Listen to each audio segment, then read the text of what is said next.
Niin. Hello and welcome.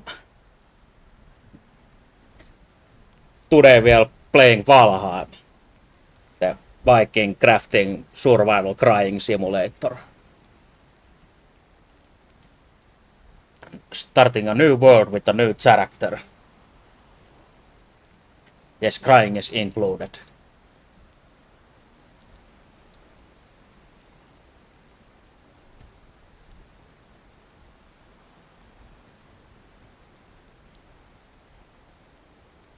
It depends how much you have to cry. It might not be a free action. Might be a full round cry action. Yes, I have a few mods. Mainly a season mod that adds seasons, as it says. Then Valheim Armory, which adds the old weapon types that the game already has, but to the different tiers. Then I have Plant Everything and Plant Easily mods, which are mainly for making the farming more user-friendly. And is there anything else? There's one which is Eternal Fire, which is basically just you don't have to fuel the fire sources all the time.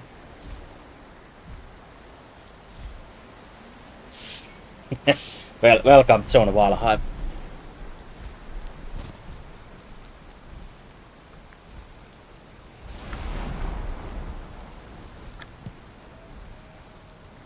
And if you're not familiar with the game, it is enough that you are familiar with survival crafting games. The basic thing to know is punch trees, collect shit, try not to die, build something and kill enemies, win the game.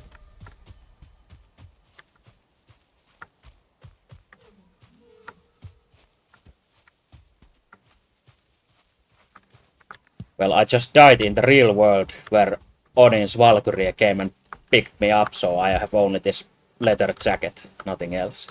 But if you want, I can take the jacket off as well and be a manly man in only my Viking boxer shorts.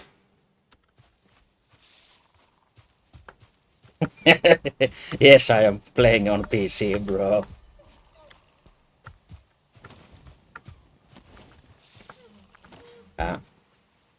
I wonder if is the music fine, the music level, sound level. So I think it's a bit loud for me myself.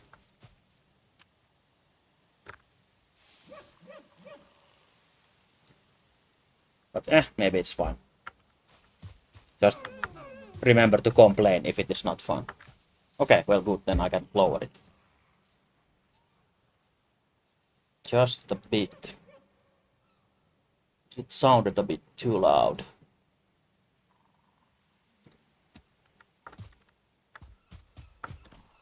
Wondering if there's a setting in Spotify somewhere or whatever streaming music service or my own files that I'm using to play the music that you can equalize the sound levels. Not sure, I haven't checked yet. Maybe I should.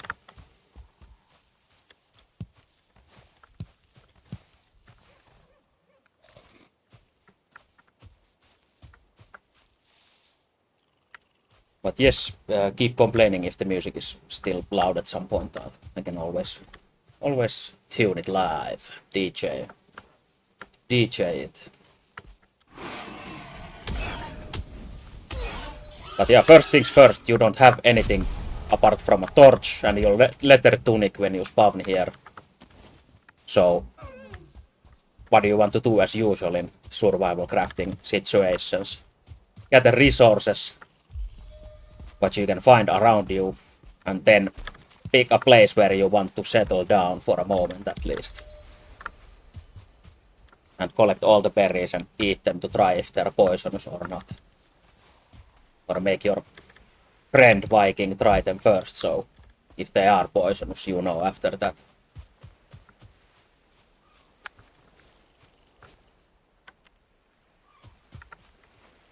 But yeah, I get plopped in the middle of this huge map. Everything starts from here. And the idea is to help Odin kick some ass and defeat his enemies that he has trapped in this plane of existence. Since for some reason he doesn't know how to do that by himself, so he needs a random Viking to help him.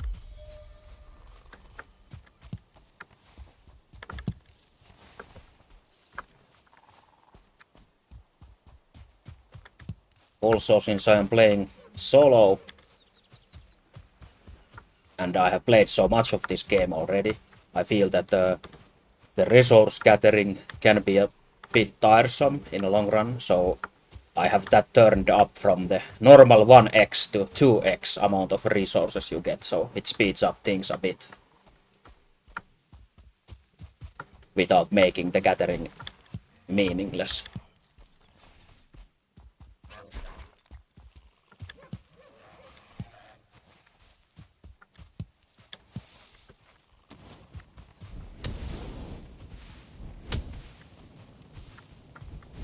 And of course, almost everything in this world is hostile against you. No one wants you here, apart from Odin. So prepare to kick ass. Or torch ass.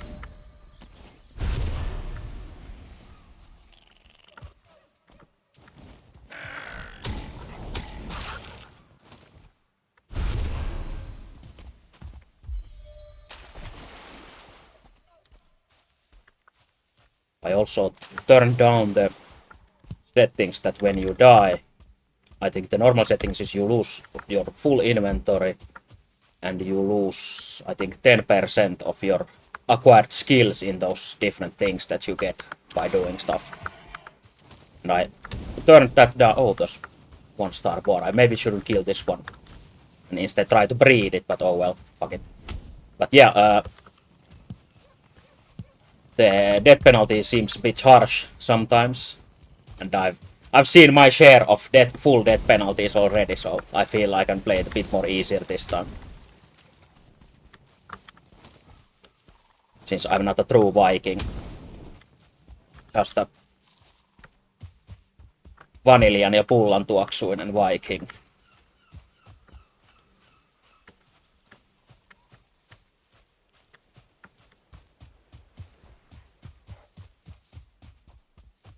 Yes, a poser Viking. But yeah, finding a 1-star animal that you can tame and farm this early might be a good thing, but I used my fists instead. Some Vikings might disagree that you shouldn't do that, but luckily I'm the only Viking here this time. So I can punch pigs as much as I want. Yes, smell of vanilla and cool.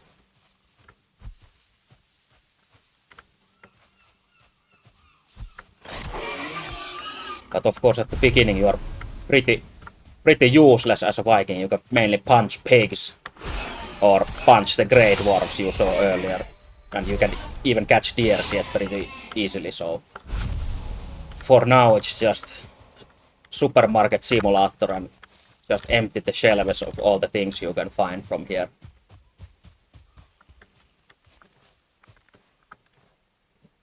And actually I can craft stuff already to help. Hammer to build stuff as usual, stone axe to cut trees faster, and club to give some pesäpallomailla to everyone.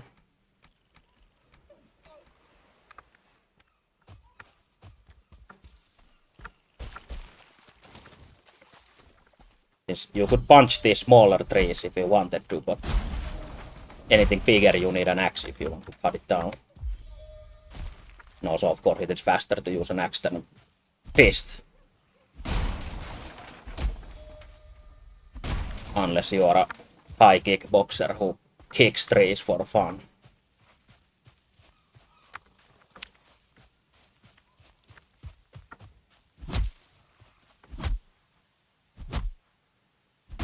But yeah, we start from this biome called meadows, which as you can see looks pretty meadowy and peaceful.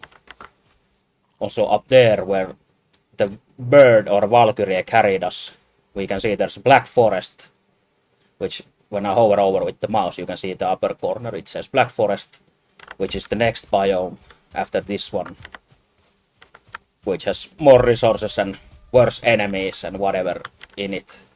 So I should, for now, probably stay in meadows and prepare my first baby house and start gathering some stuff. And then after I'm prepared enough, which shouldn't take long, I can take on the first boss, which is already marked on the map here, Eiktur.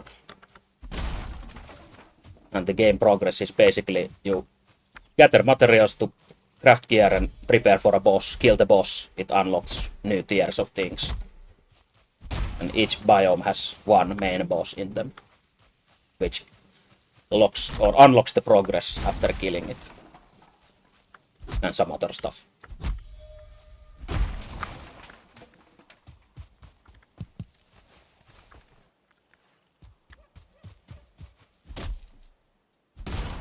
Oh yeah, anyway, and here's the preview of the last boss of Valheim. For no reason.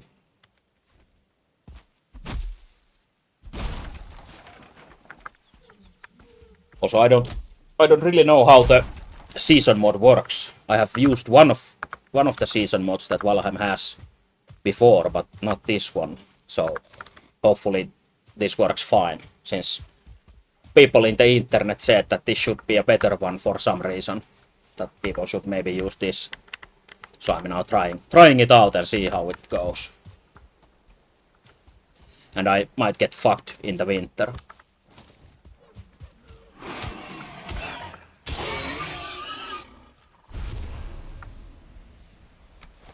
Also, inventory management skill is essential for every Viking in the history. And you have the slots and the weight, and usually either of those is going to give you, or both of them are going to give you trouble. The further you go into the game, the worse it gets, instead of the opposite. Since as far as I know, there is only one item in the game that increases the carrying capacity you have. And it still isn't enough, in my opinion. And you never get new slots for now, so the inventory space gets really small after you get all kinds of tools you need to bring with you, or potions and whatever.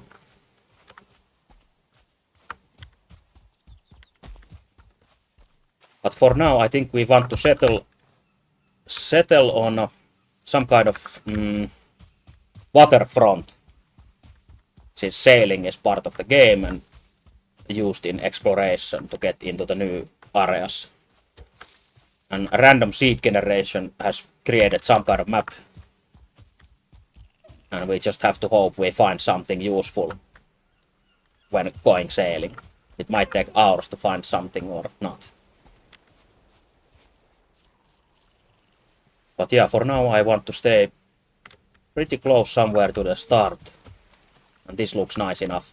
I can see some land on the other side, which I can use a boat to get there, so this might be a good spot.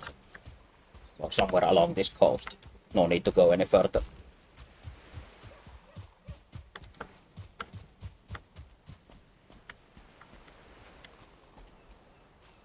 Just surveying the land a bit and see where I want my house to be in. Since I need some proper land for the housing and whatever farming and such I want to do. And I don't want to instantly run out of space.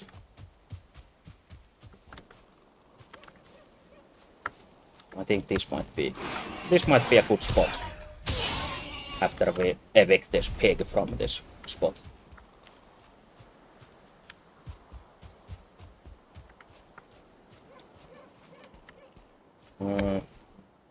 Yeah, I think this is fine. There's some kind of map generation artifact line going there. Matrix is broken.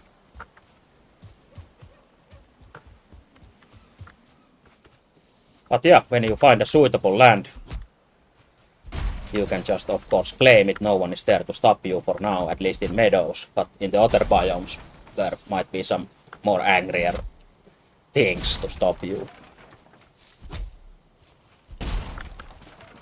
And you might need something else than a shitty stone axe or a baseball bat to fight them.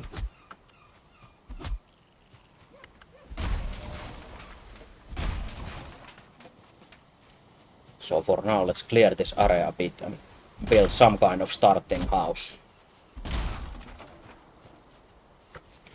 And building in this game is pretty much like building with Legos.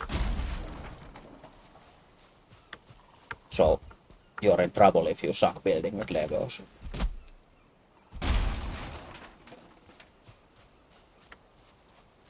But luckily I am proficient in that as well.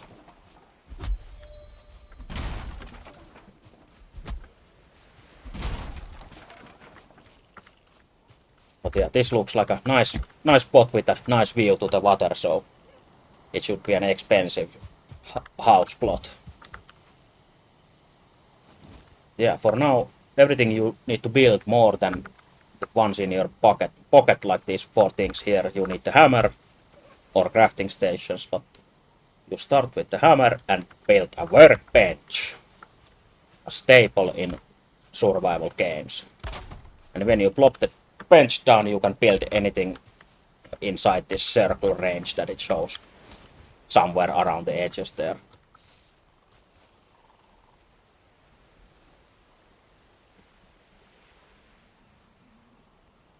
Also, I'm learning all these new recipes, and most of those weapons that you see there are from the mod that increases the amount of different weapon types that you get on each tier that I talked about earlier.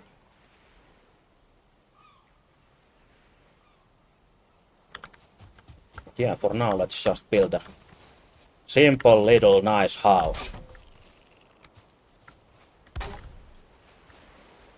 And you can make it as ugly as you want, or freestyle it, or be a little autistic and try to make it symmetrical and proper and spend shit amounts of time in it, and even if nobody sees it. Oh, hello, Sir Viking.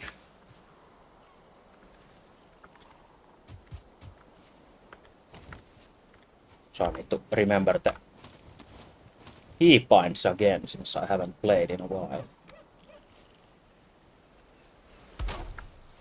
And the crafting station refuses to work if you don't have a roof or some walls around it. The specific mechanics are a bit silly, but we'll see what we can do.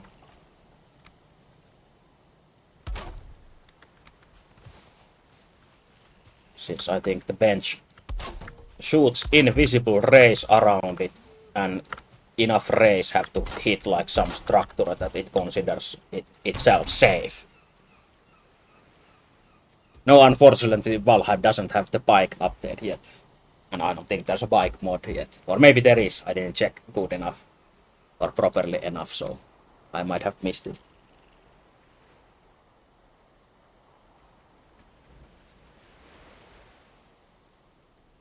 What I was thinking about making. Oh yeah, the hoe. Landscaping Viking's best friend.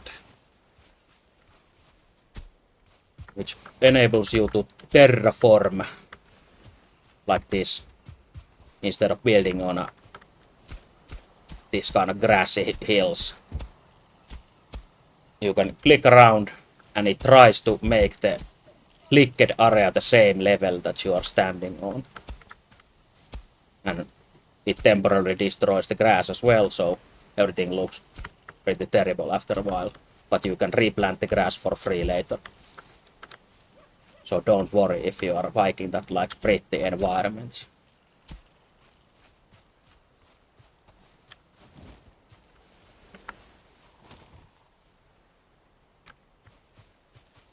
Also, it is getting pretty dark, which is always bad in survival games. I'm not sure if any survival games is a good thing that it is dark.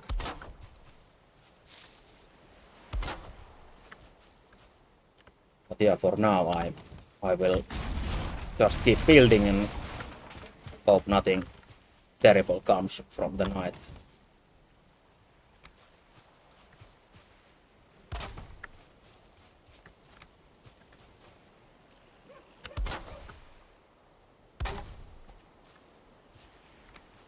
For starters, you don't need a huge house. But if you build a too small one right away, it might not be a good idea, of course.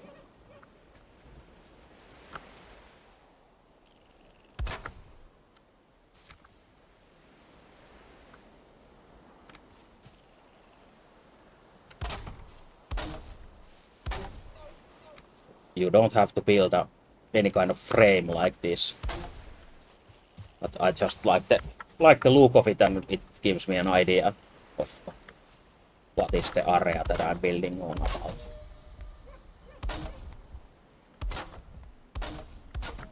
Like some kind of wannabe Viking engineer.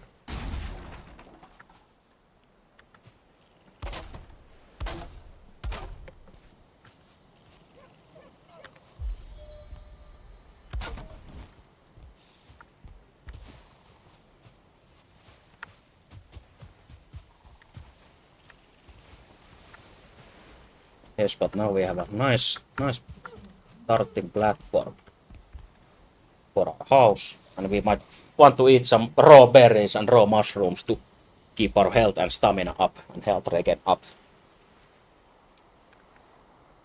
Since you might get surprised raided by enemies. But at this point it doesn't really matter too much, so don't have to worry about it too much. Yeah, let's build a basic original design Viking house.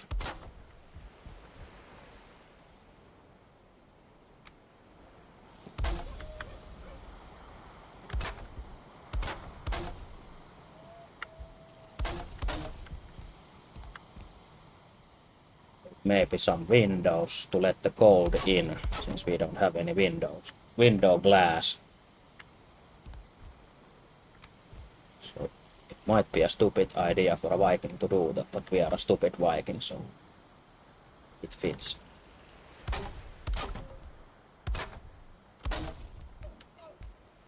Also, I think I need to buy a new mouse soon, since using scroll wheel in this game is, or I have to use it a lot. And when I scroll one direction, it goes to the other directions now and then, so it gets pretty frustrating at some point. Since all this piece rotating is done with the mouse wheel.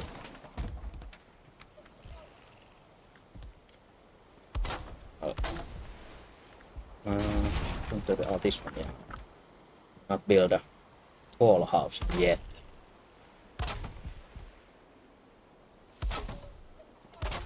Just a small one for now.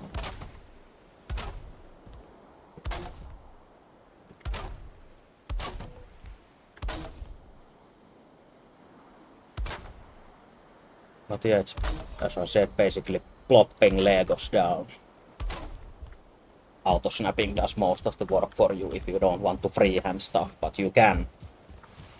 And you should if you want to make some crazy designs.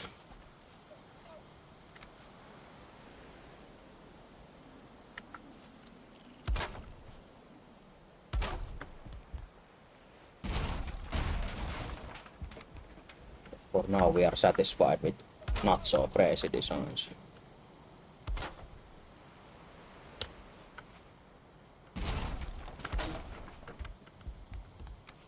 But of course we can't be too simple, have to do some hifistely.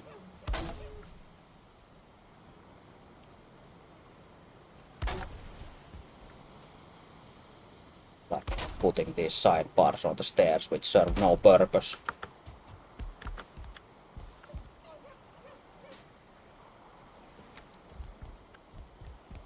And then before building any more, I should decide where I want my fireplace, since you need a fire or warmth to try and sleep in a bed, which skips the night if you want to. You don't have to sleep, but sometimes it's better to sleep.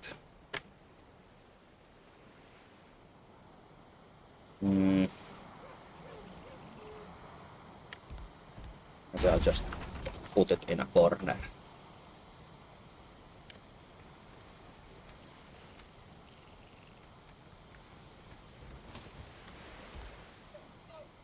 I'll try to use this tool and raise the ground a bit so I can build the bonfire or this campfire more higher, since it needs to be connected to the earth and can't just build it on this wood platform, since this Valheim's basic building system principle is this foundation color or the structural stability color, which basically means the closer you are to the ground level, the more stable the construction is, and the colors indicate that. And the farther you go from the base level, the more unstable it gets. At some point you can't build any more higher or further, or you need better materials.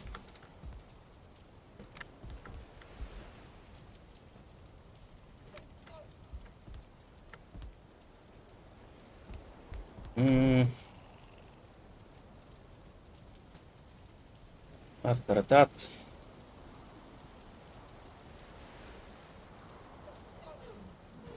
at least one thing we need to do is move our workbench inside.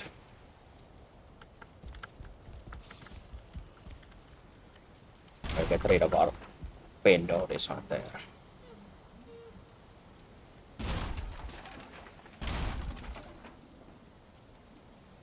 Replace the wall. Oh. Replace the wall with this crafting station here and make a roof over it so we can use it to repair and such.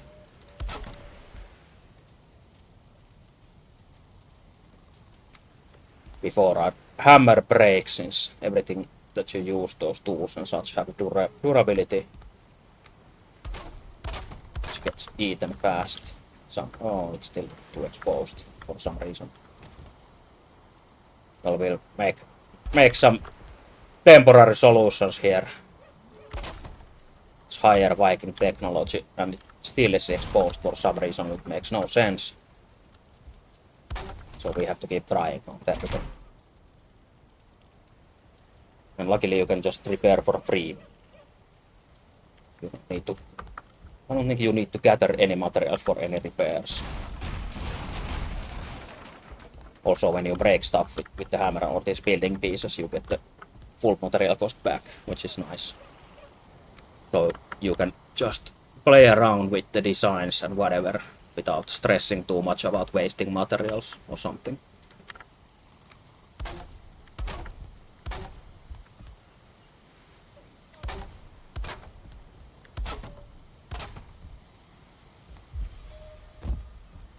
Why is it so crooked? Did I do something wrong? Just when I said earlier that I am proficient with building with Legos. Did it snap somewhere else or is it... Helvettiä.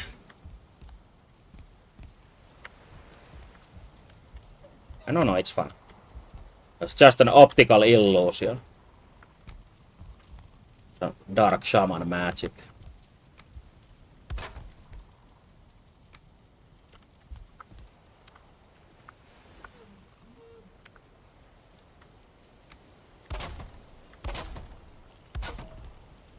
And for now, I can build a full roof, but the game has some kind of smoke mechanics, which basically means every kind of these fire source puffs out smoke, which is a choking hazard, you can die from it. And also the fire doesn't burn consistently if it keeps getting choked out, if the smoke doesn't escape far enough. Either you need height or just make some kind of chimney, which we are going to make.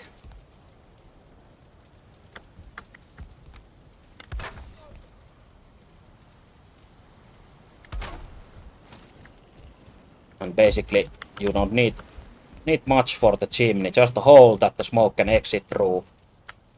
And then you need some kind of roofing outside on top of the hole that prevents rain from raining on the fire, which kind of makes sense. If you were listening in Viking school, they probably taught you that you shouldn't put rain into fire.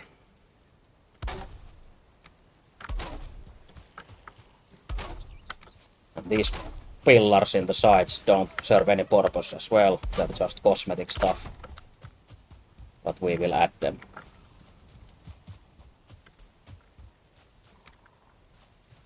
And we will probably add these kind of cosmetic stuff as well.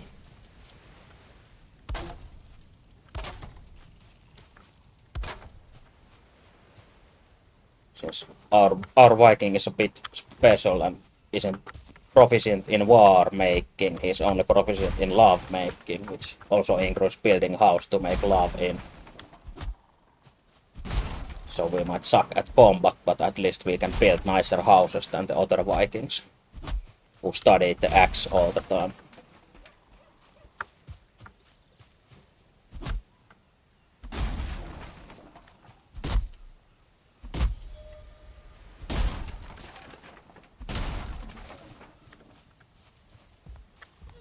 And if there happens to be any lady Vikings in this world, we have to try and impress them as well as do so. Nice house is a must.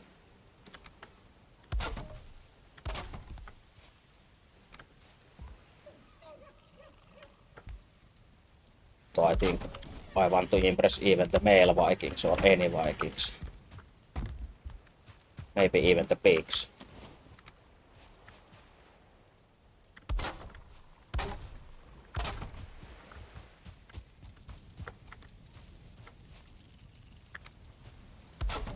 Just keep adding pillars until it looks some kind of some level of nice. Not the highest possible architectural construction, but this will do in this Viking times. Viking do what Viking must do.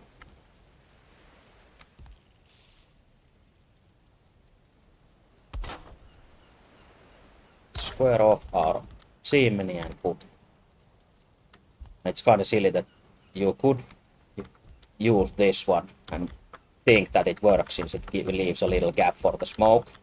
But no, it doesn't work since the gap isn't large enough, so the smoke considers that part closed, and which will choke out the fire. So you have to use this ridiculously large one if you want to put a simple roof, or maybe even this piece, but anyway, you can't use the small one.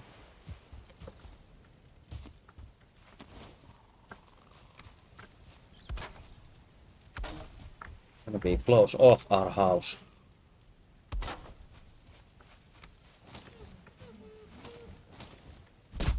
And the more fancy you want to get with building anything, you need shit tons of more wood and such materials.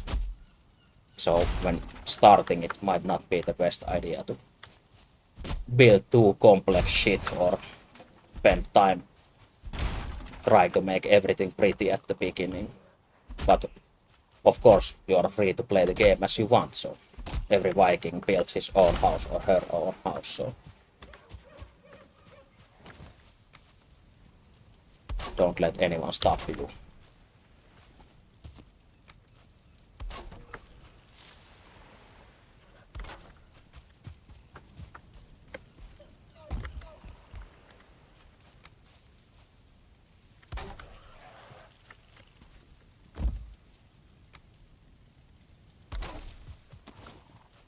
Looks kinda shit, but oh well, that's good enough. I think this guy agrees as well. Since he came to asuntonäyttely already. We are not open yet, so his application was rejected.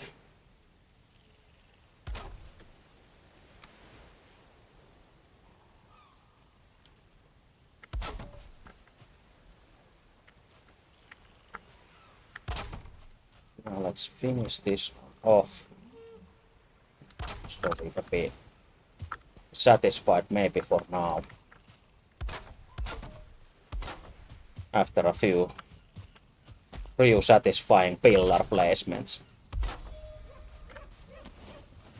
I can't stop placing random pillars here and there.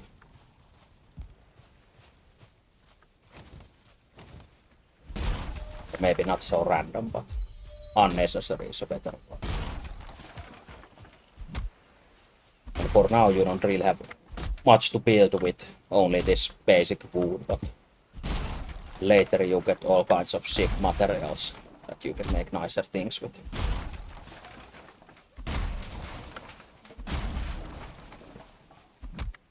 Also, if you use mods, you can, of course,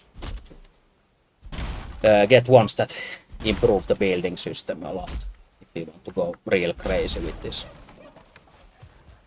But I think for basic gameplay, basic living, this is really nice. The basic system without any improvements. At least I enjoy this building system like this.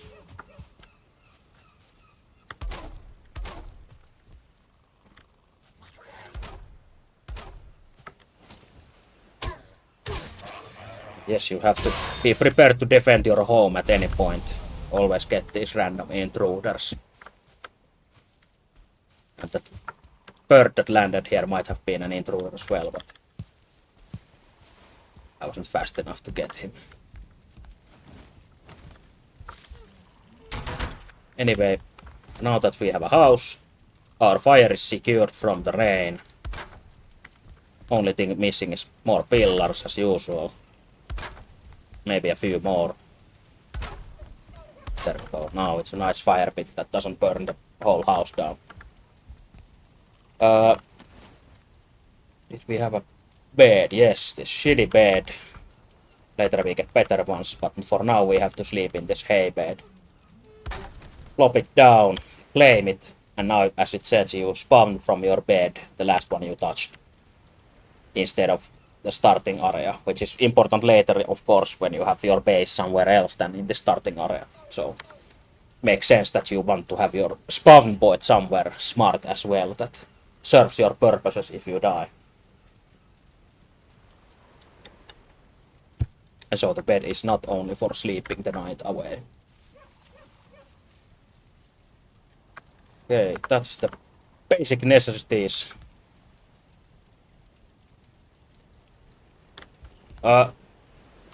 You can try and put any link in the chat and see what happens, and I can probably approve them. I think by default URLs are not allowed. Yeah, I thought so. I wonder what I can do with it. You can paste it to me from somewhere else if we have some different communication method, and I can then paste it into the chat.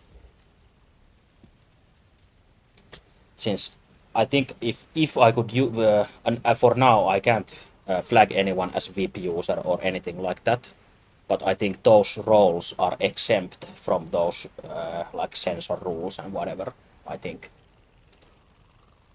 So maybe in the future it gets easier. But yeah, I received your link and I will now paste it here. And it seems to work, I think.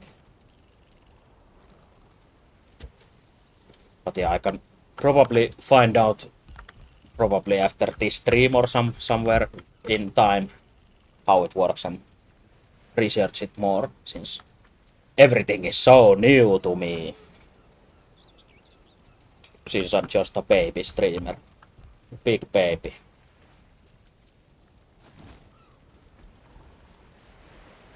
But yeah, for now, we have everything we need to live here until someone tries to kill us.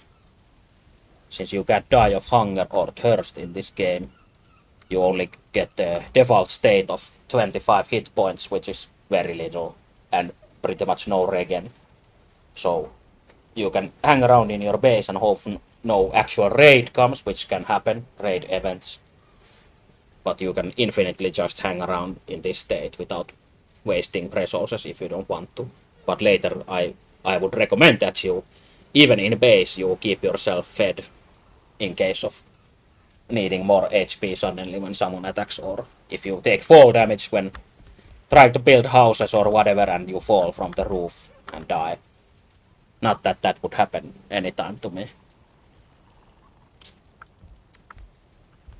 But yeah, now that we have this crafting station thing, we are trying to be efficient, I think, and build some non-aesthetically paskan näköisiä arkkuja instead.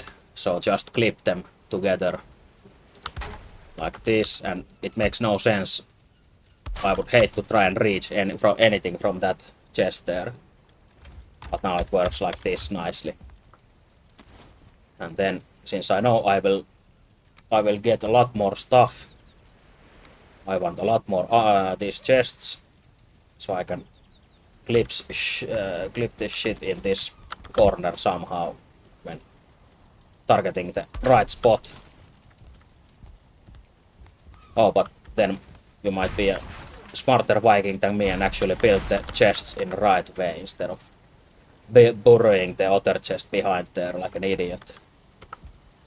So this is what I intended to do. I just, of course, wanted to show what not to do as usual with my mistakes. If you're following this guide at home, how to be a perfect Viking. But yeah, for now, I usually just build these on top of each other until they reach the roof. You can just stash every piece of crap you have here. What is the next step? I think we want to collect flints from the waterways or near water. There's the smooth flint stones, as the old cartoon. And you use flint to get the first upgrade to the workbench and to build weapons and such. So we need more of those. So for now, I think I'm fine with this raw meat not being cooked yet, and I will cheap ass my way with only mushrooms and raspberries and hope I don't get fucked because of that. But there shouldn't be many evil things here yet, so I should be fine. Also, I usually use these marks for the map, mark everything useful like this home. Then I know my home is here, even now that my bed is tagged as my respawn, so that's why the bed icon is there. But yeah, we want to stay near water sources, and then you can find the flint that generates near the water. And for now, since you don't have trained running skill yet, which you get by just running around in the game, it is pretty frustrating to grab these deers. Since you run so slow, or now I got lucky that it went zigzag instead of straight line.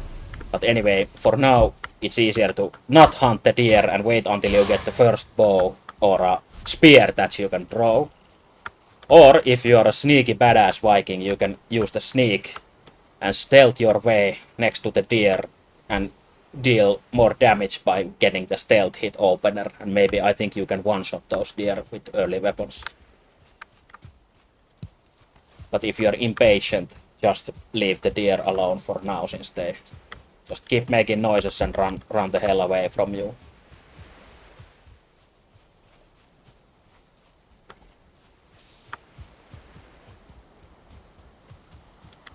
And also an advanced, or I like to call it advanced, I'm not sure how advanced it actually is, but advanced hunting technique against those deers, which I noticed some while back. Like if you're trying to get them and getting frustrated, they run far away, they don't stop on trees or anything, they just run away. You can go back where you started with the deer, just wait there in stealth, and they eventually, when they reset the aggro somewhere, they loop back where they spawned. Pretty much almost the same spot, but at least in a sight line that you can see from if you stayed there. And then you can try again and sneak them and finish them off. So you can keep fucking it up and always reset by just waiting and being patient. And later on, if you don't want to range them, you can pretty much just outrun them and keep knifing them while running or something.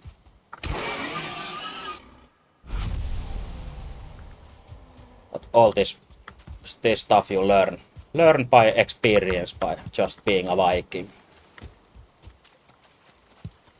And I've been a Viking pretty long in this game. So I know some tips and tricks. Maybe not the top 10 tips for Valheim, but at least some top 100 tips.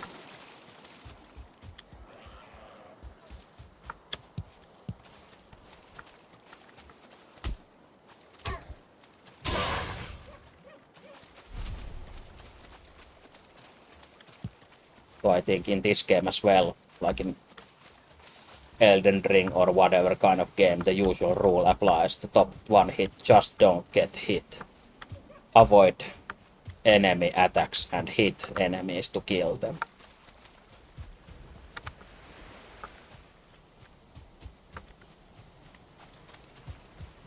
But yeah, for now we are just running this waterfront and picking these flintstones.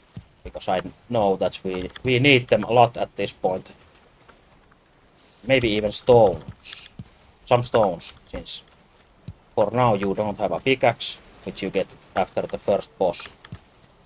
So you can't mine actual stones, and you have to just manually grab them from the ground spawns. You don't need them too much at this point, but it's still nice to have some if you need them. Instead of specifically running after them later, you really need them.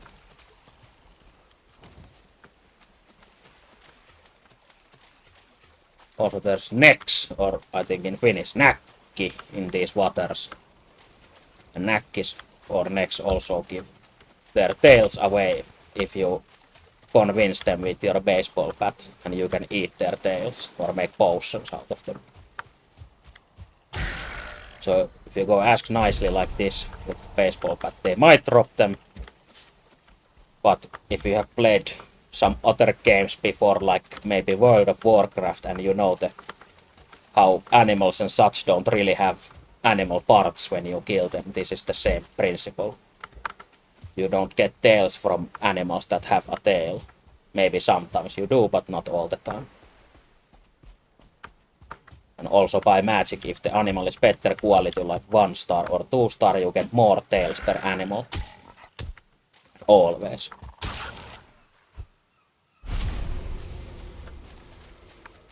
Yeah, the zebras with hooves that drop no hooves. I'm still traumatized myself. And maybe even some boars that don't have intestines or they don't have hooves or tusks or whatever. Pretty fucked up animals. But here we are in näkki-infested waters, which is a good thing, since for starting food, näkki tails are pretty nice.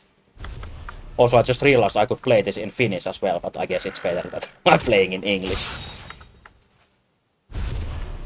Yeah, I will make näkkileipä from this.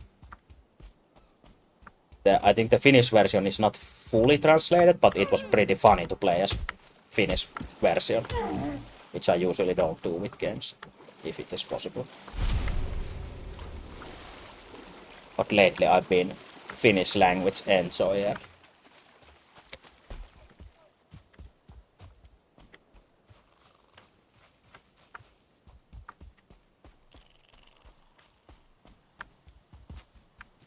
More näkkis here.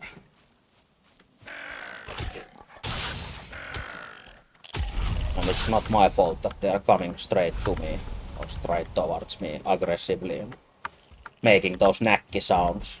So I have to just defend myself.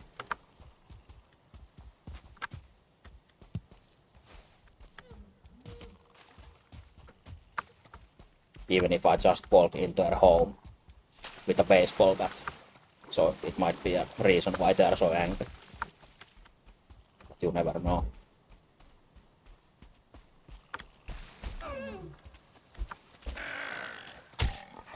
But now I just gave up with the deer. I was hoping it would get stuck in the water, but it was too shallow, so now it goes away. But now I can try and demonstrate my superior hunting skills that I bragged about earlier. These advanced tips. Now that I know that the deer stood somewhere there, I can be a sneaky Viking and stay in stealth mode, wait behind some object, since your stealth skill is shit at start, since every skill starts from level 0 or 1, 0, yes. So your stealth is shit, so it doesn't act like a invisibility skill until a lot later, and even maybe not still yet later. But for now we use object as cover, see where the deer is looking and try to get behind it. Or alternatively we can make a fool of ourselves if the deer never comes back. And I was talking shit all this time. But I'm pretty confident it will come back somewhere near. Since I saw it run there, it should not maybe at the exact same spot, but I'm pretty sure it's among the trees somewhere there. Also I'm getting sneak skill by just... I can hear it. There's peura noises, deer noises. See, I'm pretty satisfied that I proved my superior Viking hunting theory. You can see the deer returned almost exactly to the same spot. And now it's so dark that sure how where's the face? Okay, now it's going to the right side. We can wait until it stops to make this easier, but stealthing early game is so shitty with the stamina as well, since you use stamina constantly while you stealth. Hopefully it's not too deep here. And then you're fucked since you can jump up hills in stealth. You can roll in stealth, but that's not enough, so this terrain was fucking us up. But at least I proved my point that the deer returned. So I'm satisfied with that. He will live another day. And now I know where he lives. So I can return any day and fuck him up when I get a better weapon or something. Or I can even just yell some bad things to him from my house without even leaving from the window, since he lives so nearby.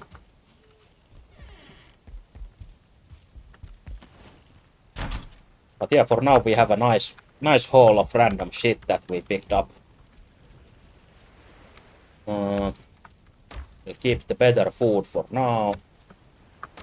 Yeah, holding E button, yeah, now that's a newer feature that you can quick stack stuff in the same chest without keep clicking shit for no reason. Just be efficient and fast. We need the deer head trophy, which every deer doesn't give. Not all deers have heads, and you need these deer heads to either craft some random single weapons, or you need them to summon a boss. Like deer trophies are of course for the first deer-like boss Eikthyr. I think you need 3 or 4 for the first boss. I can't remember. But you just bring these trophies of his kin to his altar and show that you fucked them up, and you will fuck him up next, so he accepts the challenge.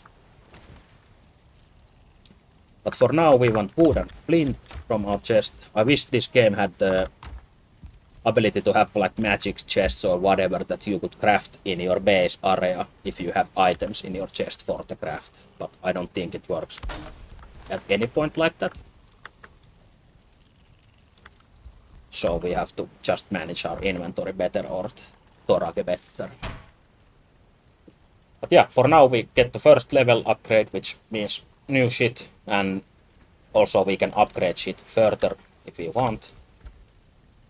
But we also can build this another upgrade item for the workbench, which makes it level 3.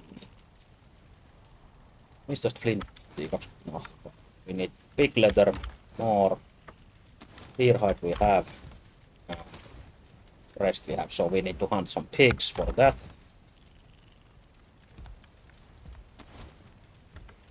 But first we can make a new weapon. Yeah, at this point you don't have much options normally. I think the axe is a flint weapon that you normally have, the knife, and the spear at least. But the sword is from the mod. The double knives are from the mod. These are double axes, knuckles, great sword, great axe, and the atgear, or all weapon types that the game has, but not at this level. So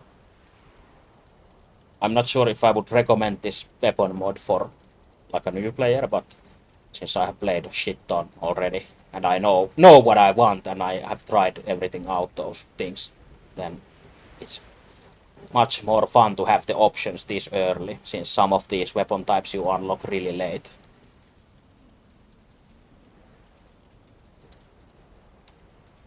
But even with all these, I still am a knife enjoyer at this point of the game, since these weapons, if you have them equipped and in your hand, ready to hit something, they, like you see here, give movement speed penalties, which might not seem much, but I think at start of the game, running with a knife, which doesn't have the penalties, much more enjoyable, especially when running down deers or something, or even when in combat and trying to outmaneuver the enemies.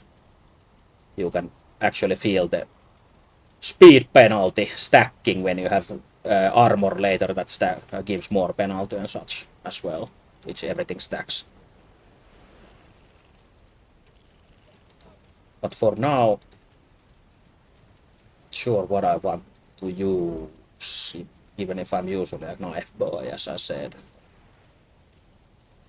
Since I'm also a greatsword enjoyer, or in most of the games that have like fantasy weaponry, I usually pick a greatsword.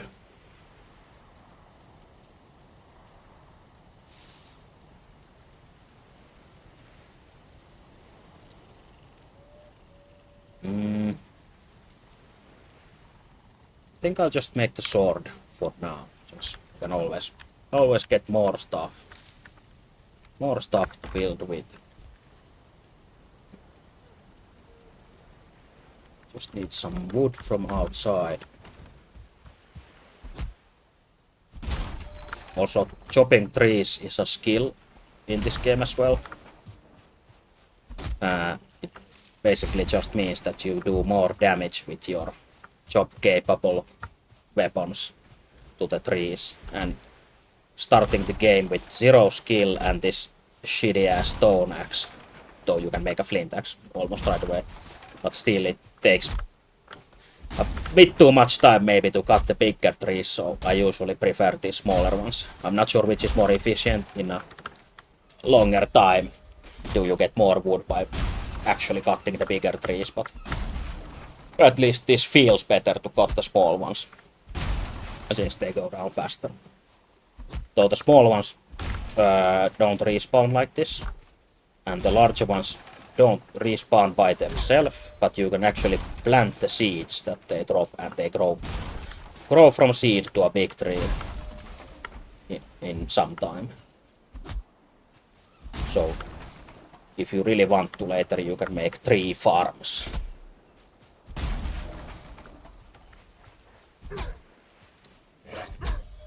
Also, I consider this grayling some kind of tree.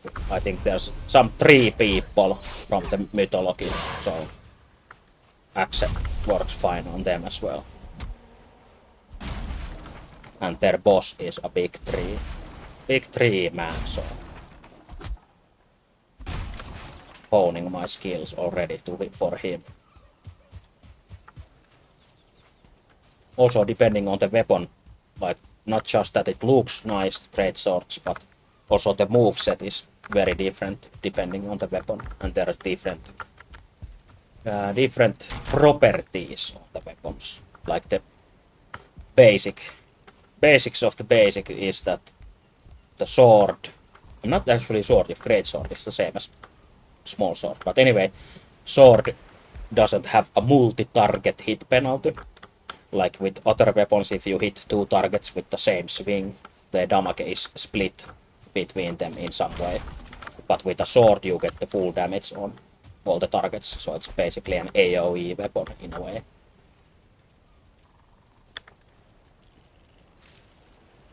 And I think the mace class or clubs or maces have more stagger damage and they have different special attacks depending on the weapon type and so on.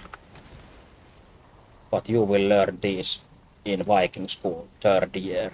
We are only now in 1st year classes, so you have to be patient with that. Or if you want, you can do homework and research it by yourself. I was waiting so. Click the button and you get a sword. Fair deal. And now you have a 6 sword. Which has a nice combo and this stab as a special attack. And you can try and block with it. I'm not sure the actual greatsword that you get. It has a decent ability to parry enemy attacks. That usually you want to use a shield for parrying, since the stat-based parry system, of course, shields have more of those stats that you want. But I'm pretty sure the sword should be good as well. But we'll see what happens. I'll try to parry, and if I get fucked, I won't try to parry. Of course, depending on what are you fighting against.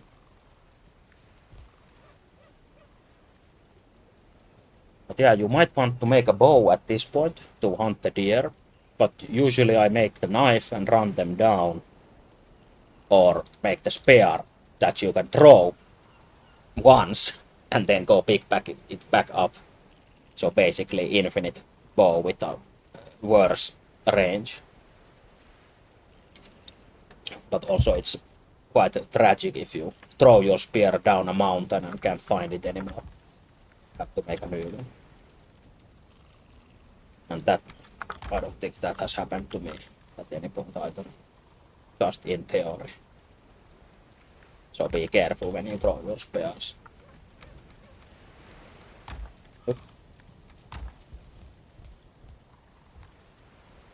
Yeah, we are going to make the spear so we can hunt better. So we can make more chests with all the wood we have got from side. Now just plop them down.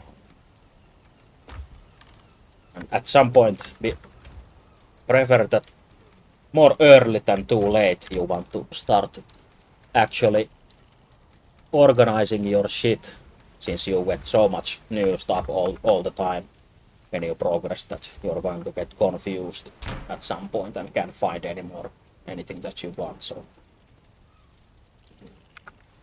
especially if you're a hoarder like me. So and actually I think now that we are going probably hunting next, we might want to cook some better food, which is of course done by making a cooking station. Authentic Viking cooking station. And here's a pro tip number 78.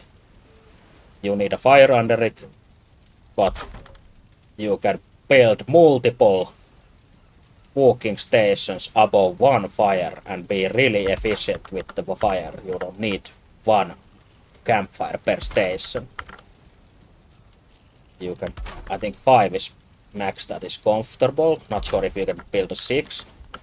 Since you only can cook 2 items per station at this point, you get better cooking stuff later. You might want to speed the thing up a bit, be a pro chef and put these raw meats, just keep clicking button. Yes, you can burn them more efficiently as well, which is easy to do. Basically, depending on the meat and product you put there, it takes X amounts of time, and they make a noise when they are done, and then you have to click them again when they are done simming. These cook pretty fast, you can hear the but after if you leave them for too long, you get coal instead. No, it's a C noise, I think. It doesn't sound like sizzle.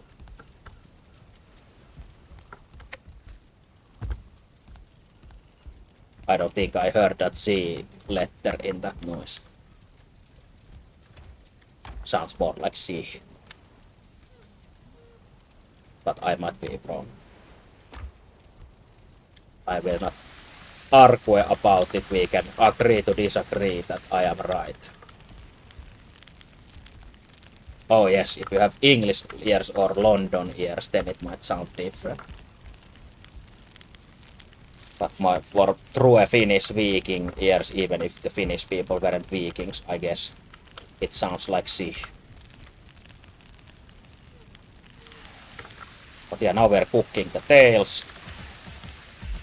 Just keep spamming the button to get them all. Check the number that you don't leave any there hanging and turn into coal. Or if you build too tightly, sometimes some meat products might fly upstairs. You are wondering where is my meat, and later you notice it's on your roof somehow. Because of the way you constructed stuff. But luckily you can eat roof meat as well, it doesn't go bad. It might even taste better when it's stayed on the roof for some time.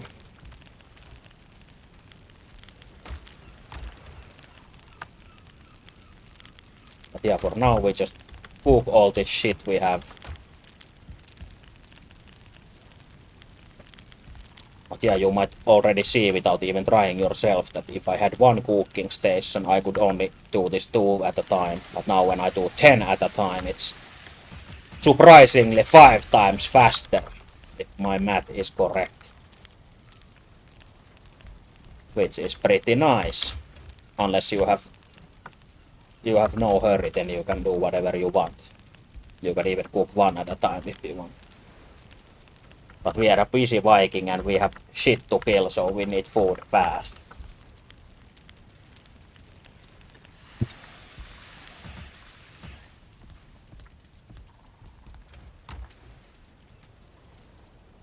But yeah, we can have total of 3 food products active at the same time. And they color-coded these foods at some update before in time. Red is basically health food or health balanced towards health. And the yellows are balanced towards stamina, and the silver colors are both equally. So that's the basic logic in the symbols. And depending on your playstyle or what you are doing, you want different kind of balance of the stats. And later on you get one more stat. That is much later, so you don't have to think about it yet. And for now I think I want at least 6 pieces. I try to look at the duration and think about how long do I want to stay fed, approximately. 6 pieces gives me 6 times 20 minutes, which by math is 2 hours, so it's quite a nice time. You don't want to keep full stacks of food with you, I think, because of the weight limit, since everything has a weight. So pack your food carefully. Also, I think I want these berries, which have 10-minute duration, so we can take double amounts of those, and actually we can probably harvest them from the forest anyway, so you don't need to do it like this. But now we have the food, we can eat them.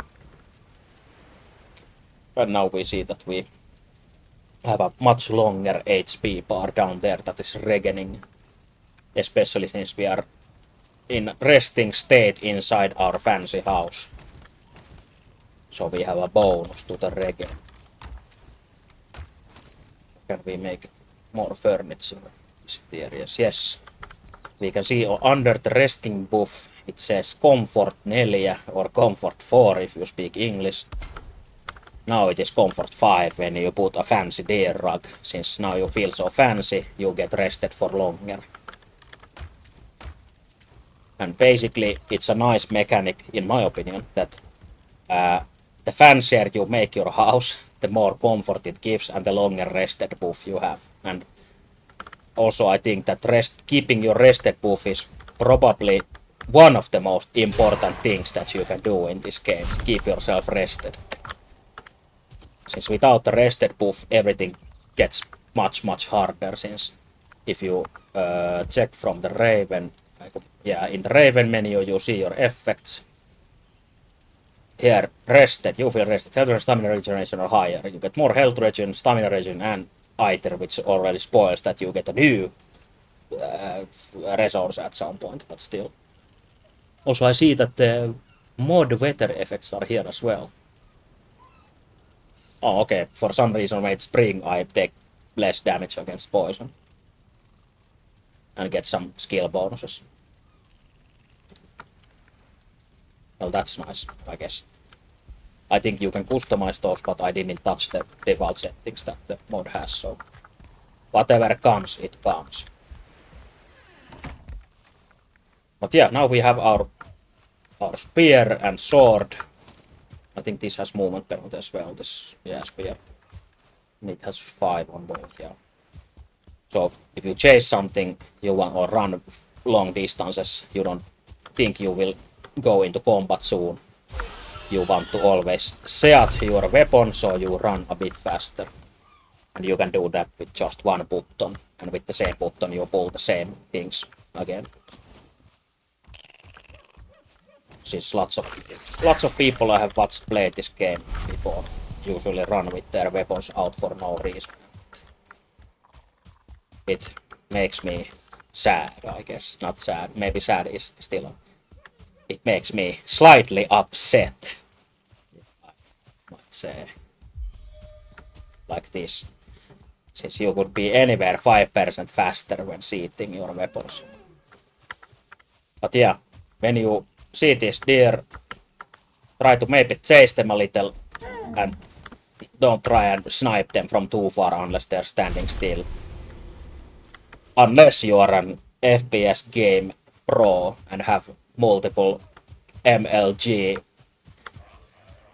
quick scope, whatever, 360 no scope compilation videos of yourself and you can actually hit those shots, then be my guests, but I don't think I'm too good hitting with this pair, so I rather run them down a bit and then hit them more closer.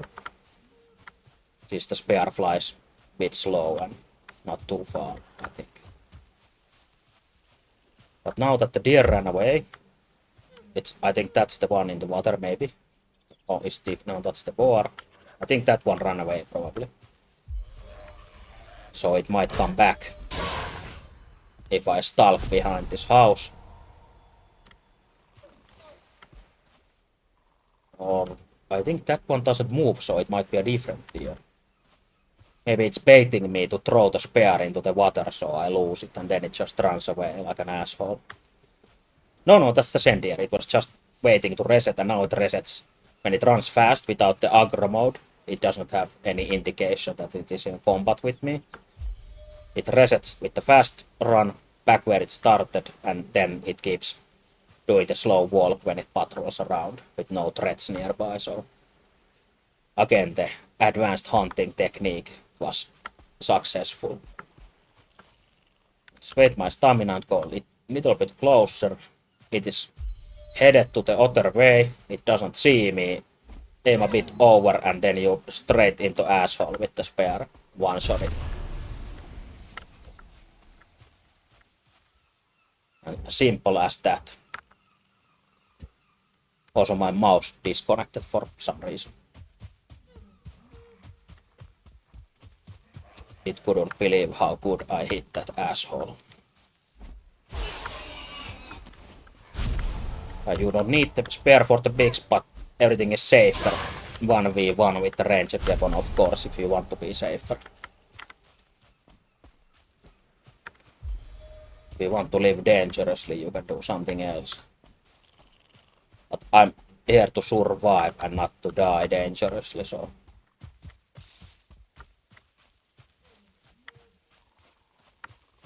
Also here in the meadows you have already 2 kinds of wood, but for now, by your own means, you can't cut these birches, koivupuu, or those huge oaks there, the large tammipuu. You need a better level axe for those, or you can, if you are fancy Viking, you can, or sneaky whatever, crafty Viking, you can use some monsters to cut them early without any axe and kinda get the wood faster than you would normally, and you can craft better shit with that wood. Since it is fine wood. Ihan jees puuta. Instead of normal puu.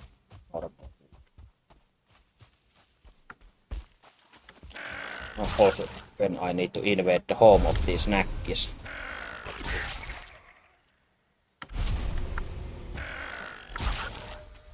And as I said before, I have the double resource drop, so even these level 0, level 0 nakkis drop 2 tails when the drop chance procs, but they don't always drop a tail, so then you get either 0 or 2.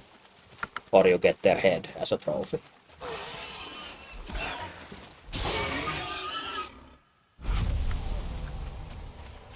Didn't even see the deer at first, so I wasn't even prepared to kill it. But yeah, you don't have to even go too far into this forest. You can just hunt happily near your house and imagine everything is alright and everything is good and happy and you can live your life here without any worries or troubles, but later you will get fucked up when you actually have to go and hunt more resources and go to the other biomes. It gets really hostile. Now you are just chill maxing. Chilling Viking style.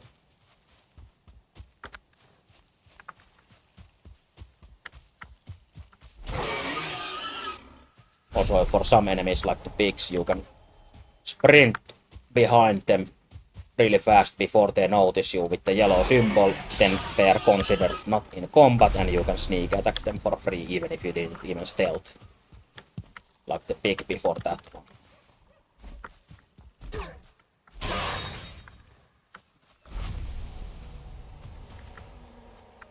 Also the food bar down there shows the timers for the foods, and I think you can eat a new food when half of the total time of that food is passed. Like the Perrus now had 2 minutes left of the 10, so I could refill the effect with new berries since it gets weaker. Even if you don't run out of the food, it gets weaker effect, so less HP and stamina and such. So basically, if you can afford it, you should always eat when the icon flashes to be on the safe side. But sometimes you want to probably wait a bit longer if you're using powerful foods that you don't have so many or other such cases. I can check. Oh, it was only 2 trophies. Okay, I was thinking it was either 3 or 4, but I guess we're fighting the boss already. Fuck it then, we ball. We go koripallo.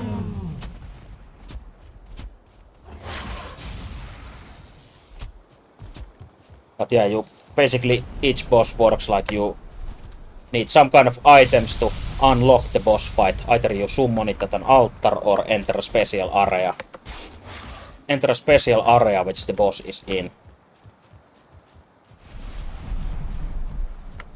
And then you just try to fuck up the boss. And this is the very first boss. It isn't too overtuned. It has quite low HP and it doesn't hit so hard as it maybe could, in my opinion, but I guess a first boss is a first boss. Even if it looks cool, it isn't too powerful.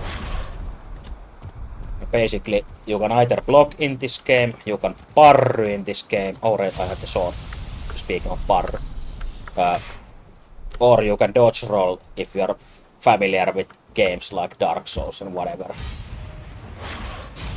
And the roll has iframes or invincibility frames in this game as well, so you can be immortal during certain parts of your roll like that, and it doesn't hit me.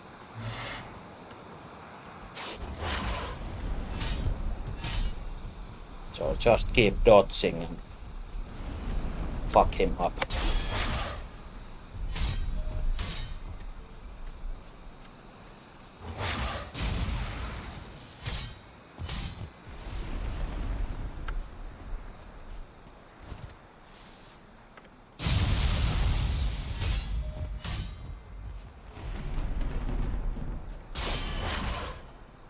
Also, depending on the weapon, you might want to finish those combo attacks or not, since weapons like the spear that I keep throwing has no combo, so every hit does the same damage, no matter how many times you hit.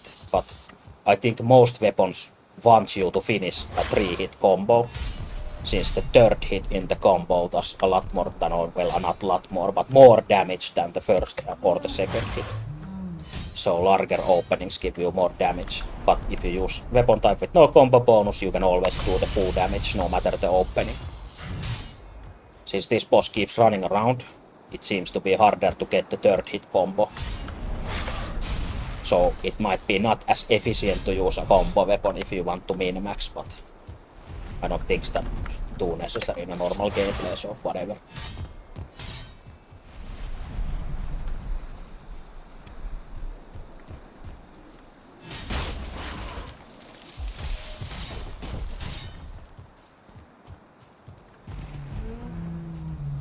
Also be careful if you fight in a forest with this boss, since he just broke that tree, and I think the falling trees, if it falls on you, it does more damage than the boss ever could, so it's hidden tactic that the boss uses, breaking the trees and felling them on top of you. But yeah, just slice the boss away and you get a trophy from each boss, and you get special materials from each boss which unlock something new, as I talked before. And in this case, you get his antlers, which can be made into a pickaxe. And with a pickaxe, you can of course dig up stuff. So that is what we will do next.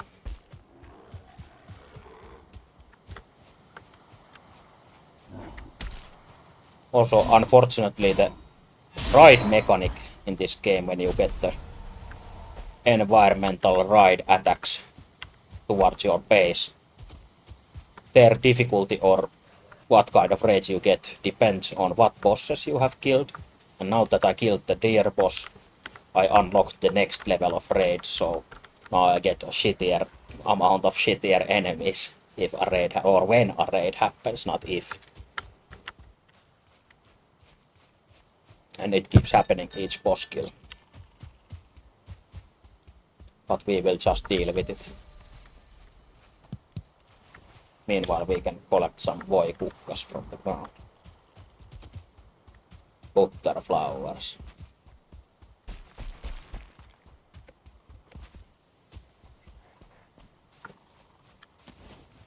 Also put your weapon away when you are running. Unless absolutely necessary to keep it out. Or you forget.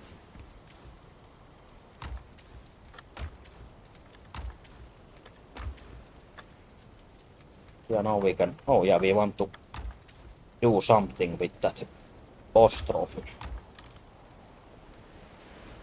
So I think we need some wood and those antlers. Repair our stuff and create the pickaxes from them. For future use, I will create multiple of those, since when I am using them later, I probably want more than one at a time, so I don't have to climb out of whatever I'm digging with it to get and repair the pickaxe too often. So I can just use 3 pickaxes, make them all broken enough, and then repair them all after.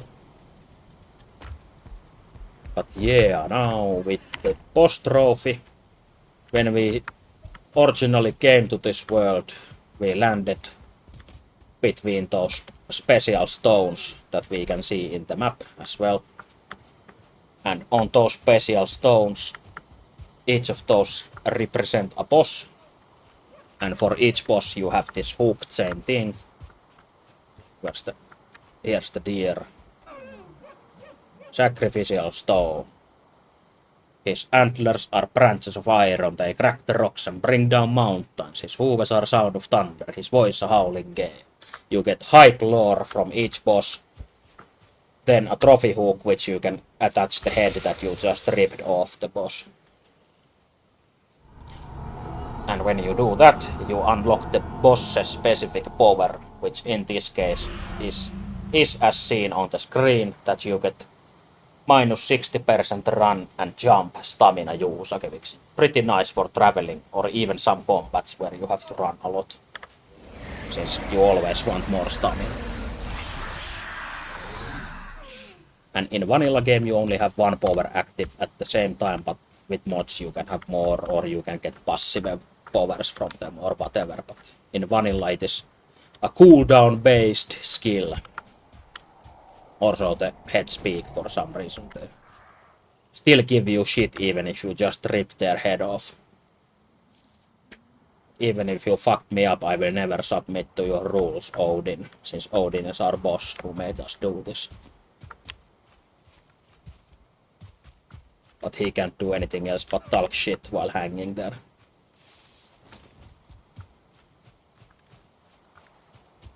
Also, we deposited all our food when we went home with the auto deposit or the quick deposit, so you might want to not do that. Check what you are pressing when you go home.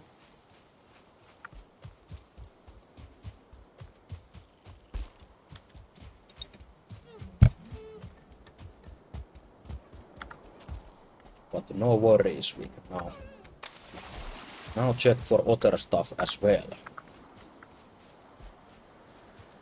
I think we wanted the pig skins for the bird. Pig skins for the crafting table upgrade.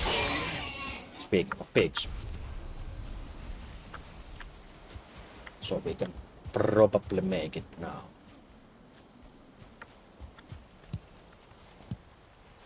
But basically Meadows is pretty fast biome if you don't stay building and exploring and running around and not knowing what to do, since you only need the pickaxe.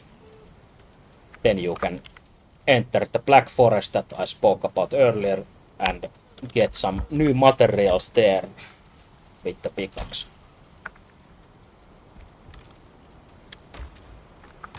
Let's see if we can craft this.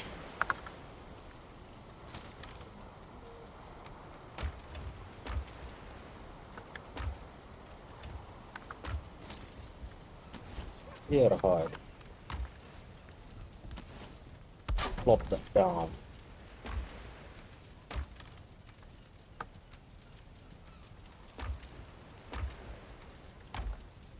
Is there a sort button for these chests? No. Yeah, now that we have this, we need to have it not right next to the table, but somewhere close by, so we will just we could put it higher up or make it more fancy, but since we are a cheap ass Viking and have a small house, we are going to just put it next to our bed. And it works from there, and we see we have a level 3 workbench now.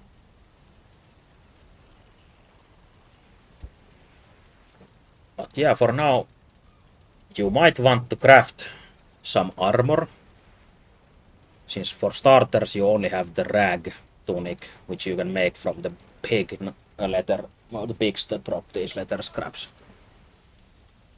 But the actual useful one, if you want some at this point, is probably just make the leather set, which is a hat or helmet, trousers and the tunic. So you need to hunt some deer for that.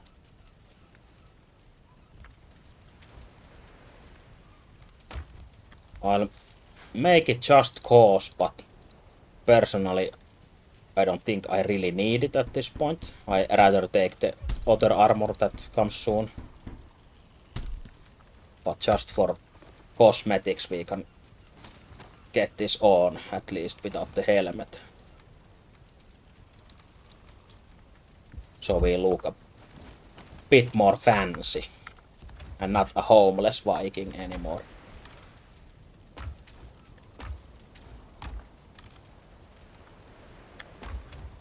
But yeah, we need the food with us.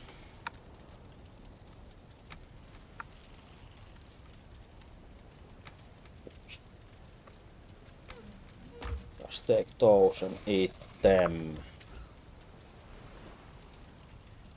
Do we need anything else? Oh yeah, you might want to early on upgrade your hammer, hoe and your other tools if you can, since it is almost free to upgrade these basic tools here when you get the level 3 workbench. So you get more durability for your tools, you don't have to keep repairing them so often. Also, we don't want the stone axe, we want a flint axe at this point already. Just for cutting trees. And I think we can maybe even upgrade it. Yes.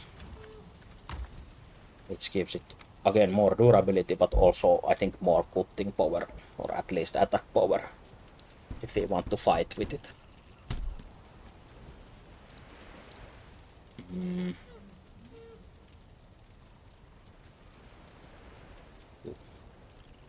Yeah, this my helmet is a replica from a museum piece that I saw, of course. Since Vikings had these horns and such. And this kind of chainmail and niitti bracer.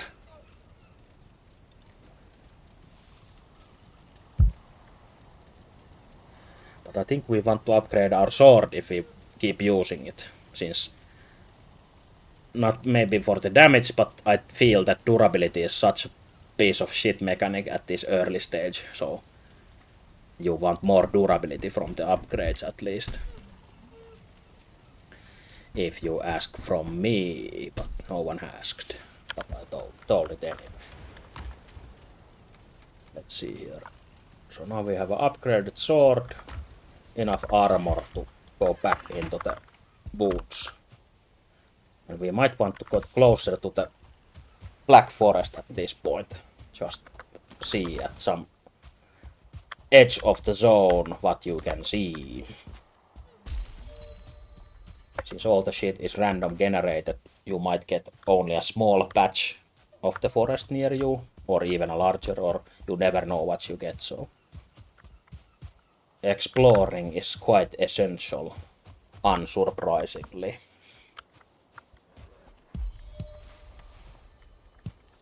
Also, we want these mushrooms. Gather all the food that you see.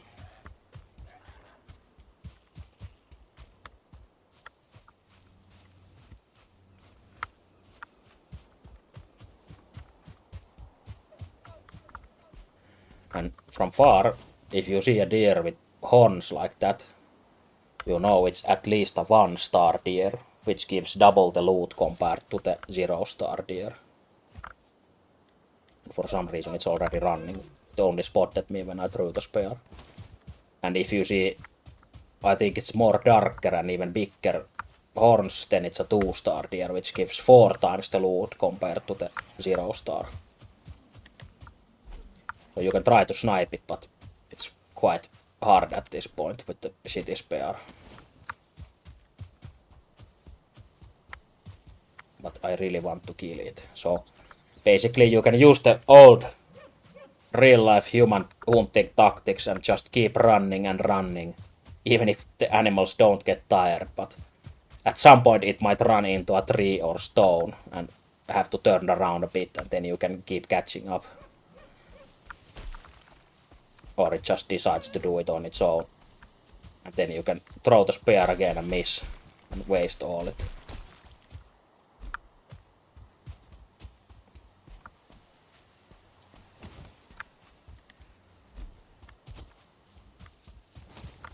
Also the starting bow is pretty bad, but it's still I think easier to hit than this bear.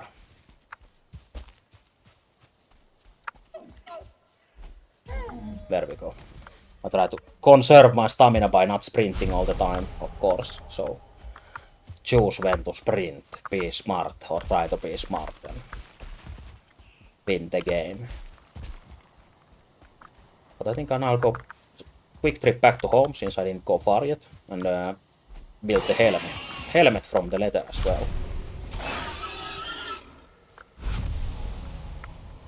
I'll take these peaks as souvenirs as well. Back home to my wife, which is totally real and waiting for me at our home there. But she might not be home when we go there, so you might not see her yet.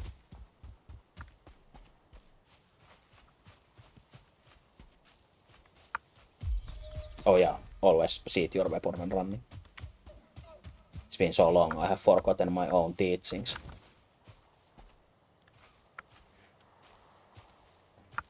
Yeah, she's just getting milk from the market.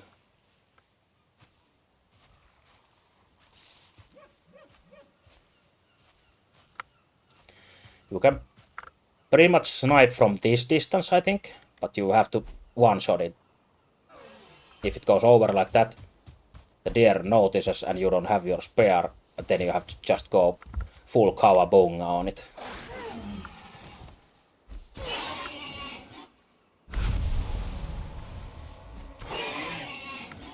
Yeah, you can keep growing the spear like this even in melee, so it's a pretty versatile weapon. Even if some people hate it because the normal attack animation, since it doesn't have any combo attacks or anything, it does the overhead swing, which is easy to miss since the range is abysmal. You have to be really close to hit with it, so some people have trouble with it. But personally, I really like the spear.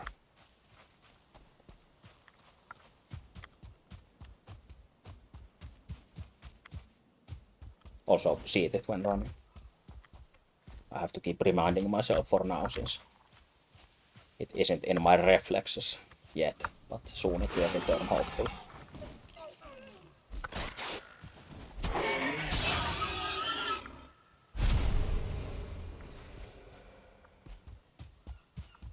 There might be some nakkis here as well, since you hear that nar sound.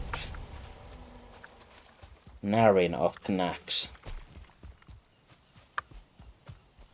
Also I see a deer again. Even 2 deers.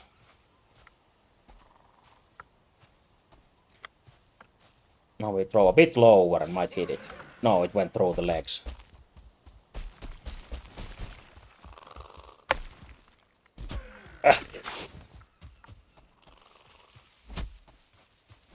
Fine, we take Nakki as our reward instead, unless they fuck us up.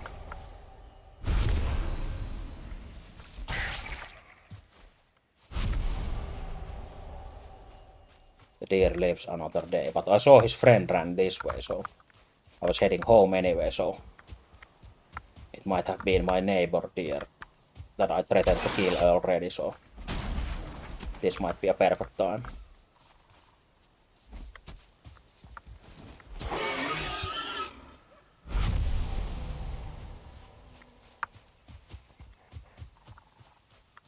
I think I'll run to it probably if I go this way. Unless it's skirted around me already.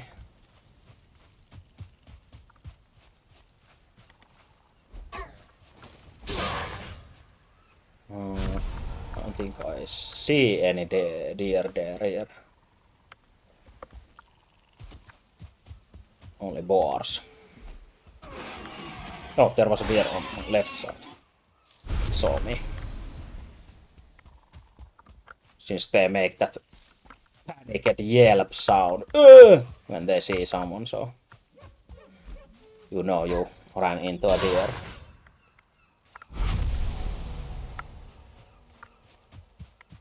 It's pretty much the same sound I make when I get scared. Okay, now this time I will hit it. Or not. Maybe next time.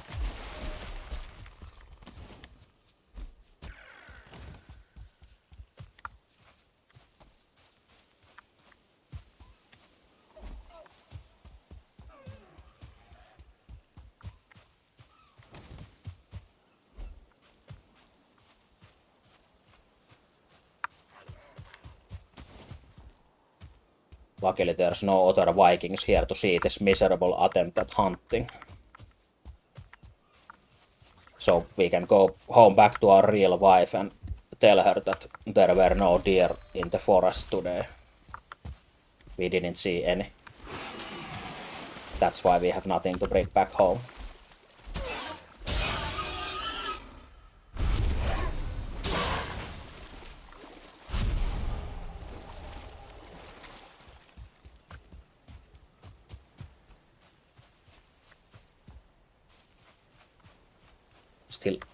Still rotating my head around if I see any. Even if I know that there were none.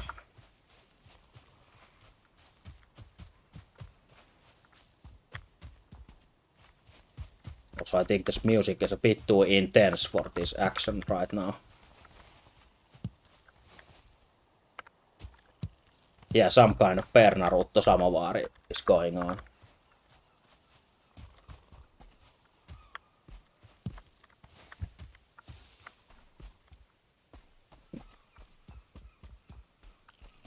Some kind of evil chanting.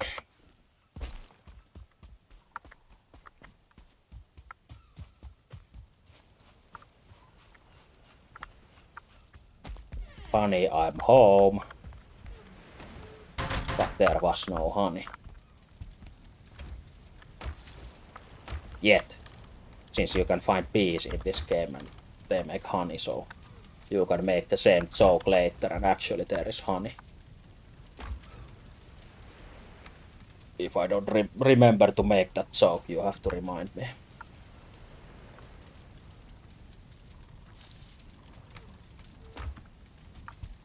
I'm not sure I understand what you mean with that, Sejuk.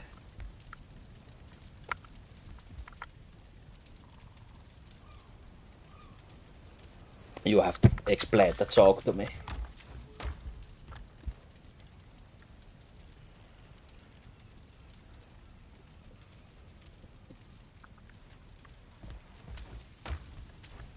So then I can steal it. Make other people laugh with it.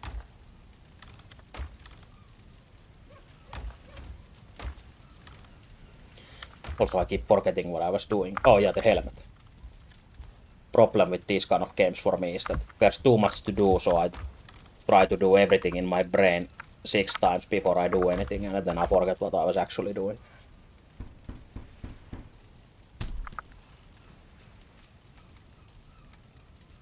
There we go, and you have to have it helmet, tunic, trousers in the order in your inventory, or else it is not proper. Oh yeah, we can also make a cape if we have. Did we get enough bones? Since you can make a 5 bones, but I think I got only a few. Skelebones, yeah, only 2, so we can't make a cape yet. Which is essential for Viking looks, of course. We want to eat. Oh yeah, of course, it's to keep the wife satisfied, yes. I always go to local Siva in here in Valheim. Or the equivalent of Sale or Siva. Viikingin valinta.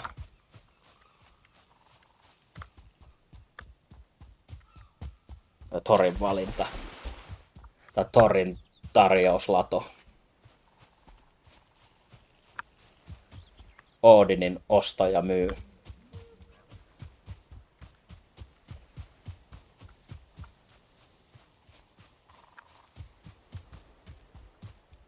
Oh yeah, put your weapon always in your back when running.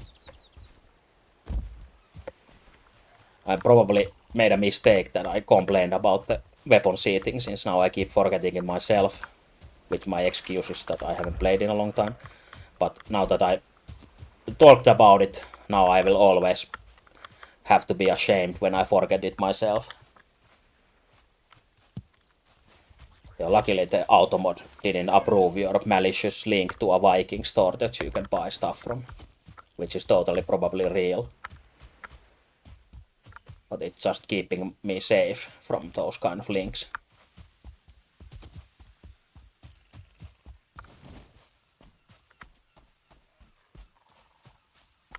So you probably have to disguise the fake URL with more effort. Yeah, Rautaportti hasn't contacted me yet for some reason. Still waiting. My phone is open. Oh yeah, of course, from Tori.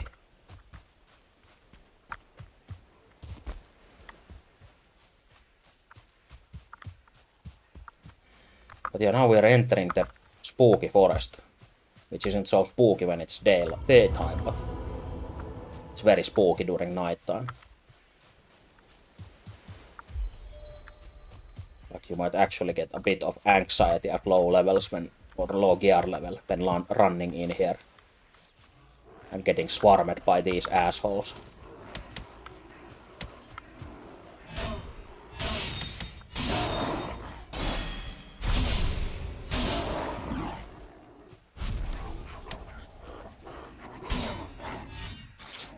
And basically with multiple targets you want to run around quite a lot, since stamina is so limited and the enemies cheat and they don't have any stamina. So you will get overwhelmed really fast.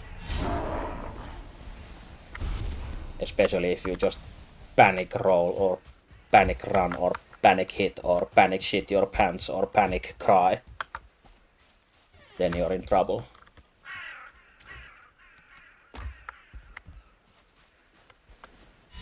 And when you have these barrels outside of these houses or these towers, you can get usually some materials from them. And if you fuck up their furniture, you can actually get fine wood, which I talked about earlier, like early without the tool that I actually need for them. So if you see any of kind of furniture that looks kind of proper, then you can just break them and get the wood. And also, the first tower I ran into, we saw this kind of stone back in the special stones here, in the where I spawned, where I put the deer trophy, the large one, the boss trophy. And these Vegviziers, which I think is a wayfinder in English, Vegviziers show you the way to the boss of that biome that you find it in. So all but the first boss that you get automatically, you have to find these Vegviziers to see where the bosses are. And depending on the biome, they spawn in certain spots. Like in this biome, these towers might have them. So now we click it. It shows us in the map where the closest boss spawn, which have each world has 3 boss spawns per each boss. So closest of the 3 is there from this point. So now we know that if you draw the radius from here and make an imaginary circle in your head or even in paint, you can tell that there is no elder in this area apart from that. So basically if you get like a far away boss, then you can go to the opposite way and try to find a boss from other way if you prefer that way or whatever. Then you can try to game the system, but it doesn't really matter, you can just go to the nearest boss.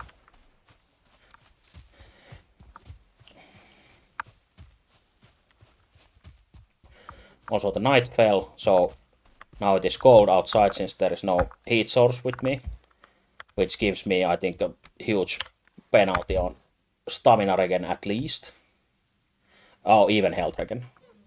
So health and stamina regenerates much slower, which of course sucks. And night spawns more enemies, and in some cases special enemies that only spawn at night, depending on the biome. So night is like a triple fuck you or quadruple fuck you against the player.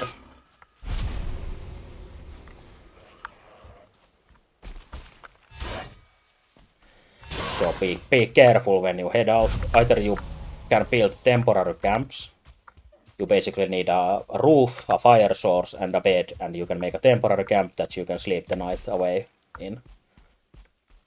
But if you don't have the materials already, it might be quite a struggle, like if you're middle of Black Forest with enemies.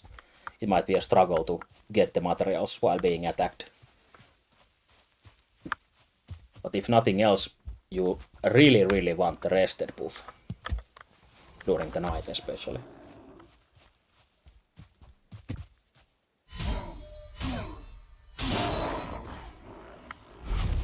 These shaman enemies heal the other Grey Dwarf friends, so they're quite nasty if you get a shaman plus bunch of these basic soldiers with him. And he tries to poison spray you as well.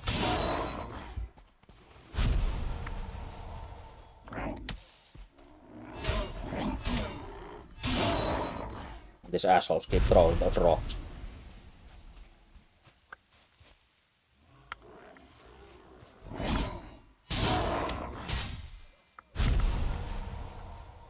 And at this point you really want these Grey Dwarf eyes. Later you have too many of them, but at first you might want to hoard them just in case, since you will need them soon.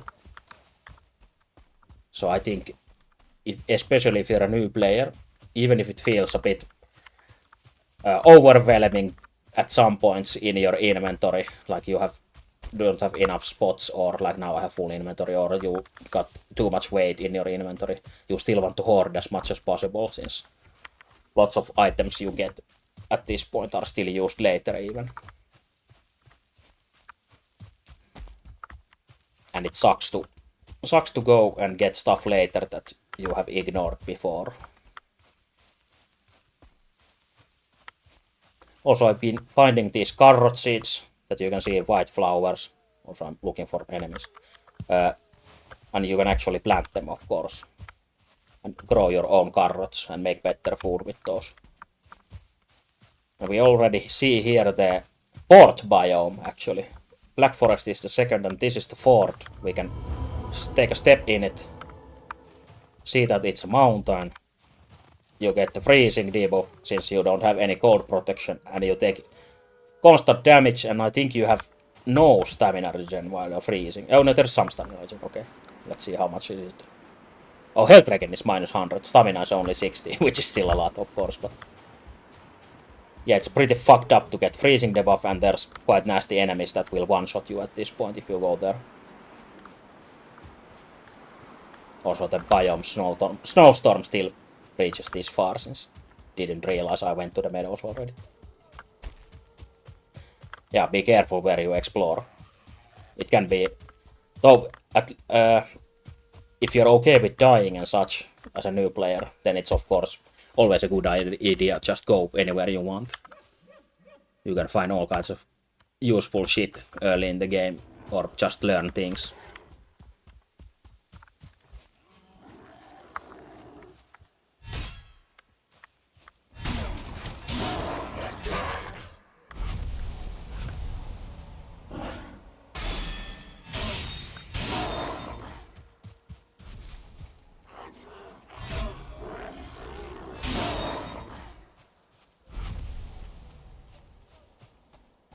I think I'm just running around this forest, Black Forest and Meadows border just in case, since I don't want to get swarmed by enemies during the night at this point. Since there are so many of them, and the cold debuff also affects you for the whole night. So basically what I'm saying that I'm a coward and I don't want to go further into forest yet, since you can run into 1-star shaman already. Which isn't dangerous by itself, but it has shit ton of HP at this point. If you have multiple enemies helping him, you can kill him fast and he keeps regening when you run around and try to avoid his friends. Ooh, or you get these larger brutes that fuck you up at this point. I don't think my sword can parry it enough. We'll see. Unless it misses me wholly. Let's see. Yes, usually you want to parry these since they hit pretty fast. Or you can try to take this one pot shot and maybe roll away. But it's really frustrating to fight like that. So I prefer that you can parry with a shield or a good weapon. And that's enough. When you get the parry thing, you heard the sound and see that the monster like staggers. He looks like he's amazed that you just did what you did, and stays still for a while and takes double damage from everything during that whoa animation. So now I already have to... Oh yeah, I have this rag tunic, which I can illegally dump here. Leave it on the forest floor, since items despawn if there are no player structures nearby them for a... I'm not sure what the time limit is, but some time. So you can just throw your trash into nature.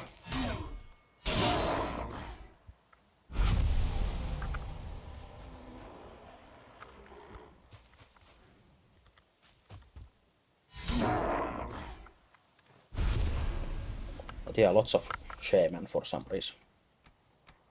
I think I need the resin yet. I want those buke berries, which basically are puke berries. Which is a consumable food that you can eat and vomit out your food. So if you don't have to wait those food timers that I talked about before, if you want to change your food for something else, then you can just puke them out with the berries. Yeah, we're a Viking of nature, just fucking everything up, killing all the nature creatures and throwing our rosk in the luant. Not giving a shit. I hope we can drill oil later from the nature. And build Viking cars.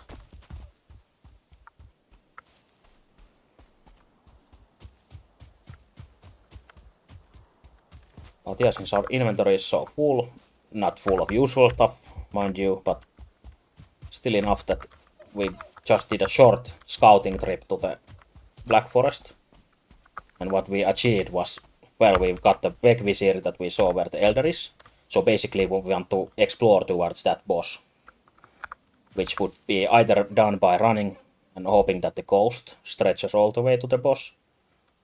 Or we need to build a boat and sail there, even closer.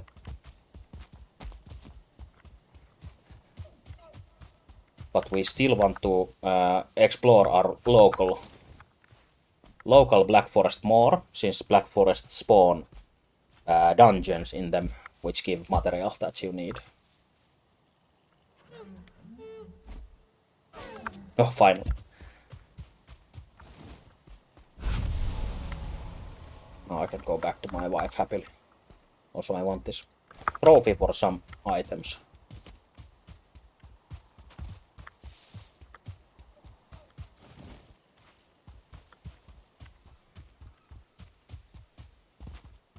So at the beginning you might want to explore the nearest Black Forest that you see until you are satisfied with the exploration.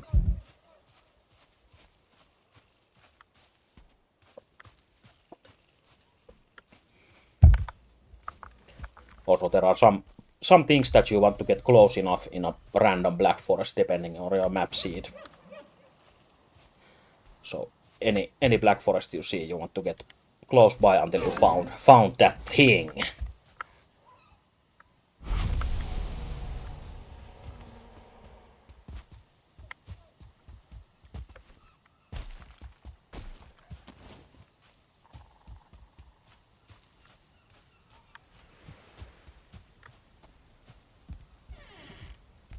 Honey is still not home.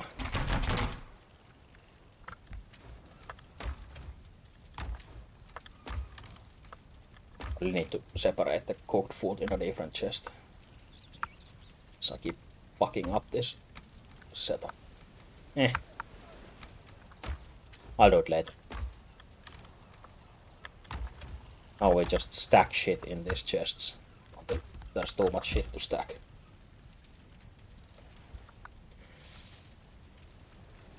And the large boy that attacked us in the forest dropped these ancient seeds that we need for the next boss.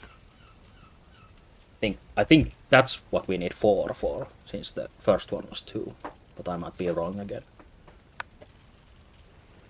Seeds we can't use yet. We can't use the tin ore yet. Wood we can, but over there.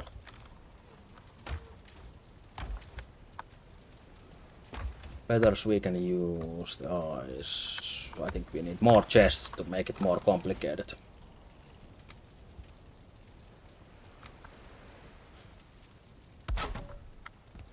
You would think I would plan this more better at this point, since I should know what I'm doing, but that's not always the case. I think I'm trying to be efficient by being not efficient. Oh yeah, the wife said hello. She went back to the market to get more milk. She was here just now and brought the first milk she got. But she said that she forgot the other milk to the store, so, or the market. We can go check the market later if she doesn't show up.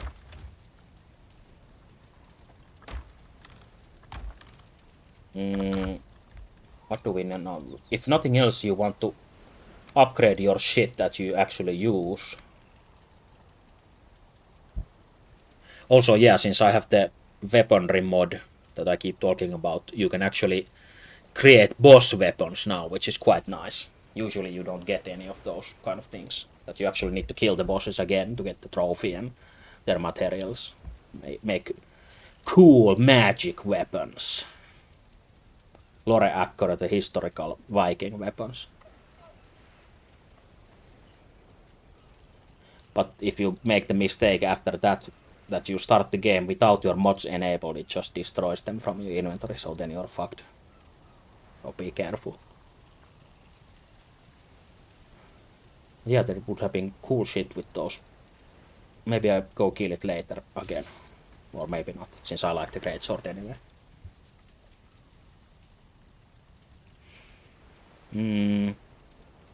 I don't think I need to craft anything, I just need to upgrade my shit. As I said before, that you should maybe do that if you can. That's a good idea. Maybe the axe, if nothing else. Cut wood and shit better. Bones for the armor.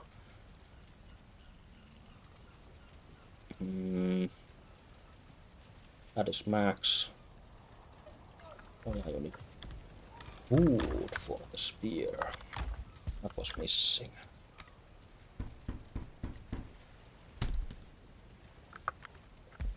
More flint. Oh, okay, so it's flintstones time. If you want to meet the flintstones, you need to go to the beaches as before. So, but if you remember that, oh, I already picked the flintstones from these beaches, they actually respawn. So I'm not sure what the timer is, but not like too long.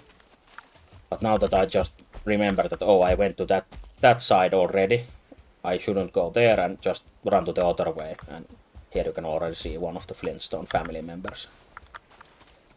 Pick them up and keep going.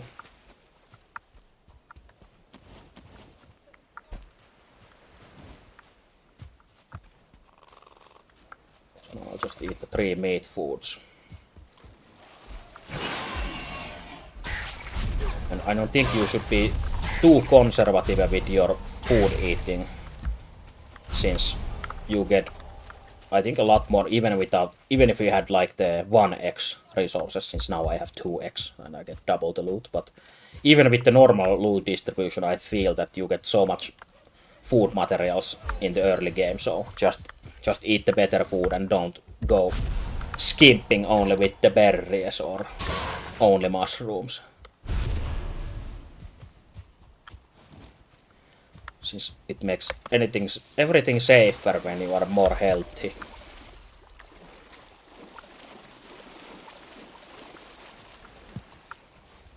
Also, you can fish in this game. Either by getting a fishing rod later, which is a huge chore to fish in this game. It's really difficult in a way.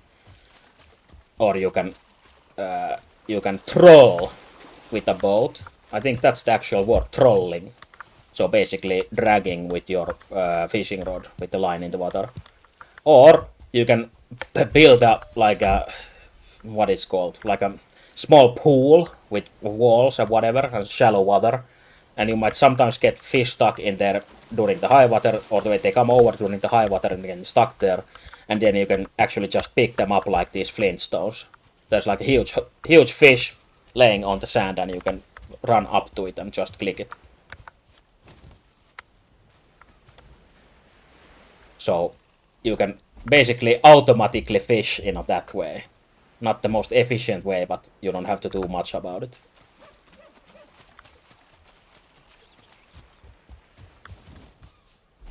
Also, they realize when you throw your spear or shoot your bow, since they make those zigzag moves according to your inputs.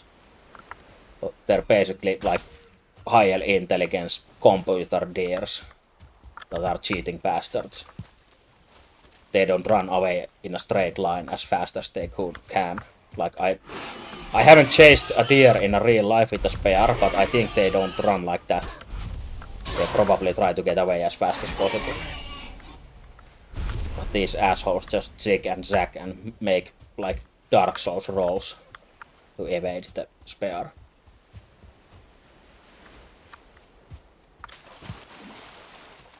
Yeah, a few more flints. Oh, there's a whole deer family in there. Also, if you scan with your mouse from far away, at certain range, you can highlight those names and health bars, so you can see what the enemies are, or if there are stars, if you can tell otherwise. And in darkness it is useful, when you can't see shit. You can always see the names and health bars.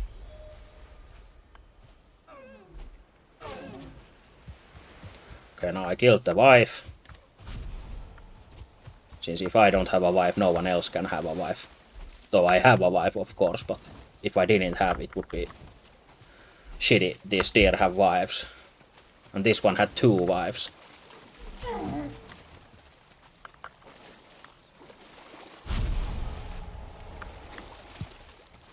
Then I have to circle back.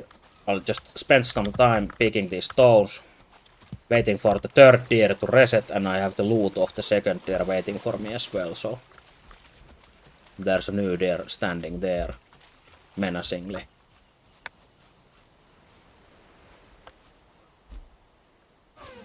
Nice.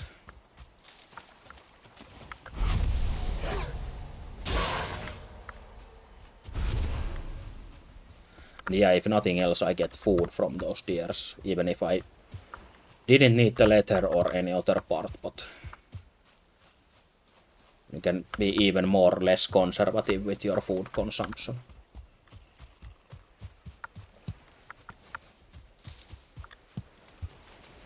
Usually more is better in this game as well. So get everything you can and as much as you can. But yeah, there's the corpse of the 1st deer. And the 3rd one should be coming back soon, unless it was that was standing around, not sure. It might have been another deer.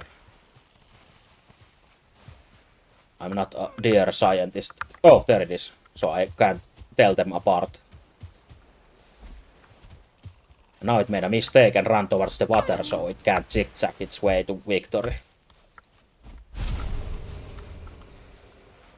Easy prey.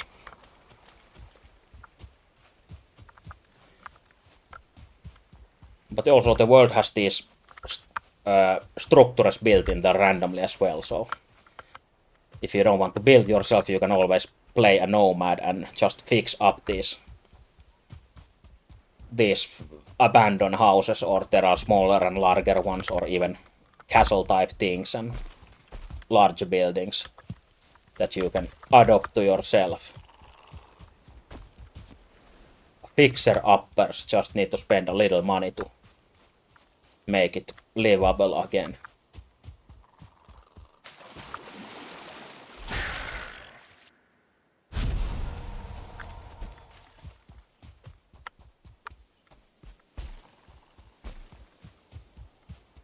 Yeah, now to circle back home and do something that I already forgot. Oh yeah, I wanted to upgrade with the flintstones, yes. Just deposit my deer stuff as well. Since I didn't even do much and already my inventory looks like shit. So this is unfortunately feels like inventory management the game. And it's even more stressful if you don't know what all the items are and do you actually need them and how many. Gets easier of course when you get more familiar with the game, but I think for a new player it's not too great.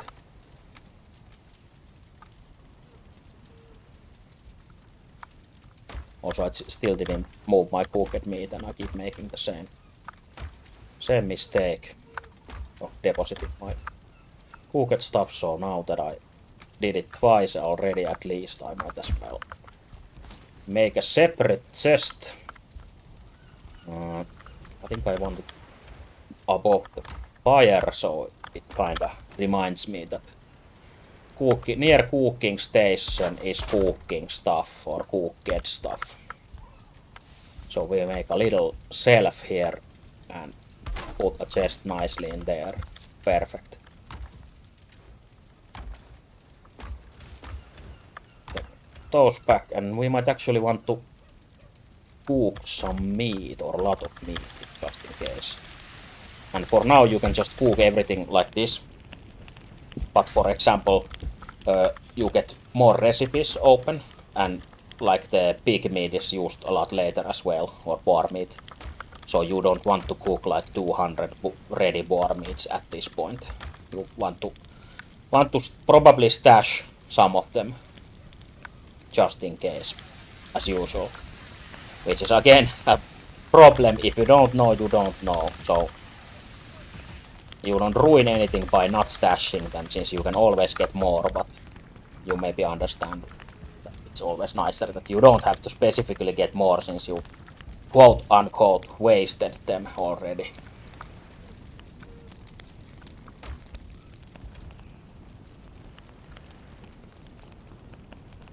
And since those deer and boar spawn in all the enemies, as usual, spawn infinitely, so you don't really have to worry about not getting enough meat or whatever.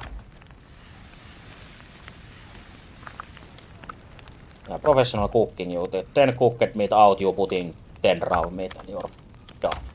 Just spam the button and hope for the best.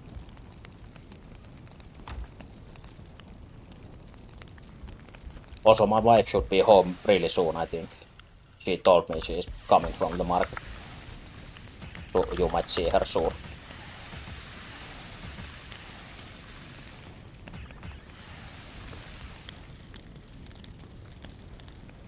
Just 10 meat in, 10 meat out. I think I can hear already her boat coming. But I might be hearing things, not sure. I'm pretty sure it's my wife's boat.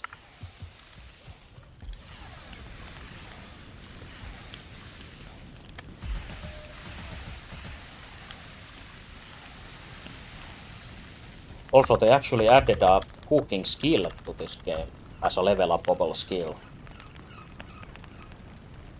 And you get, well, as it says, cooking speed. Then there are serving trays, which are like special multi-use food servings that you can place as a furniture on a table, for example. And you might get more than you put in there as a bonus reward. So you don't have to cook as much and you save resources. So actually my advice of looking at the numbers might be wrong nowadays, since you can get more than you put in, so numbers don't always match. So just spam the E button if you're playing on a keyboard. Trust in your spam.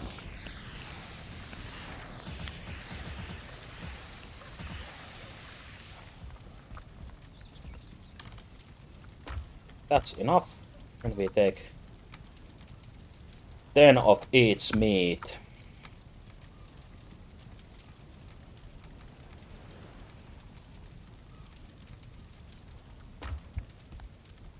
And now we don't accidentally deposit them here anymore. I think we just slightly start organizing at least leave the stuff like somewhere else than everything on the same pile of misery here in the corner.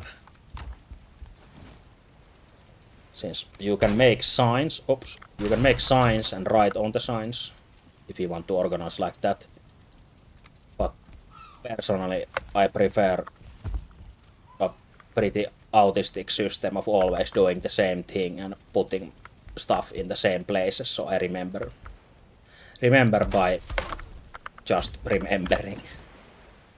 And it doesn't help other people, of course, if I play with someone else, but for my own organization it makes perfect sense, and it's a perfect system. For now, I haven't started with it yet, since I need lots more space for it. Larger house where I can make a wall of chests that makes sense.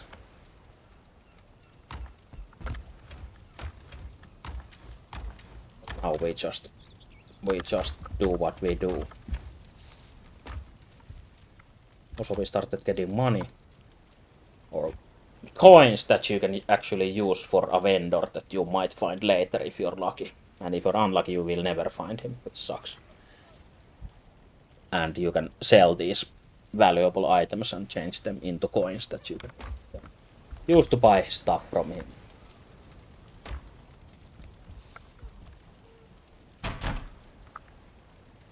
Okay, we have repaired our stuff. Organized our shit a little bit better. Not perfect yet, since we want raw food somewhere near the fireplace as well, but for now that's fine.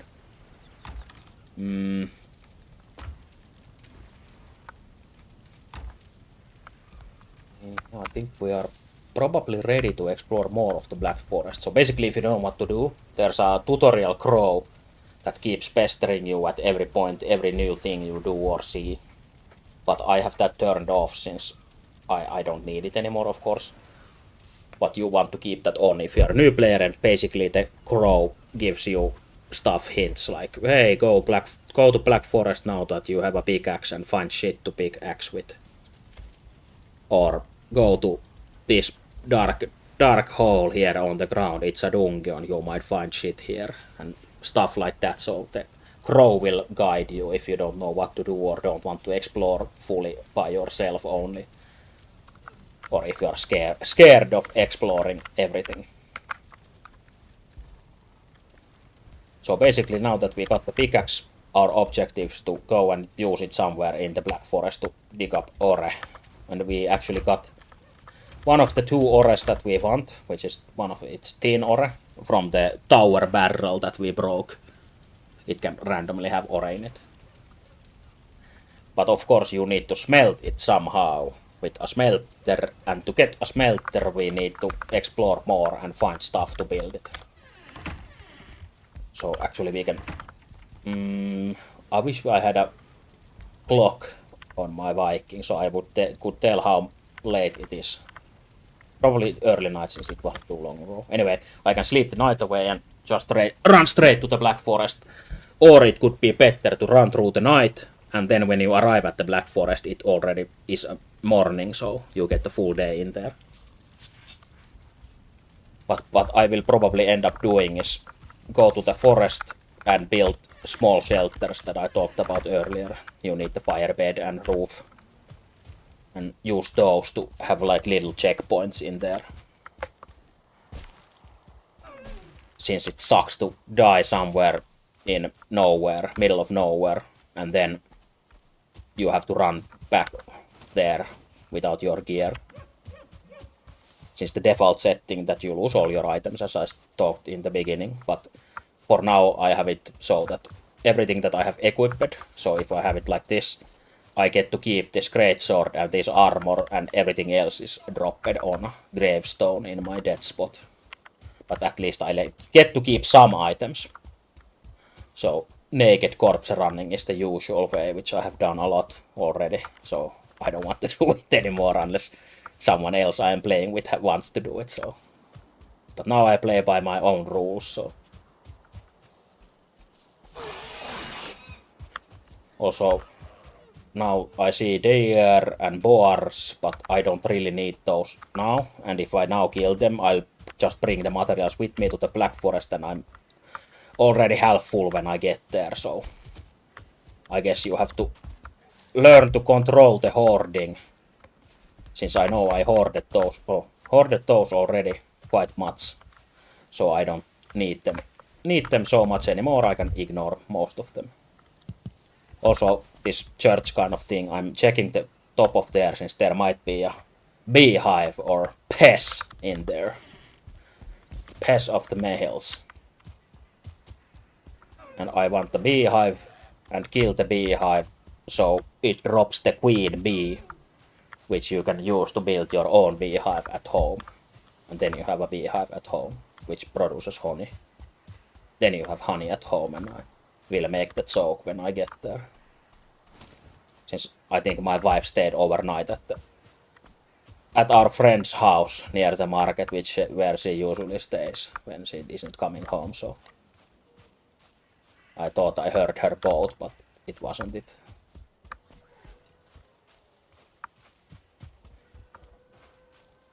But now we have to keep our eyes open here in the forest. Well, this is one thing which is easy to spot, this plant thistle. Really shiny, and if you want to farm it, it's easier to do during the night.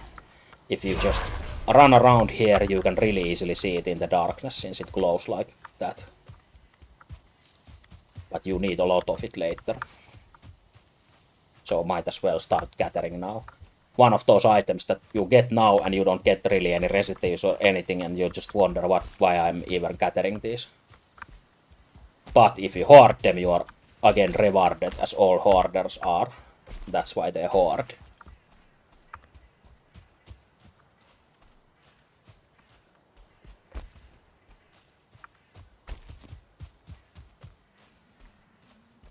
But yeah, keep our eyes open for not only that glowing herb, but maybe even some giant blue smurf-like enemies.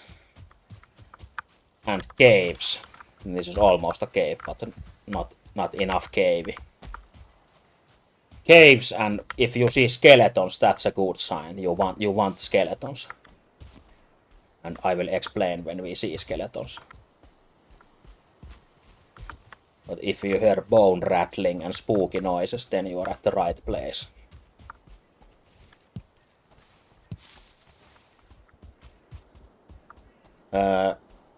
Also, depending what kind of Black Forest or how far it is from your base, you might want to tag these copper deposits, which you can recognize from the normal stones, which are these. Same kind of mossy giant stone blob. But these have these coppery, golden, whatever metallic veins in them, so you can see them from further away. And if you hover over with your mouse close enough, you can tell it's copper. Basically what I usually do is stand on it, put a circle on it, put a letter C for copper, since I don't use C for anything else. And I don't write copper since it takes so much space. Better that you use as little letters as possible, since you might have lots of markers in same spot or near each other. But yeah, that is for later, if I decide that this is the forest that I want to dig copper from. Also, this is special. I don't think I have ever seen this kind of spawn for copper. What the fuck? And a beehive. But these are random structures that I talked about. These don't. I have never seen a copper face spawn, and never is quite a huge thing, I think, since I have played this game for over 1,000 hours. So. Okay then. Yeah, SSR copper. And I think this is a really shitty copper to dig out, so. But just for future's sake, I will tag it anyway. But yeah, here's the true treasure of this place. Pest of the hills. You can smash it. You find your honey, and you find your queen bee from it. And now it said that I can now build a beehive. And now you're a happy bee owner.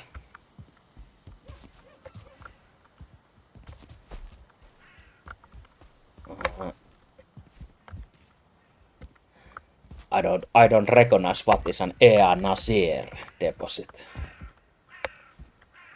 Sounds like some kind of post-apocalyptic resource in this context. Yeah, I found my queen from here since Honey didn't come home, but actually I found Honey as well, so... But it's not at home, so it's not my honey.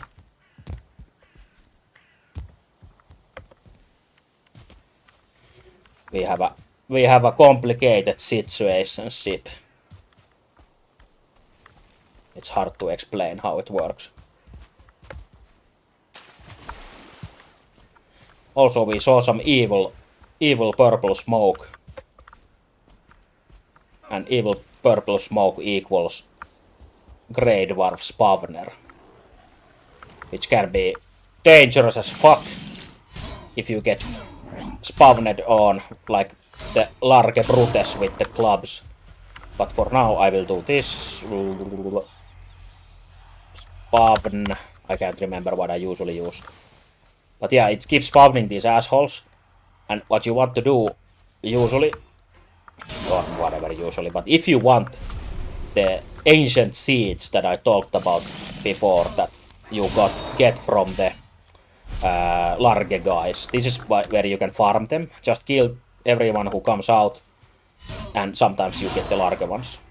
But if you just want quick seeds from this, you can just fuck it up and get, I think, at least one seed, maybe two or more, from these nests itself. So you can just break it, don't get spawns, and it's safer that way. But then you have to find a new spawner. Also, you can use this to farm the Grey Dwarf itself if you want the Grey Dwarf eyes or whatever. Oh yeah, the first customer complaint in history, record history or something. Yeah, I've seen that. Yeah, like shitty quality copper. Fuck that guy. That is what he is remembered for in history. That he sold shitty copper. Fuck that guy and his copper. Also, you get these color changes if you get those stars, which is basically like the stronger version with more loot. So the basic ones are blue, like the gray and blue, and these are red, and the two stars are like disgustingly blue. They're like super smurfs. Now here a skeleton, you heard the spooky rattle. So now you stop everything you are doing. Kill the skeleton, and you will most likely see two more of his friends nearby.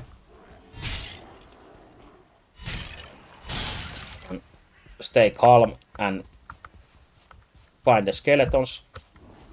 And nearby the skeletons you can find these kind of molehill entrances. And these are the dungeons I talked about earlier.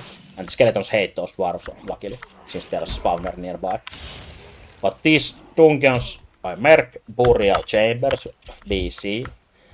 Either they are in these hills, like this, like a hobbit hole, or they are like an above ground, like a stony skeleton tube-like entrance. But anyway, skeleton presence always in this black forest, or not always, most of the time means that there's a dungeon nearby, since always 3 skeletons spawn near these entrances. And the other reason why skeletons spawn here is like towers. They're like large stone towers, but it is more rare. But usually when you hear spooky noises, stop and look for skeletons, if you want these dungeons. That is your tip of the day, number... so whatever, 164.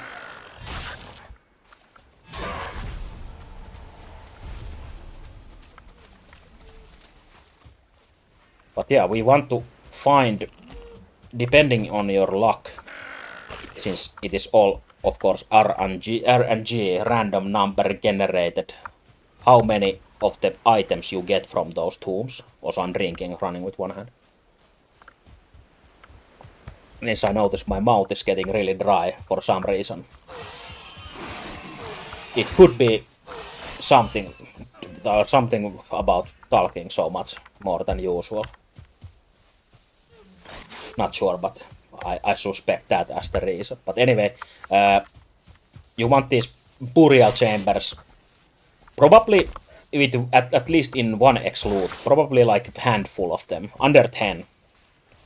And this one gonna follow me to the end of the world. You want the items from them and get lucky and get multiple of them.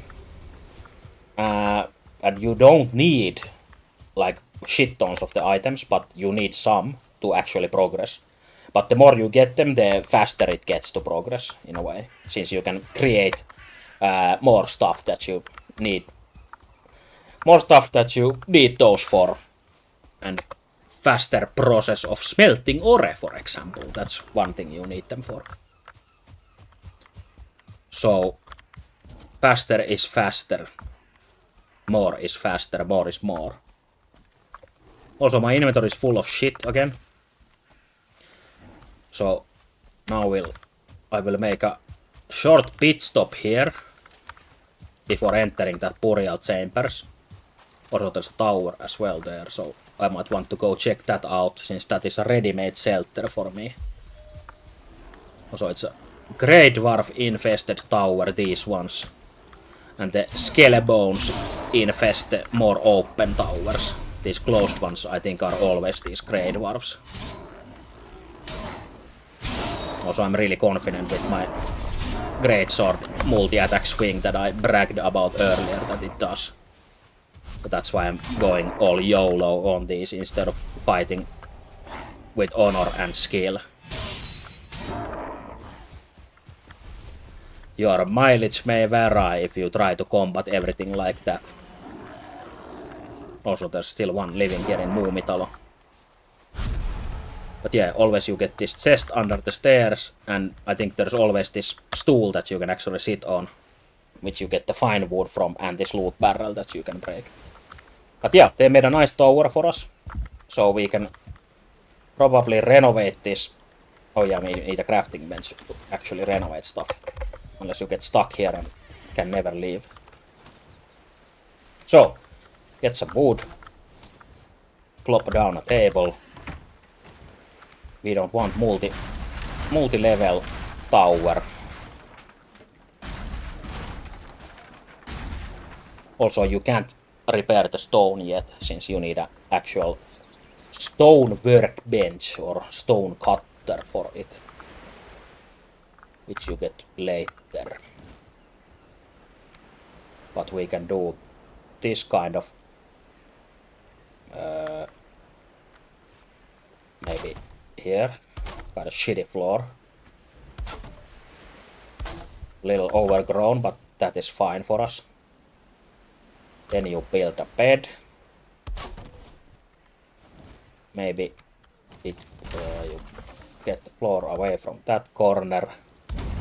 Build this notchki in there. Also, I forgot to get rid of my other axe. Oh, well, I have to do it later. Hopefully, I think this is tall enough. Tall enough for the smoke to not get fucked. Then we can build some guard railings, so we don't run to the fire. Safety first, even in Viking times, like this. Perfect. We can claim this bed, unless it needs a roof, so we have to climb up there and fix the roof first. Which is easily done with this kind of ladder that you can build. Just go up here and try and see what kind of roof the previous tenants built here, and replicate it like this. Since there are two angle pieces, they use these shallow ones. Then you can drop down and lose health. Oh, barrel has physics. Well, anyway, then you can fuck up the barrel to get the loot. There's coal and tin. Try to stab the stool to get the fine wood. Also stabbing the wall at the same time. Also, axe is easier for this. Axe special attack does this overhead swing that you can actually aim pretty well to the ground, so.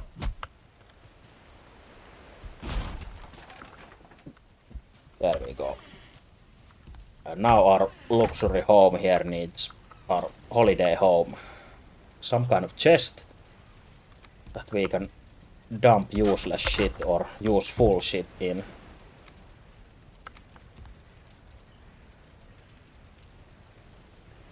Put it there, so we can bonk our head in it when we wake up.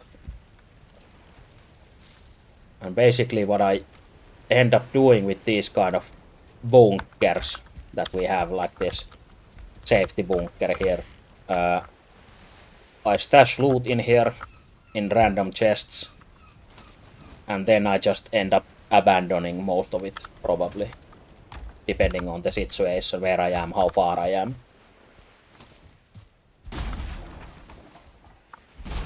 But it makes it easier to organize all this shit while you are on the road, since you can't... In the normal case, you can't always just return back home easily. Maybe later you can with something.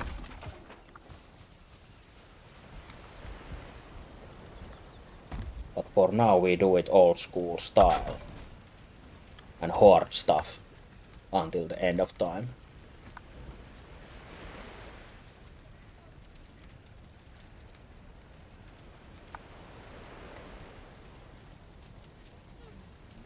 Okay, now I know that I get some items from the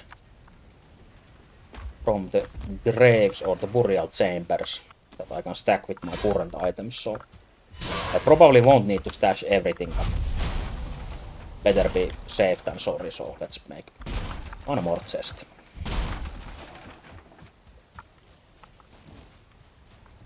One more chest to rule, like here. Just dump all this shit here, keep your food, keep your tools, keep yourself safe.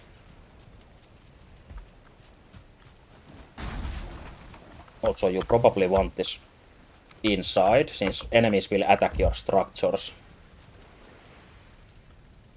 And can I do some temporary stuff? No, yes, no, I can repair shit, since we have a roof. But you maybe want a permanent position for it. It's better. But for now we can stash it outside. Like here. You know, you have 10 wood here, even if they break it. It should stay on the ground, the 10 wood that you can always, not like there's lack of wood here, but still. Basic principle that you don't lose the materials, so. If you have buildings here. But yeah, now we can claim the bed, since we couldn't last time. Now I think it's getting evening. Again, the sun is going down. So these rest points is not only for the night, like I earlier talked about the comfort thing. We can get that red useful rested buff as well.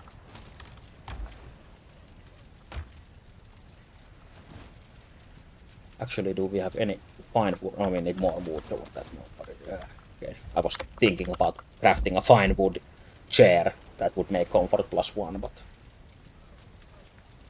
yeah, then you can just sleep the night away when it's dark enough. I will get a drink fast.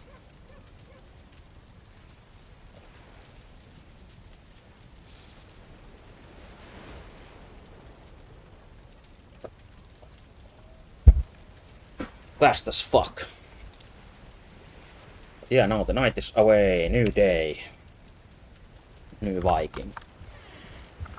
Time to go die. So we go to the burial chambers. Let's see what we find there. You might want to bring a torch for the first time you go there. But we are an experienced badass Viking, so we don't need one. Hopefully. I might regret it, but we'll see. But yeah, now we are far away from our furniture there. Actually, I need to mark these with this camp icon. I usually do this and cap.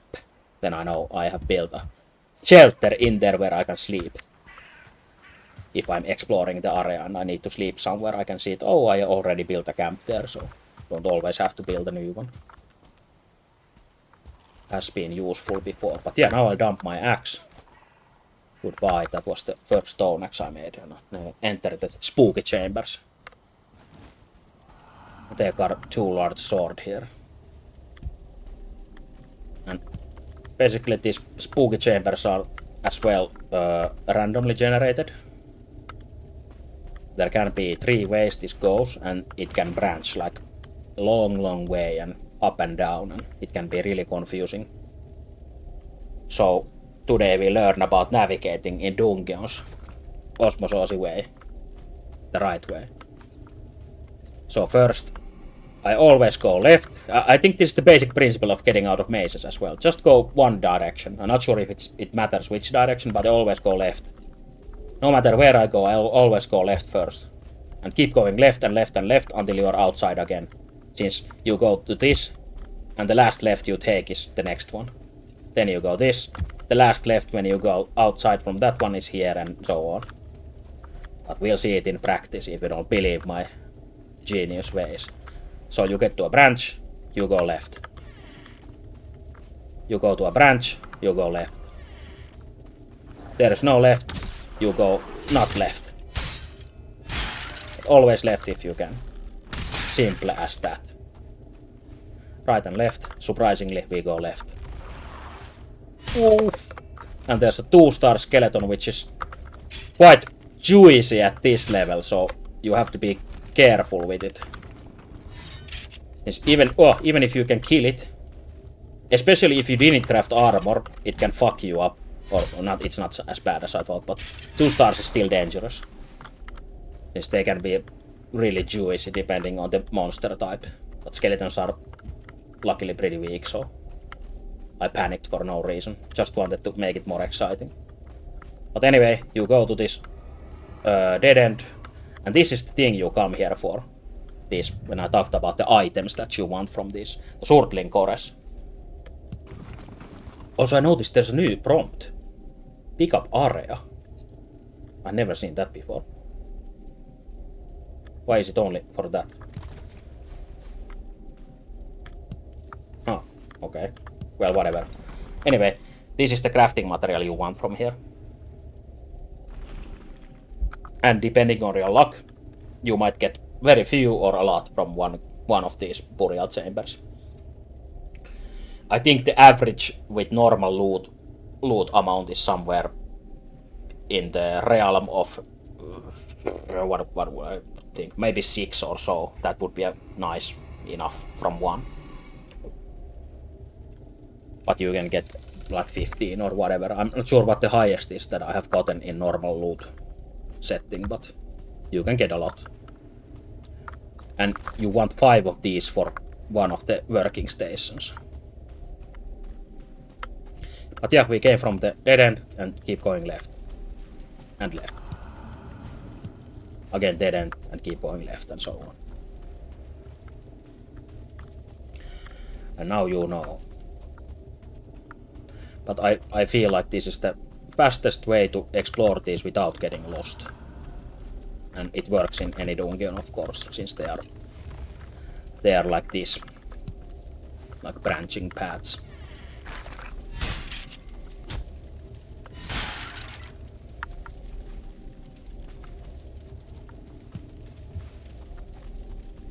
Also, these grave things have, or burial chambers have these yellow mushrooms as well, which you really want to pick up. If nothing else, they are good for just eating raw, since they give quite nice stamina at this point of the game.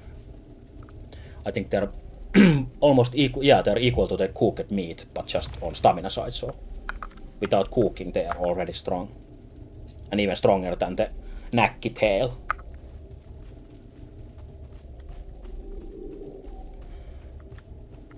And this respawn timer comes from the plant everything mod, I think. So in vanilla you don't see the respawn timer, but these, as you can see, they respawn these in these burial chambers. Nothing else respawns here but the mushrooms. So not the enemies or other loot. But yeah, we keep going left and winning.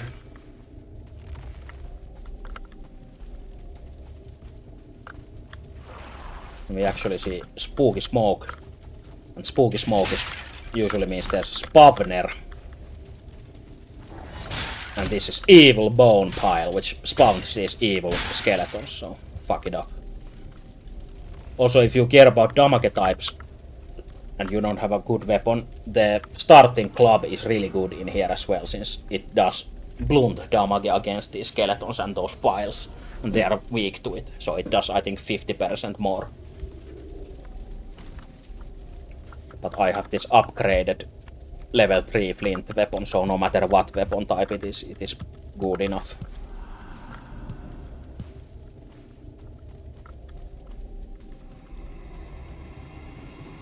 But yeah, just loot everything and keep going left and winning.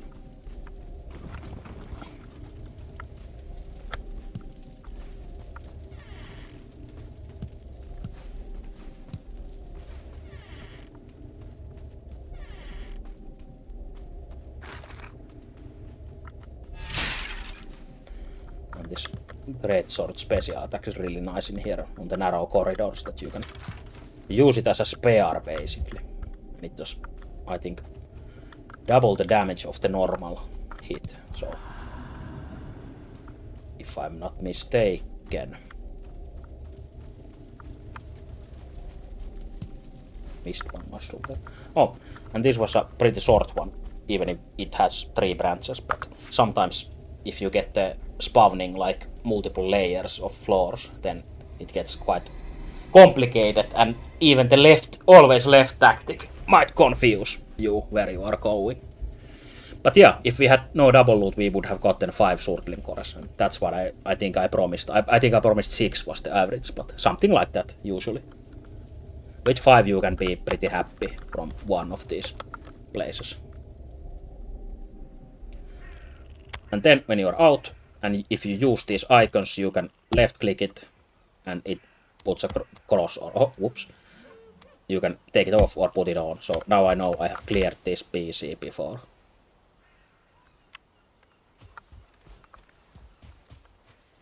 And since these cores weighed quite a lot, and I had shit tons of loot in my temporary beach home here, I might want to run back home with my loot already. And if nothing else, with these cores, I can either build a smelter, which smelts the ores, or a kiln, which smelts the trees, so burns the trees into coal. And I need coal to power the smelters, so you can manage with just 5. Like, first you build the kiln, make the coal, then you deconstruct the kiln and build the smelter with those. But that's stupid to keep rebuilding them. So you want maybe 10 to be more not temporary solution. But anyway, you can start making coal easier now with at least 5 of them, and you can just pre-make coal in the hundreds, and you will never have too much coal. It's impossible in my opinion. You always need more coal. Always need more wood for the coal. And there are other ways to get coal later easier, but for now wood is the best way.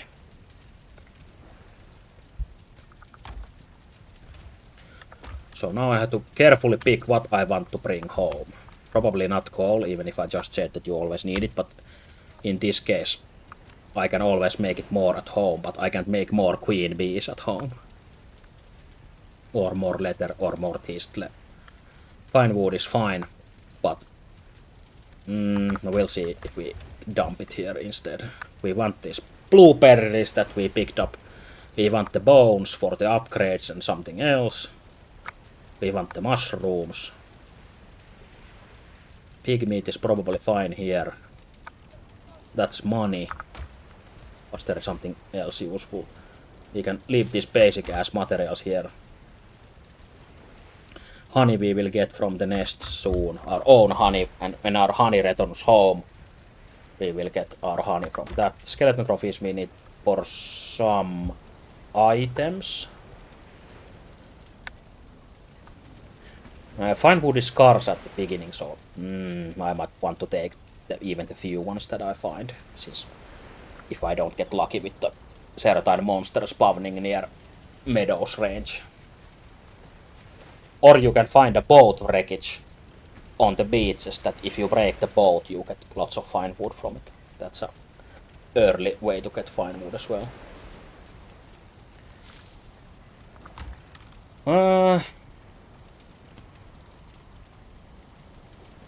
Decisions. Yeah, I think this is... Oh yeah, there's a skeleton in here as well. Summon trophies, not a material at least in vanilla.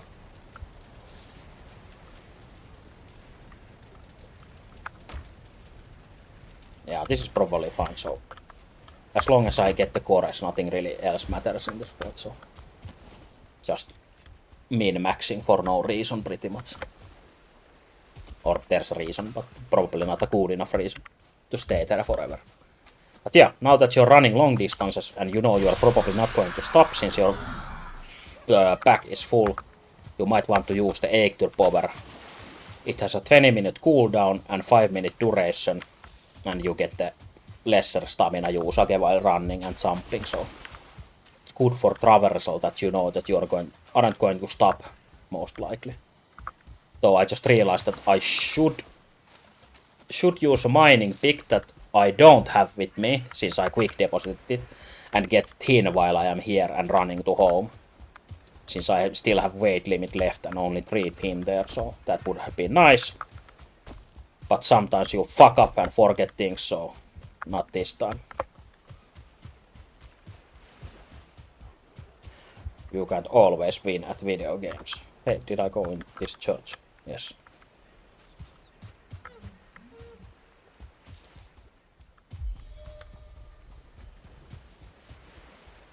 So now just keep running. I think there's an autorun button somewhere. I forgot what it was. If you don't want to stamina run, if you just want to use the slow run, then you can autorun yourself forward. But of course it's more efficient to use the stamina. Especially with this buff.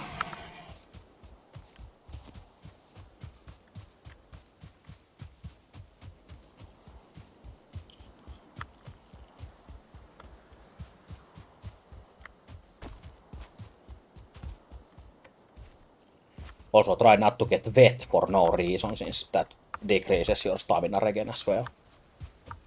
If you go too deep into a water source. Honey, I'm home. Oh, no, I did the thing I tried to prevent, but okay, we'll probably shuffle around our food, since we got the yellow mushrooms, so that wasn't a mistake, luckily.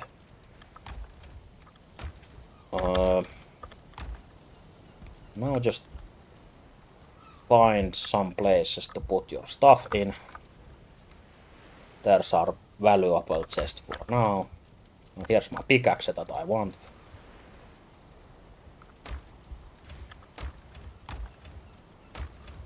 I'll get these tizzle my zizzle, and it's the... Where did I put trophies? Was it the valuable chest? Yes. Well, they're really not valuable, but just take them out. This is kind of trophy item, but not quite.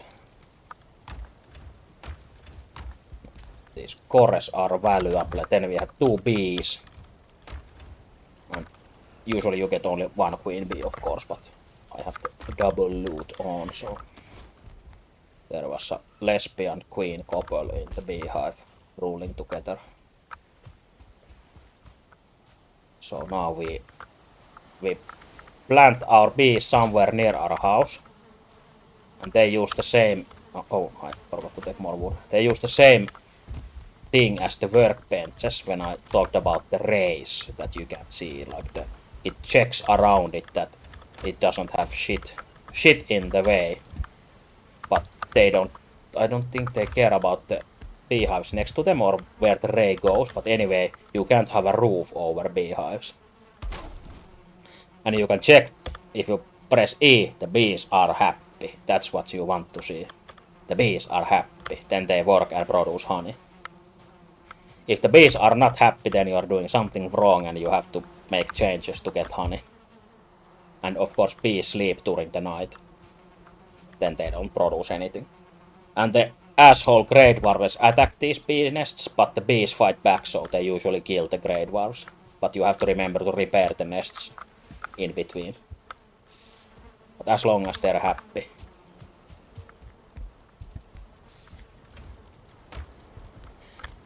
So yeah, then the food. We got these nice mushrooms. Their only weakness is the 10-minute duration, but we can work with that. Then we get the deer meat. Then we can already abandon this necktail probably. Actually, cooked deer meat is used in a recipe, not the raw deer meat later, so we might want to use our resources that we actually made and eat these necktails instead. And save these for the later recipe that we need carrots and such for, if I remember correctly. Yeah, we can manage with these foods. And we couldn't repair these at our temporary base, these armors. They were still broken because you need certain level to repair certain things. And you can see in the tooltip, like there it says repair station level 2. So then you can deduct that you need a repair station level 2 to repair it. Depends on the upgrade level and the armor and whatever.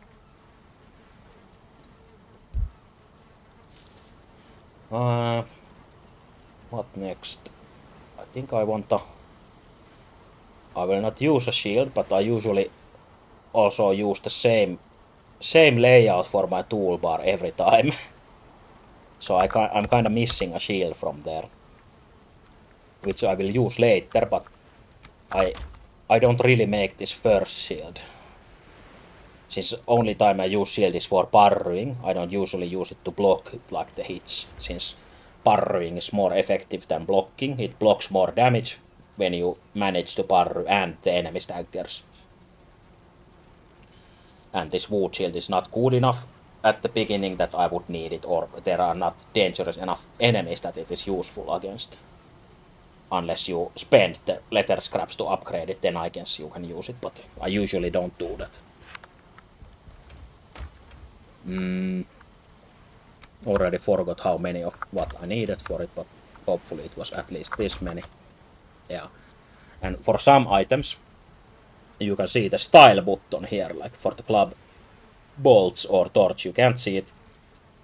But for the shield you can. When you click it, you can actually pick a style what to craft the item. It's only cosmetic, of course, but we will take the Finnish shield this time. The white and blue. And we craft it. And if nothing else, you can actually use this as furniture.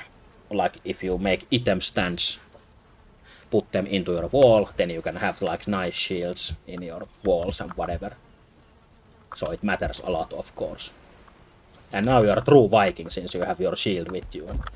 You actually look like you're ready to fight.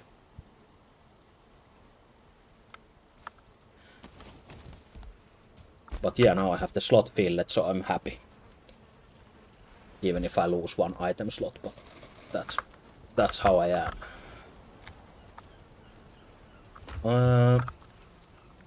Then we got the bones that we didn't have before, and we should be able to make the shitty cape that only gives some armor. It isn't really useful at this point, but armor is armor, so we might as well make it.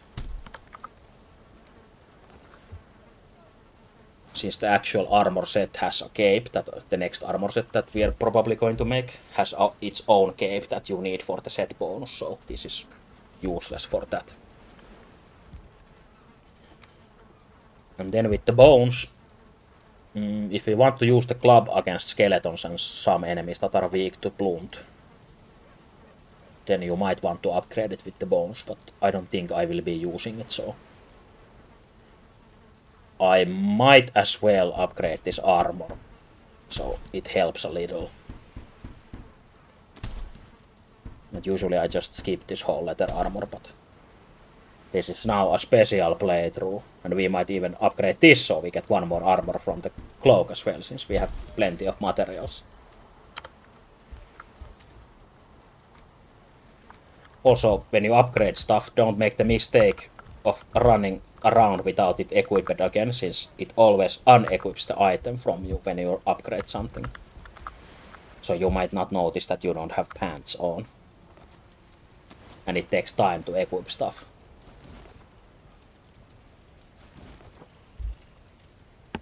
There we go. Now we have 14 armor which should be more than enough for a long while. But yeah, now we have upgraded our stuff. We brought the special things home, which I already forgot and now just remembered again. And we want this charcoal kiln, which needs those cores and stone. Actually, I think we can just take 50 stone. Cores were in the valuable chest here. In this darkness we feel cold. The coldness of world without our wife. But no worries. We will feel the heat soon when we build our forge here and start forging a new wife for us, since our current wife is still missing. And I'm starting to believe she might not be coming home.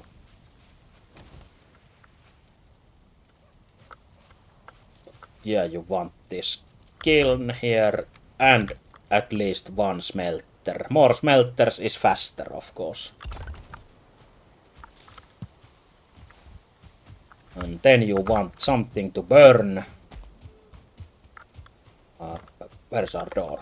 It's too dark, I forgot. Something to burn, which is basic wood, is fine enough. You don't need anything special for it. And the kiln eats 25 at the same time. It puts them in the queue and keeps them burning. Here, charcoal kiln, boom.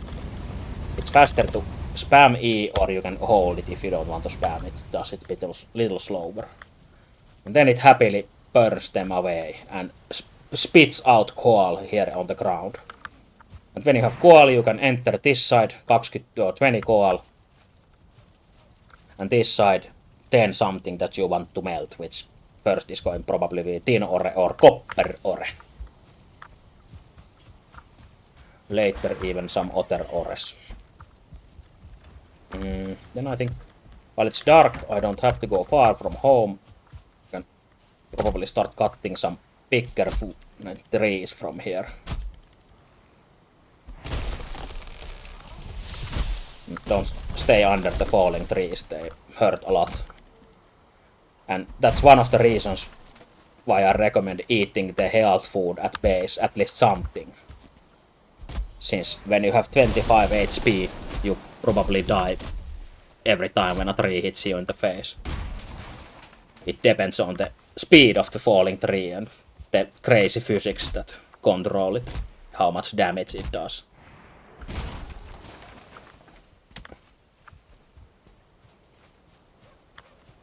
Also there's, as usual, home invaders during the night. So always be prepared. So your existing wife can sleep peacefully inside at your home, together home while you are working outside, providing for both of you. And if you're playing with other players, always remove the stumps from cosmetically relevant places, since those stumps suck when you want to build something, or they look ugly when you need some area to look pretty. So, or if you have a wood farm and you want to plant new trees, then you might want to remove the stumps as well.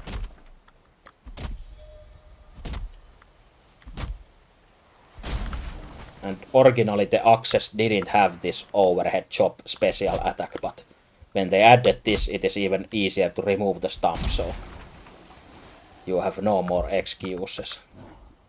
Before it was a bit harder to hit them sometimes, so I sometimes had to use a pickaxe to hit the same motion, since pickaxe just does this. But now the axe can luckily do the same.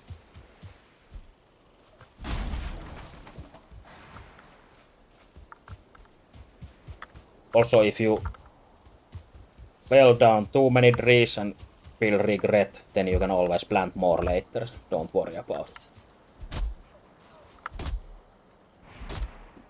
You will get a thing to plant them when you get your first bronze bar, which is made by combining tin with copper, if you didn't know from real life, or somewhere else. And copper and tin were 2 ores we were going to dig, so not long left to get the first bronze.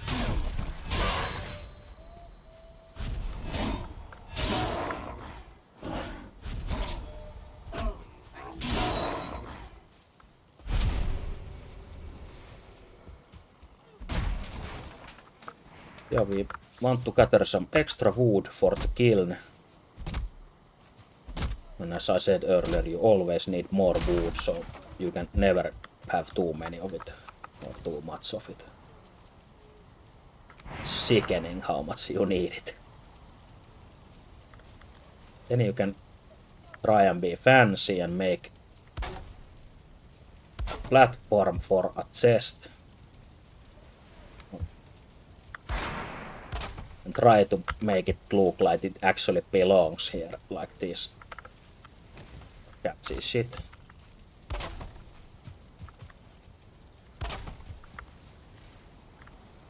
Now it looks like some Viking actually officially built it here and not just randomly.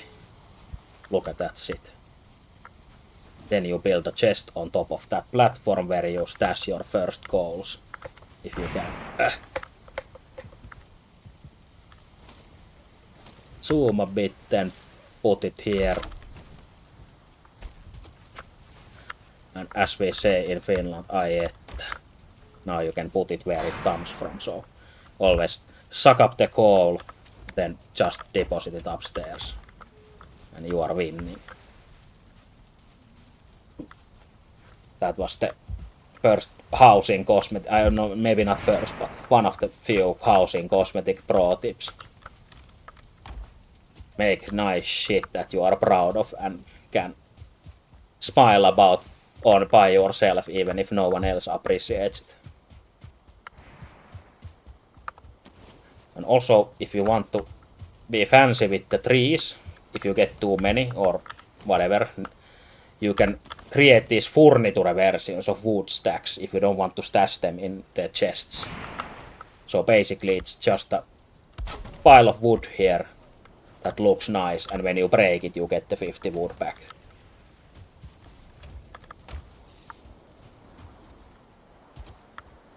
So you can make fancy lumberyard or whatever, or just use them as extra decoration in your cabin near a fireplace or whatever use you can figure out. But of course it is more efficient to just keep them in the chest, so yeah, I might want to make an outside chest for outside things, so stone and wood will live here from now on. They are vanished from inside the house. The basic stuff.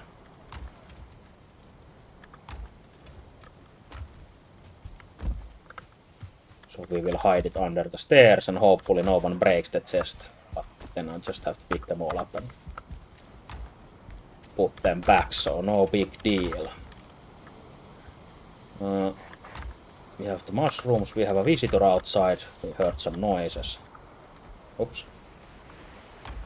I just repair my shit, just spam the repair button to win.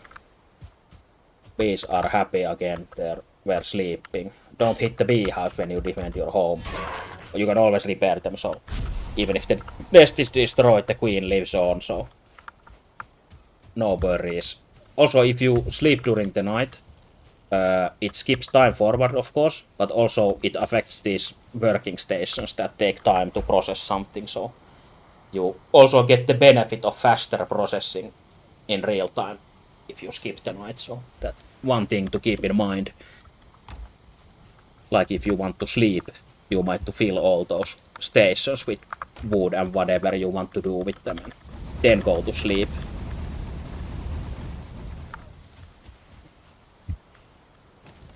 Also, it is easier to handle all this if you have a wife at home who handles all this while you are doing other things and keeping the kilns filled and the smelter filled and making food and whatever. My wife is not here now, but she will be later as I promised, so then it gets easier. But for now I have to do this all by myself. Also, before you run away, check your rested buff. Now it's a bit over 5 minutes. I think it was 14 or something I can get with comfort 5, so stay in resting buff icon area for this small duration, like is it 20 seconds or something.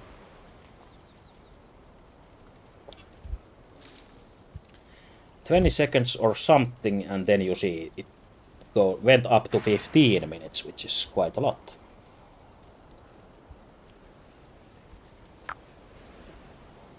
And it doesn't go down if you stay in the rested area.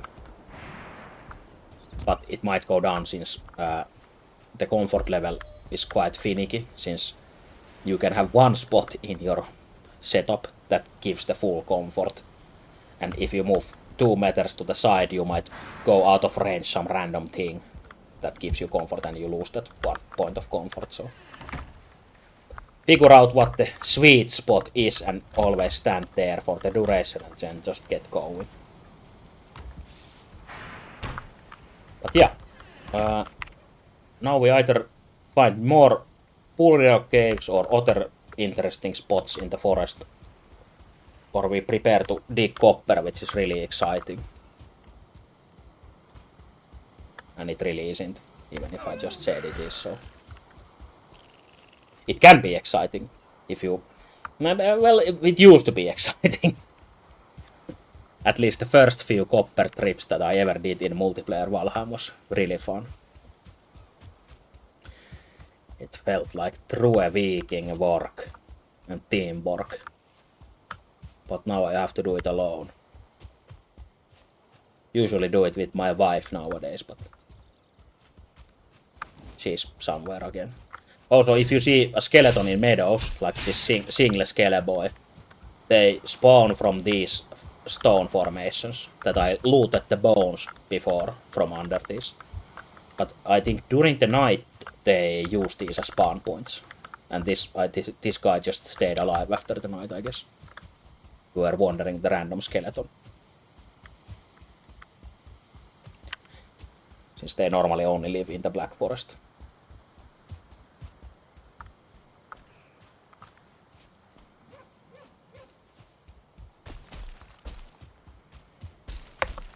Again, our food is blinking, so remember to eat. Ignore these animals. Keep heading for the forest. Also, your buff is ready. Might as well use it, since you'll never use it if you don't use it. The usual dilemma. Here's maybe bones? No. Not always, but sometimes there's bones here. You can get the early bones without seeing skeletons. But might as well use the buff, since what usually ends up happening, of course, is that you keep saving it for the perfect time, and you actually never use it, and could have used it 5 times already in that time.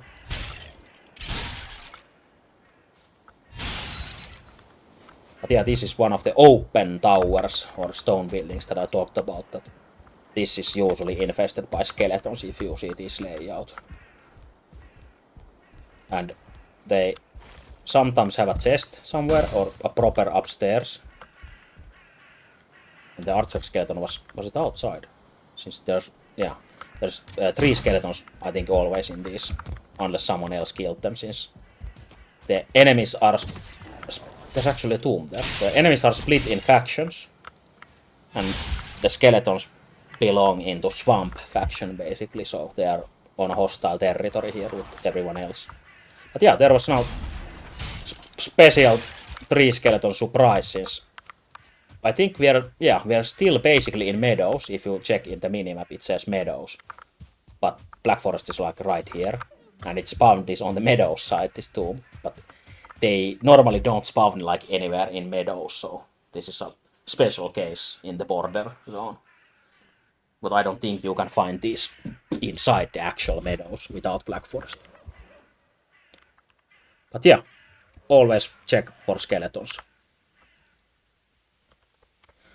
Like now I just thought every skeleton was from that tower, but I was surprised by this And the Hobbit hole was one type, and this is the other type that I was talking about. Burial chambers are, I think, only these two kinds of looks. And in we go again.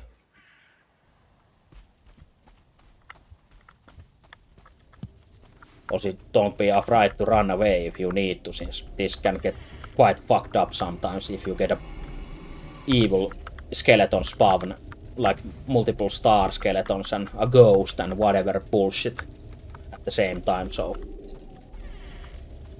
it's quite difficult to fight all of them in a small space like this sometimes, so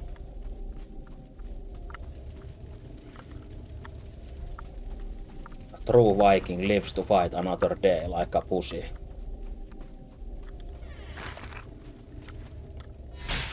Since by the game's lore we already died on the battlefield, and that's why a Valkyrie carried us here for Odin to fight these assholes for him. So we don't have anything to prove anymore, so we already reached our almost Valhalla, so fuck dying again.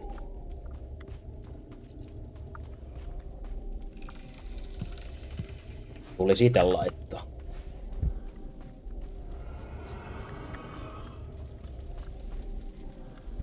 Yeah, this looks like a shitty burial chamber since there's so few cores in the two corridors, so we might get unlucky and this is a shitty corridor as well, or surprise skeletons behind the door.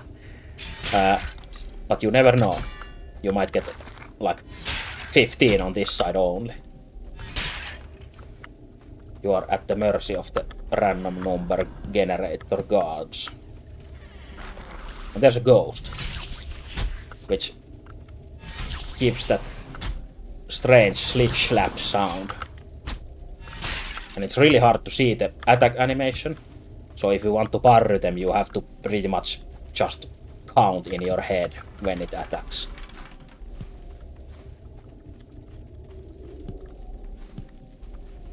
But this greatsword is a really great weapon to keep them at range, so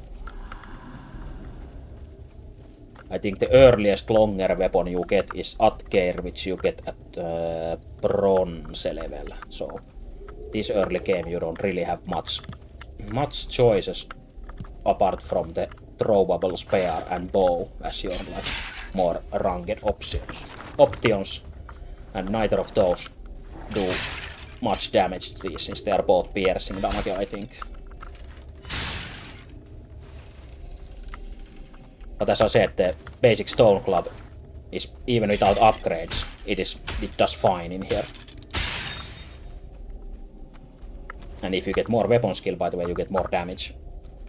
More damage range, so if you see here it's 12, and how that shows up in the tooltip. If you check the damage, it says blunt 12 in orange text, and after that in parentheses it is 4-7. So if you had 100 club skill, it does 12, but at your current skill level it does the yellow damage in the parentheses, eli 4-7 with your level 12 skill. Same with every other stat that has those parentheses on it. Durability, actually no. I already, and movements, fuck that shit. Only block, armor and blunt shows you that difference. And for block armor you of course need blocking skill.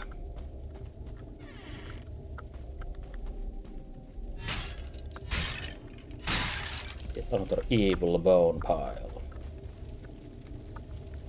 And this is one of the Wayfinder stones, and it already says map location already added, so there isn't any closer elder than what we already found, which makes sense since we found the one upper there.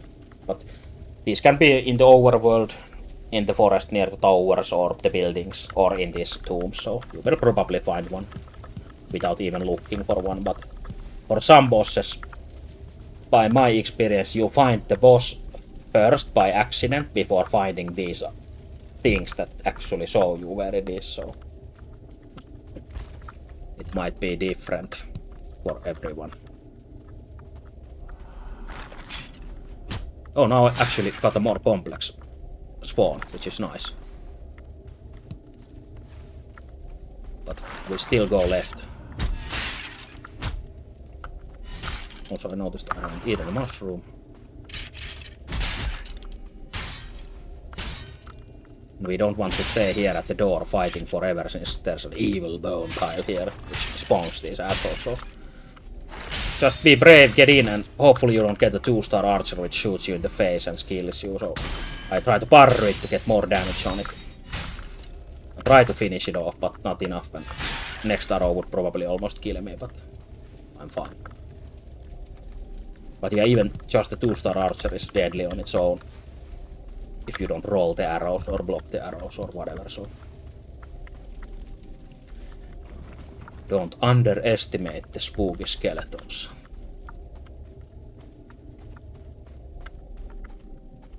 But yeah, here we always go left, even if we saw red in there. Could have gone upstairs, but didn't spawn anything there. Yeah, it's funny that when the game first came out, and for a long time after that, if you parry the projectiles, the ranged enemies are still like, whoa, you just parried me. They do the whoa animation. And then they removed it at one patch, since they felt like it was wrong that they do that. But I think it made the game worse, in my opinion, even if it's more realistic that they don't get like parried. But then archers could be pretty overwhelming if there are multiple and you can't stun them from far or can't do anything against them. You can block the arrow, but they just keep shooting. So it is better and funnier that it has the whoa animation.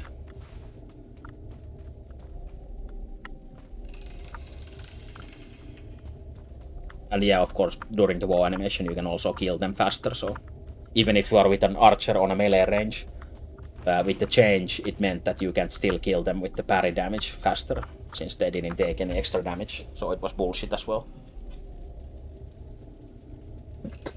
But yeah, we got 14, so 7 basically from just one wing. So as I hoped, it was enough from just one wing, even if those 2 wings didn't spawn anything. So GG. We are still on the average amount of Surtling cores.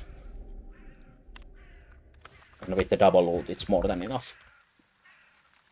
Also, rain is of course not good. It gives you the wet debuff all the time.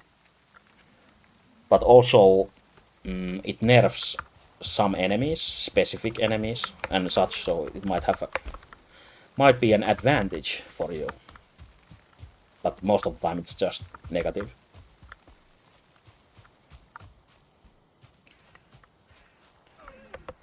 Also, I'm risking my life by going next to this mountain biome again. Since if a specific mountain biome enemy sees me, it will most likely... Well, at this point it might be 2-shot, not 1-shot. But still. And I don't think I can parry it with this sword, and usually I need a parry to deal with them, so...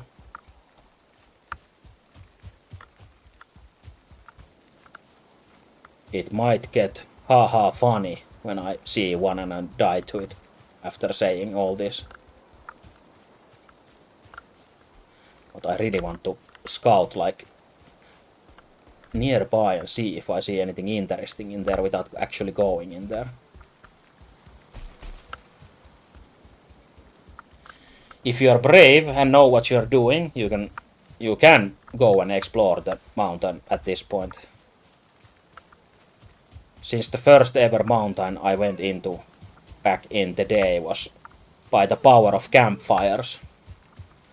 Just keep chaining the campfires and they prevent you from freezing to death. You get the cold debuff but not the freezing. So it brings it down 1 level, so then you just avoid the enemies and hope for the best. Just keep wood and stone with you so you can keep building campfires. It's really janky way to go like that, but it can be fun as well. If you are adventurous.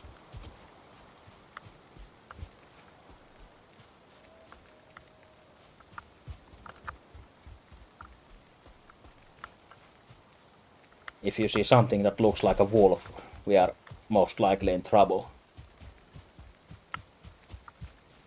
Unless it just looks like a wolf and isn't actually a wolf, then it might be okay. And if you see my wife in there somewhere, tell me that as well. Still looking for her.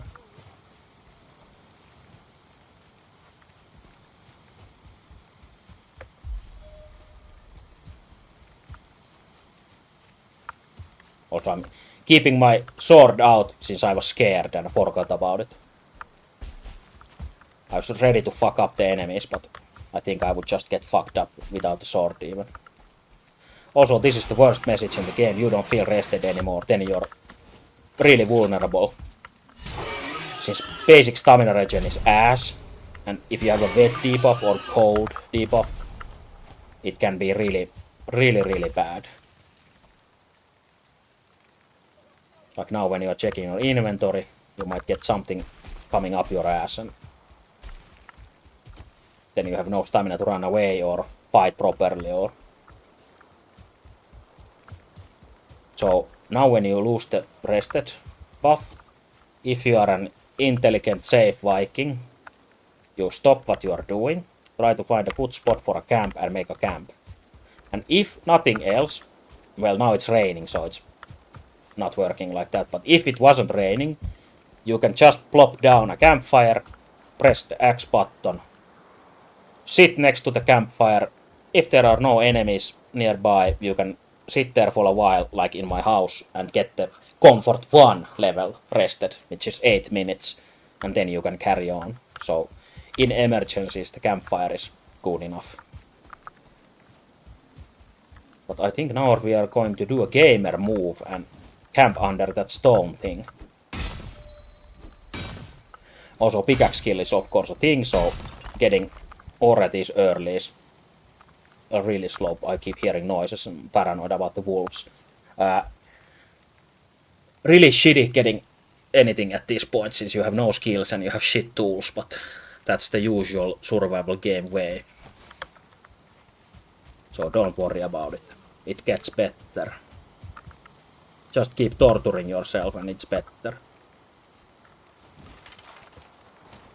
So now we have to find a spot under this that this campfire can burn. And we are safe from the rain.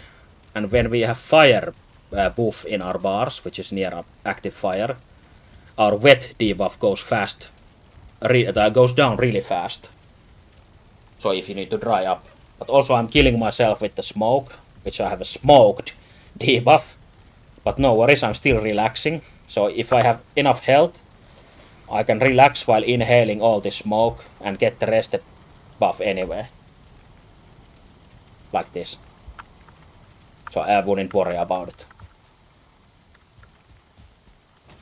So after you have inhaled enough smoke and feel rested, let's go again.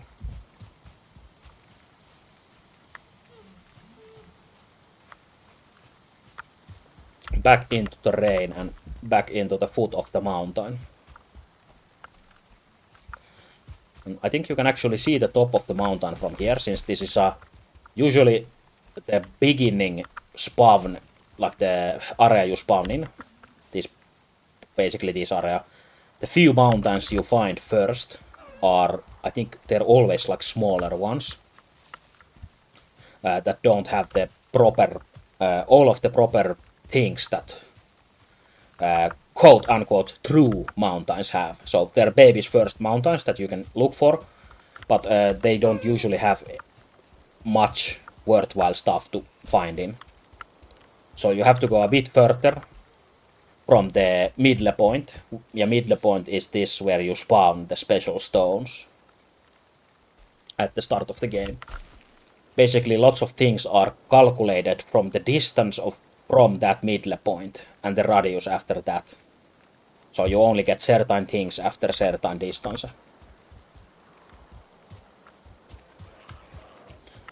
Like certain biome spawns or certain 2-star enemy spawn only further away and such. But you actually see a drake there. Which is a mountain enemy. The flying thing. evil frost drake. I don't have a proper ranged weapon right now, so I don't really want to challenge them. Usually fight them with the bow. I don't want to throw my spear down the mountain. Since I could shoot it with a bow from far and pull it closer to the base of the mountain, so fighting in a freezing condition is pretty fucked up in there, so I don't want to do that. Also now it's night, so it's cold and wet, which is double the fuck you to your stamina and health again. And if then you don't have a rested buff to counter them at least a little, then you're like triple the fuck. Or whatever times fucked. You don't want that to happen. Also, I got too close to the mountain, so freezing again. But what I'm now doing is basically circling around circling around the mountain and trying to map out the starting island, like what biomes or what connections I have from here, before I commit to sailing.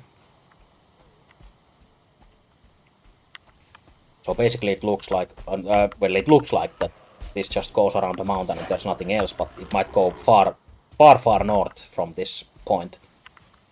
Since you can get like huge land masses that you can just walk in between, like they connect without needing a boat. Or sometimes you get just small puny islands of things. So go and explore. You never know.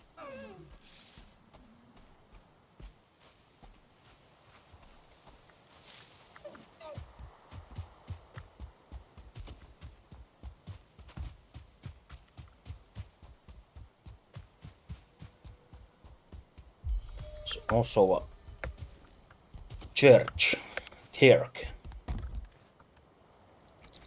These places usually have these chests, which most of the time don't have much useful shit. Mostly these money items, or the valuables, are worthwhile.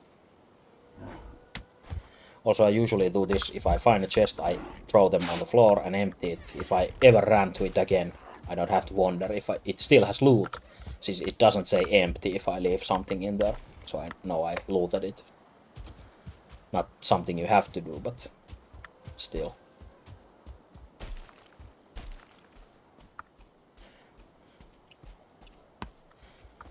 Teaching you the ways of how this Viking does things, but every Viking does his own things.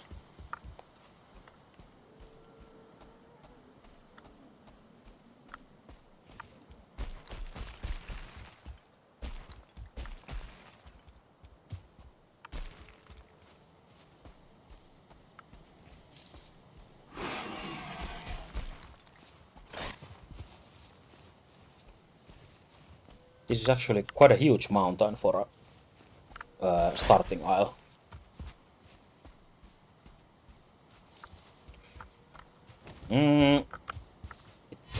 My favorite and least favorite biome. I think purely the feeling of meadows when you start the game, even if I have done it many times, I think I still like it. Like, it feels the most Valheim, just running around the meadows and listening to the meadows theme that we are now not listening, since I have listened enough. But just some fresh feeling in the meadows. I think I still like it, like only for the feeling, since you don't get to do much in the meadows else. But and usually I have felt that the third biome, which is the swamp, as the name says, I don't think that's too much fun. Even if the current final biome is a clusterfuck, but it's more interesting than the swamp, I think. Even if it feels like shit sometimes, but meadows best. And after that, I think I like the mountains. Since mountains have so much feeling in it as well, when you go there freezing your ass off, when you are a new player especially. You don't know what to expect, try to survive, sit in a abandoned abandoned small building that you find there. And make a campfire, try to stay warm in there. Then you get a huge snowstorm in there and enemies around you and whatever. And I usually just like snowy things, so.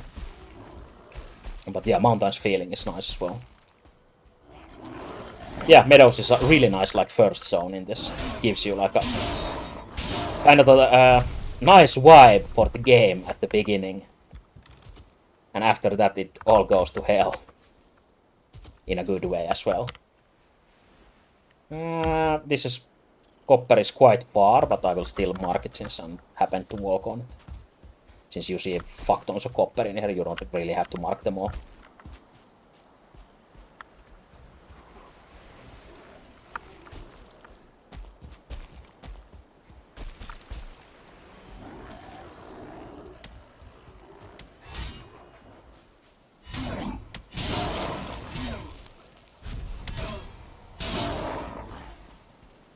So you don't have to worry too much about that poison spray if you just have the max HP increase from the foods.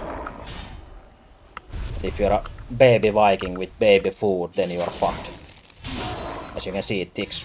Oh yeah, and I have the spring buff, even less then. But anyway, it still doesn't do much actual damage.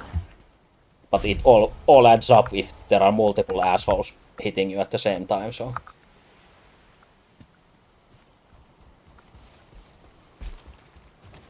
You don't especially want to eat the poison, but it isn't too dangerous on its own.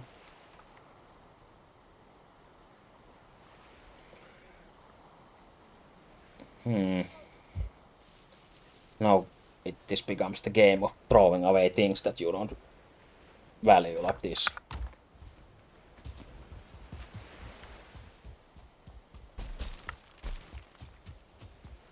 But yeah, I'm satisfied that I don't think it went further north in there, or too much further at least, unless I missed it wholly.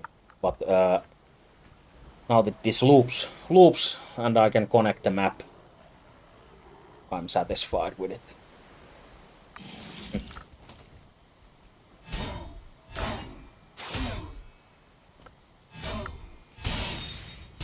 Also fuck fighting in the hills.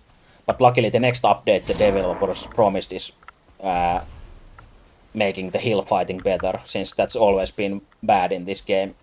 If you have to fight on slopes, it's difficult to hit anything. It goes all like around the monsters or whatever, but they said they would fix it. Even if there's been a mod how to fix it like forever. Also I want these berries, I guess, but fuck the wood. Rolling downhill, so might as well just loot every blueberry I see, since the blueberries itself are not special, but the things you can make out of them.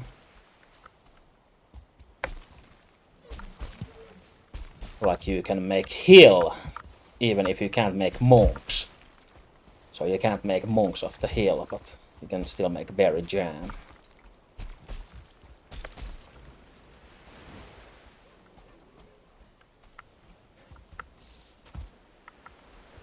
Yeah, it's nice that you can see them far away. And the big guys have the red glowing eyes as well, so you know the enemy is coming from the darkness. Unless it's a new day. And we are in Limgrave, I guess, according to the soundtrack. So welcome to Elden Ring.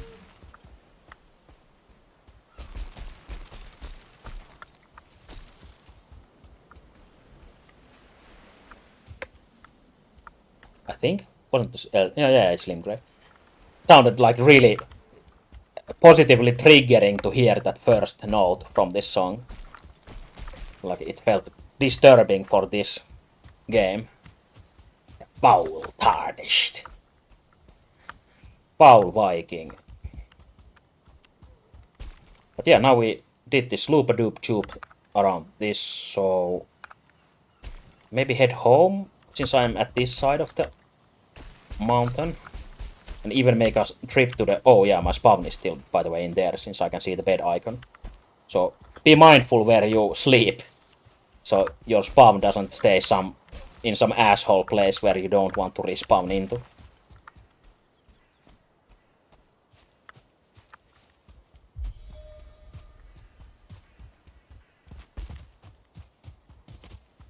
So I think we will just speed run with the buff by the power of huge electric deer. Get energy legs and run home.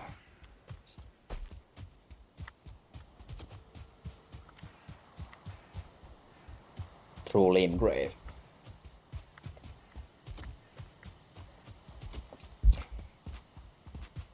But yeah, if you haven't played Elden Ring before, the Limgrave is the first open area you enter, and then this song begins to play, so feels kinda even nostalgic at this point already.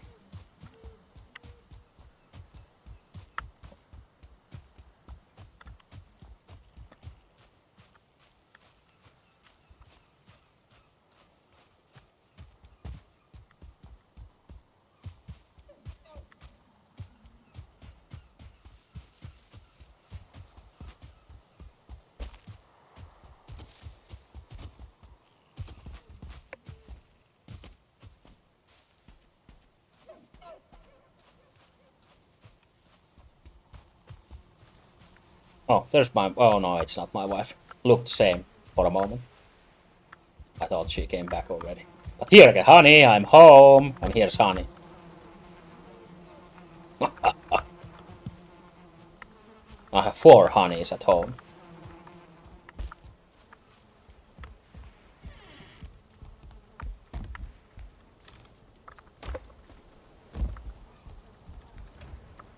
Don't worry, I nailed the joke.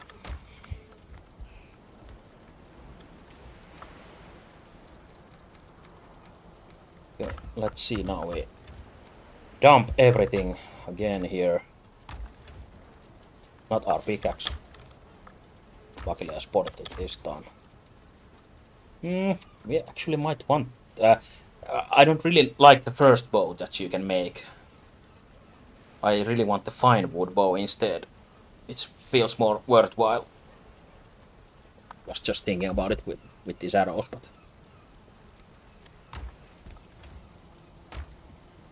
And we get lots of these cores that we need for something else as well.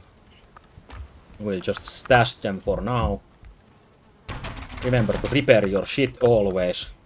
Get the rested buff, that is on. Pick up the coal that your wife left on the ground. Put more wood in there, since your wife won't do it anyway. And you might want to, if you're sure you not want to move this thing, you can pre-fill it with coal. You're ready to rock when you get your first ores, which actually we do have already here. Unfortunately only 8, but still we can already start by smelting the tin. Now it processes them as well. And we are slowly winning. Okay, remember to not always deposit your damn food away. Not sure how much I want. 12 mushrooms. Eat your food. You still have your acre buff. You have full rested just in time before you leave your house, and off you go again to the other side of the world with your stamina buff.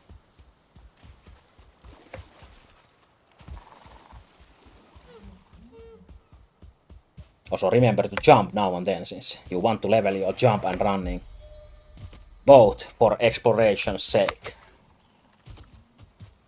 Even if jumping eats lots of stamina, but with Actor buff you can jump a lot more. And you can only level jump by jumping. You'll thank me later in the game, or when you are building more, that you leveled your jumping, since you get more jump height.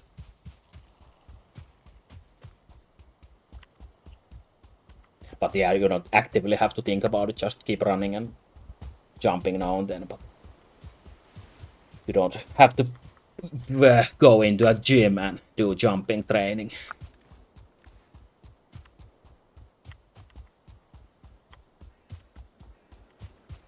Also, if you're some kind of map reveal completionist, there's lots of map to reveal for you, but I usually like to draw the borders of the islands I am in, but even that is too much sometimes, so you will probably get a blotchy map with no consistent reveal lines.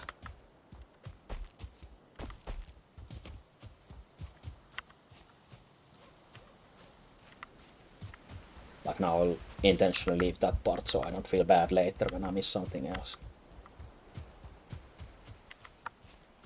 But yeah, now I check that side pretty much. Now I try to check the other side if there's connection to the elder direction or not, and then make a bolt later if there's no connection.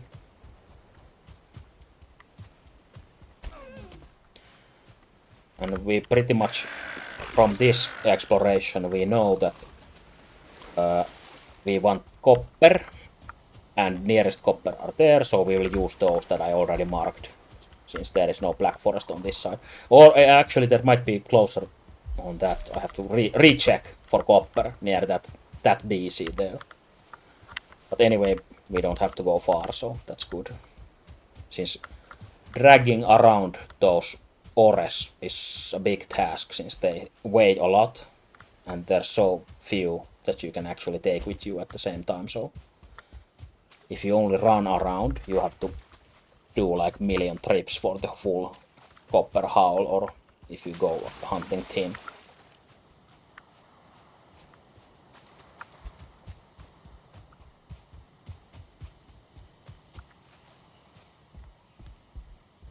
This is someone's bed. Maybe my wife was here. There's only one bed, so that's good. Though there's another house next to it.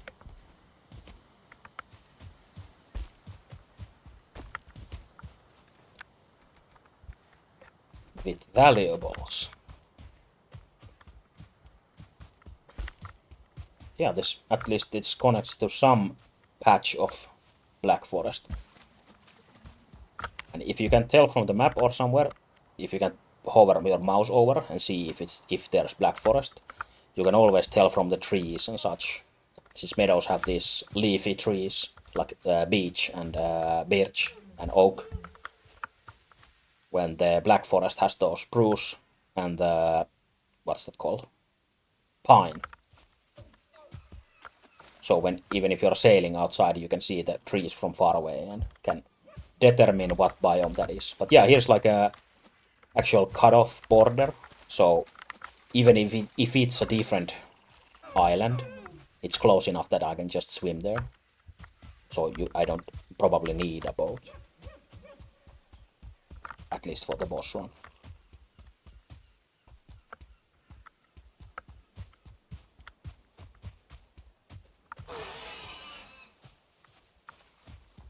And also, if you're exploring and looking for the bees, since you really want bees, you use the honey for some foods, but I think most importantly use them for potions, different kinds.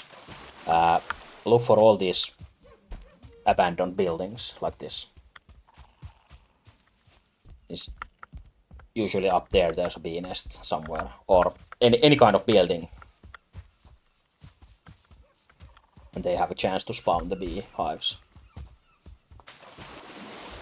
And if you haven't got any music blasting in your ears, you can hear the bees from some distance away.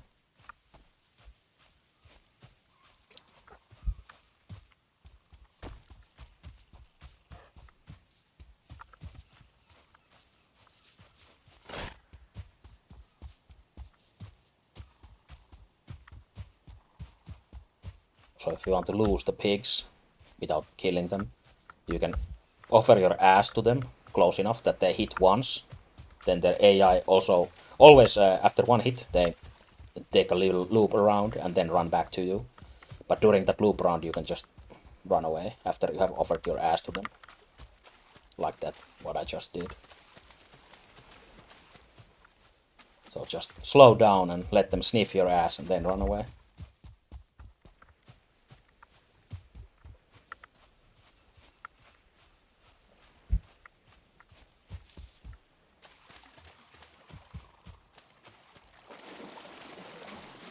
Also, I saw those mushrooms from further away when the grass didn't spawn in my vision yet, so they tried to hide here.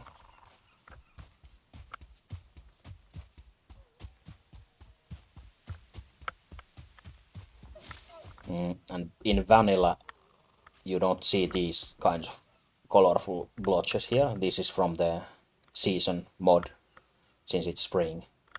But I keep mistaking these as the mushrooms, since I'm used to seeing red in the grass, and it's always a mushroom.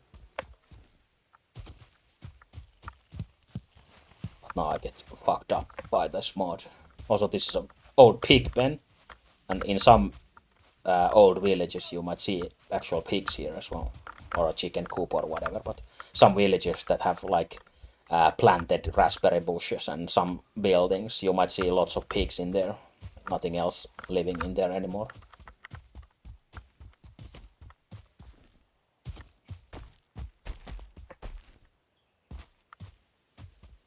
And now that I think of it, I don't think that's a big maybe it's for the pig food, I'm not sure. At least no, like this. Oh, perfect example.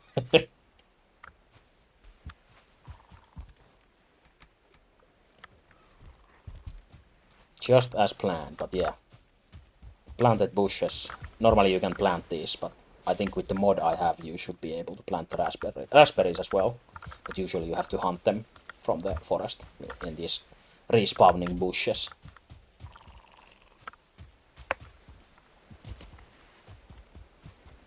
I want to check that wooden structure after I have drawn this map outline here.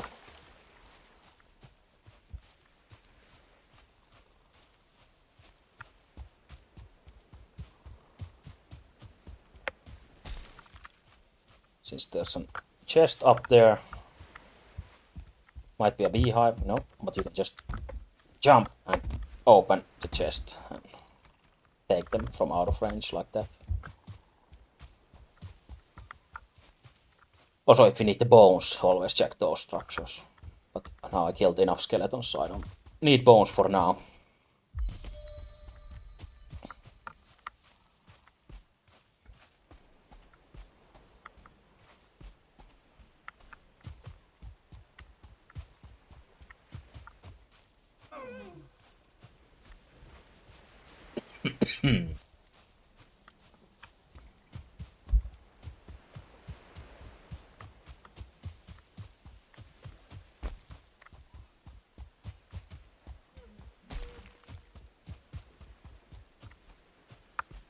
Back to the Black Forest range. So pay attention to your surroundings.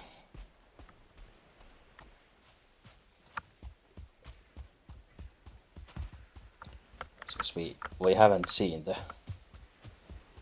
strongest enemy, Lord of the Forest, yet. Oh, there's a crypt.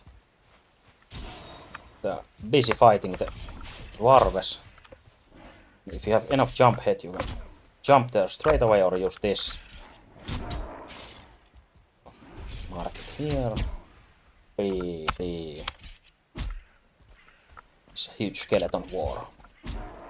But yeah, we'll just enter. Prepare to fight and eat our food. Since it was blinking at 10 minutes.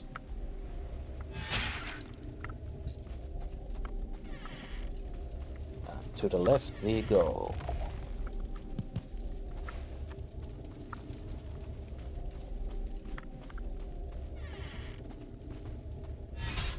Oh.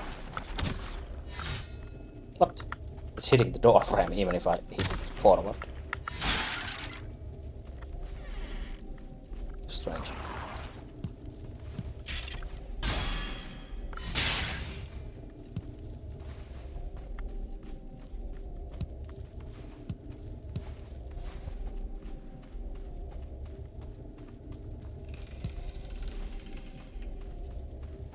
I don't think you need an infinite amount of these yellow mushrooms, so at some point you can stop looting them. You need them for a few potions and such.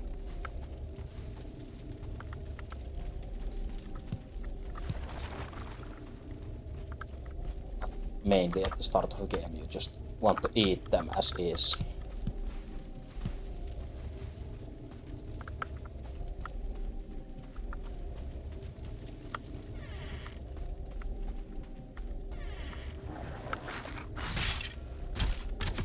Okay, these doors are fucked up.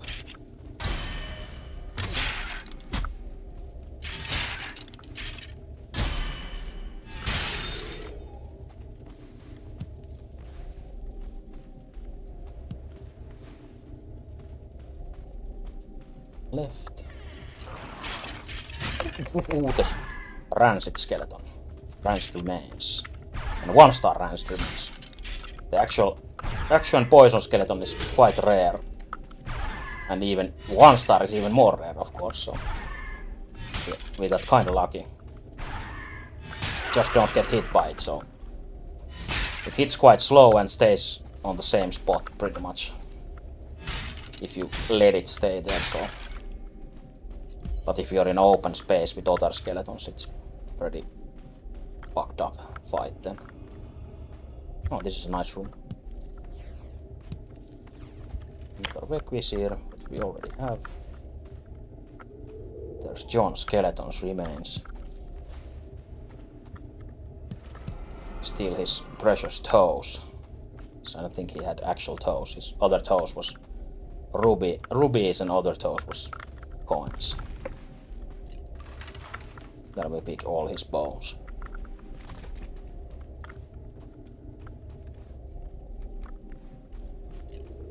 Oh, I really like this room. Cool.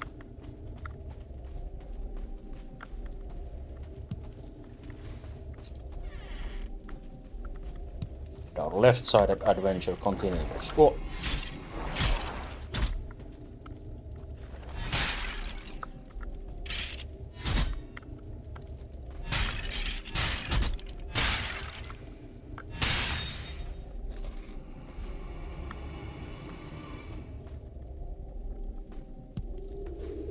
Also in the darkness you can see them well, but there's usually all these lootable valuables in these small things in the middle of the room, so that's why I suggest the torch, but if you know what to look for, you don't really need the torch.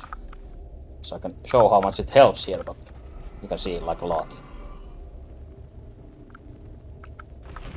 But then your other hand is occupied by the torch. So if you want a shield, for example, you can use a shield and a torch, unless you use the torch as a weapon on the other hand. But since I prefer these two-handed weapons at this point, if I can with the mod, so.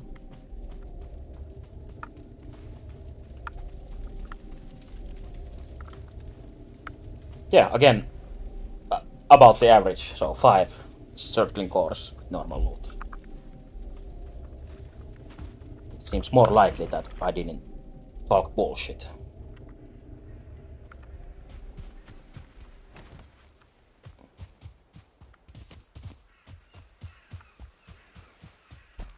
Yeah, let's keep running since we have so much space and weight that we can loot at least one more those burial chambers if needed.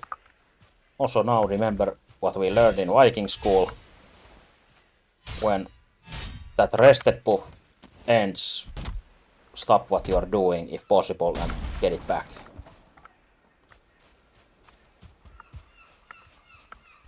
And if you have a pickaxe, you can just whack those big stones or the small stone. You don't have to look for the ground lootable stones.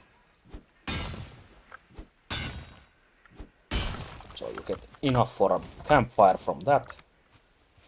You plop it down and just sit next to it. If it's night, you probably can't do this since so many enemies spawn around you that you will never get enough time to rest, probably. So it might be tricky. And if you're in a dire need, you can actually do the same thing inside those burial chambers.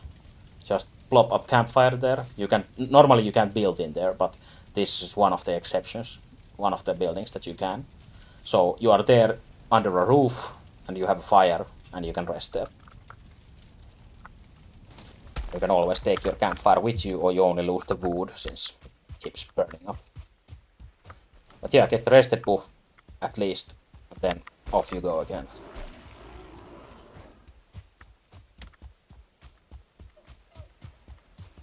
And actually it is already nighttime since you see the cold debuff, which only comes at night in this biome at least, so we got lucky and got to sit in peace.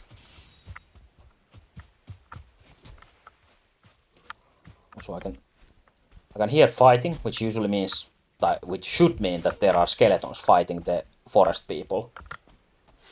And we all know that the skeletons, what that means is a burial chamber. Now there's 2 healers and a large boy.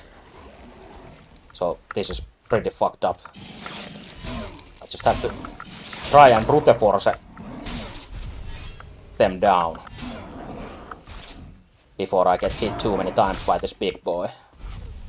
And so it does 12 damage per hit, so I can base tank it for a while without too much worrying. Will I throw my campfire shit away?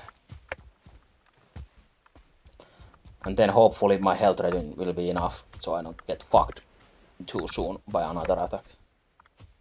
But yeah, they killed some skeletons here, so it could mean there's a burial chamber somewhere nearby, like here, behind this conveniently spawned tree. Like this. I think I could have clicked enter behind the tree anyway, but still, yeah. This is how it works. And actually now I regret throwing away my campfire stuff since I probably want to build a new one at least at the end of the dungeon, if nothing else. But probably I can take a new one from right at the entrance before going deeper there. I think that's a good idea. But yeah, I heard skeleton noises and knew what was happening. That's how we found this.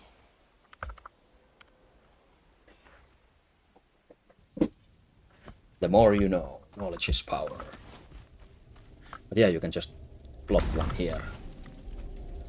Sit down, think about your choices, throw away useful or useless stuff. I probably don't need those either.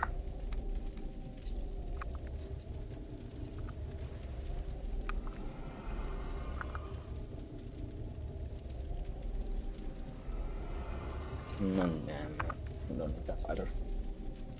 I can always loot them from the corner if I need them. Okay, now you got your rested and you're ready to kill another pack of skeletons.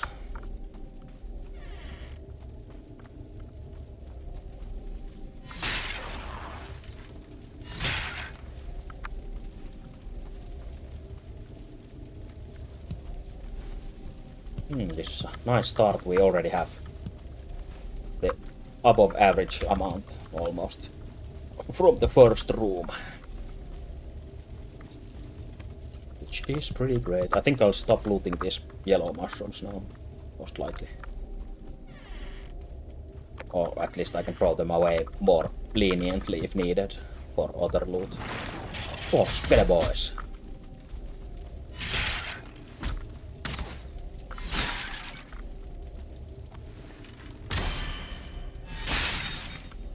Although the archers have timing between their attacks that you can predict pretty much, so that's how you can parry them easier.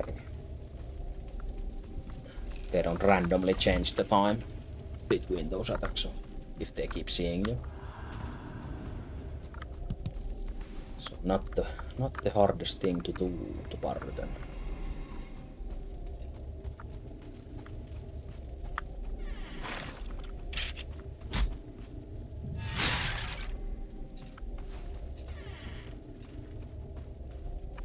You can sprint through these. Oh, there's a transit one again. You can sprint through these, but you don't want to end up in combat without stamina.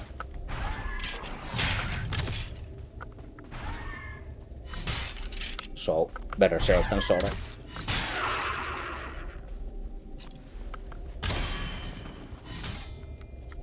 this door.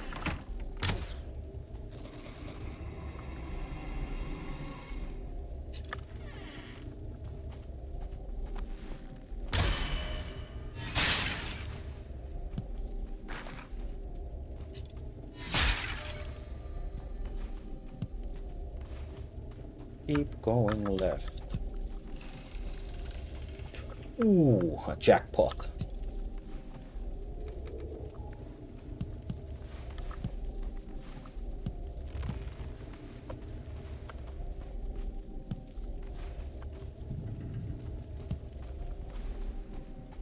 Easily the best burial chamber so far here.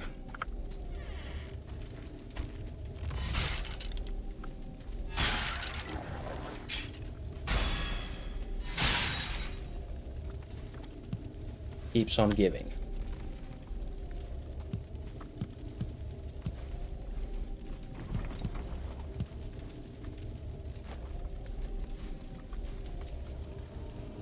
Keeps on giving too much. We have to be really picky with those.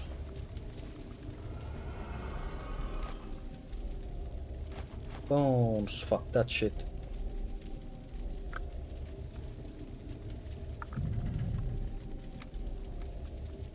How many? I need 6 mushrooms for those.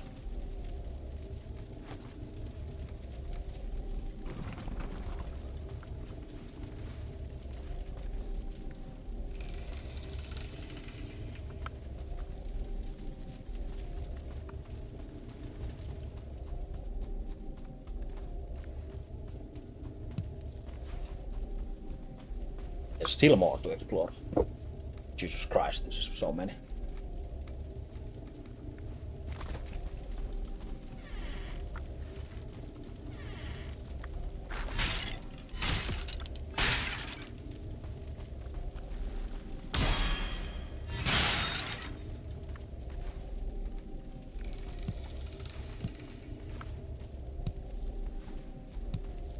Yeah, this is a problem with the weight, since there's so much shit that you can or you want to carry.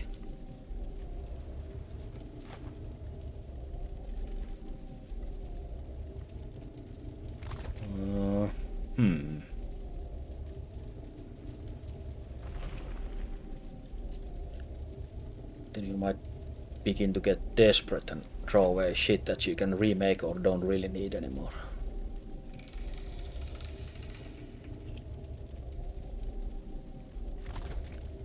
So I really want to keep the mushrooms, the feathers for arrows, so I can actually throw the arrows away.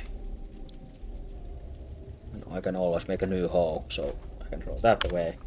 I still need to throw something else away.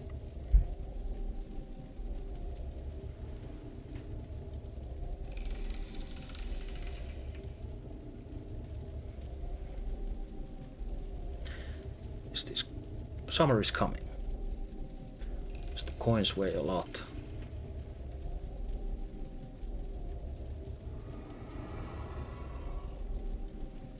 I can always throw my food away as well.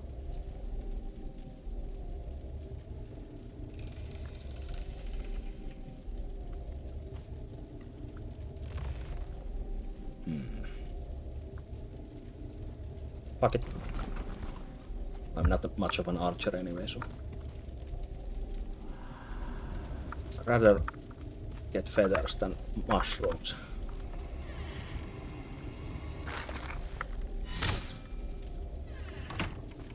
Oh, he got stuck inside the wall. Okay.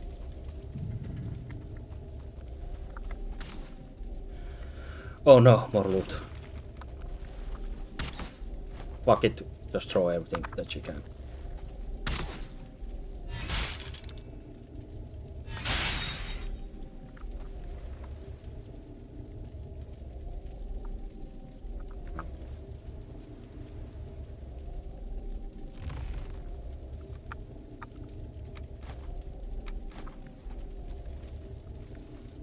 Hold on to the valuables, the money items and the cores until the bitter end. No, even more.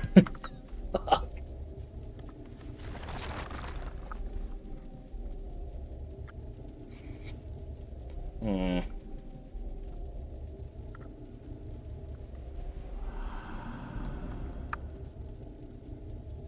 I think I really need to throw some cash away. I think that's enough.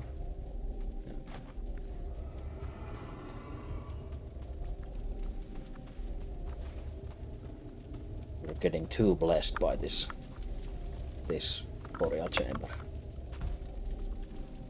But yeah, it's nice to have these many already, so we don't have to keep looking for them, since you can get a really shitty luck and not find even one in burial chamber, I think, at the worst case. Which is pretty fucked up that the RNG even allows that.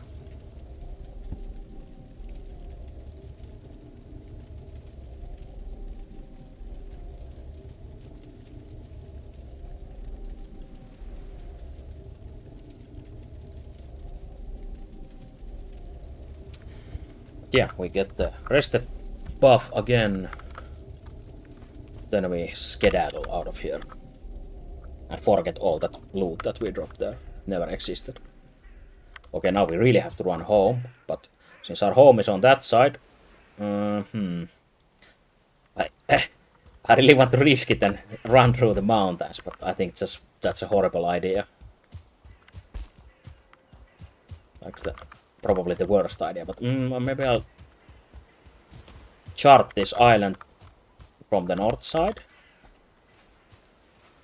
And then run through the west and back down to home, since that's after the mountain if I go that way, so use this time nicely, since I'm here.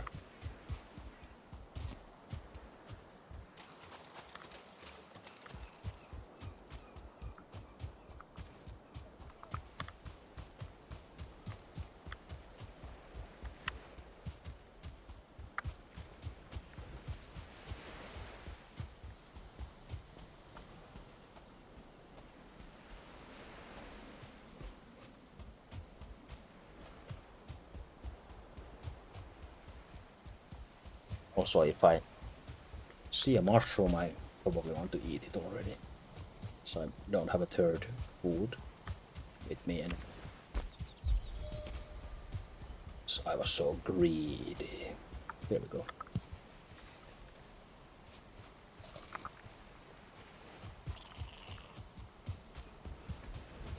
Is there a bee at home? There is a bee at home. This can be tricky to hit. I'm not sure even if this hits. Yeah, it's nicely at a certain height.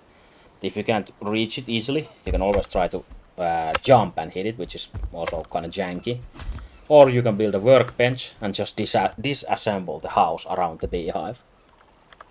Also, I have too much loot again, since it's a huge fat 200 gram bee.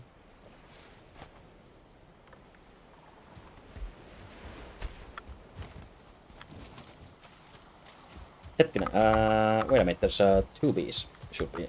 There's one here outside, yeah. There's honey on the roof.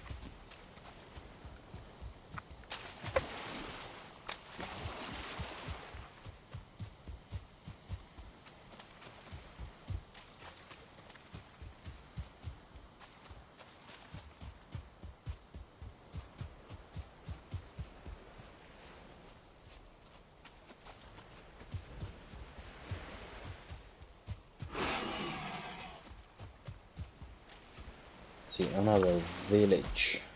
Oh, fish. Ah! That's how you fish.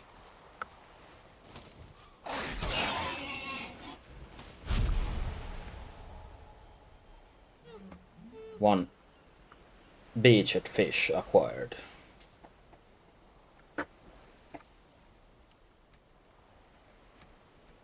Throw that mushroom away. 20 bucks for a fish. I really want the fish.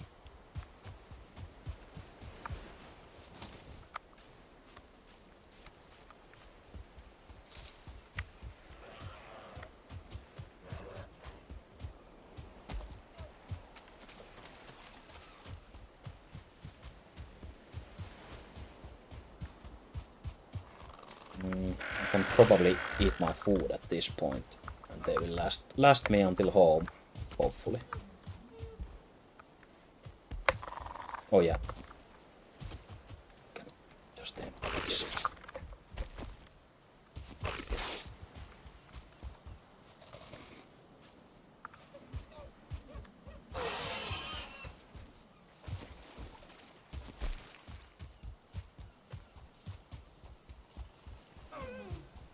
Yeah, these nice little small abandoned villages where you can settle down in a faster way than building everything from scratch by yourself. Also, I got some money in the chest, which I also forgot to empty again.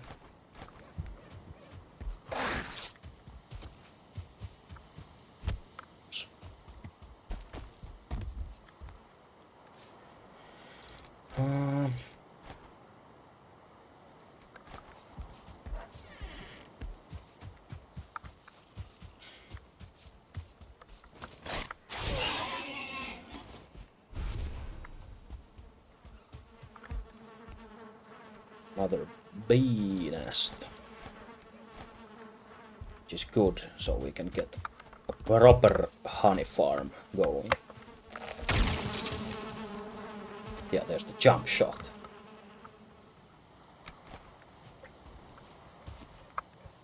And yeah, 4 bees, nice. Nice.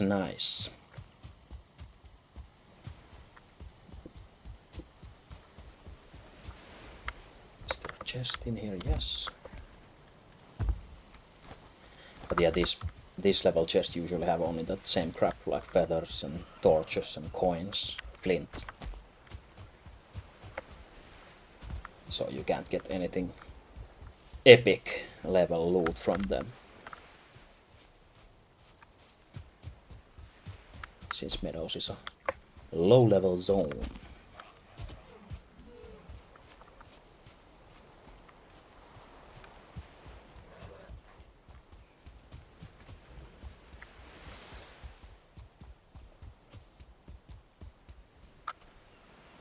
Second.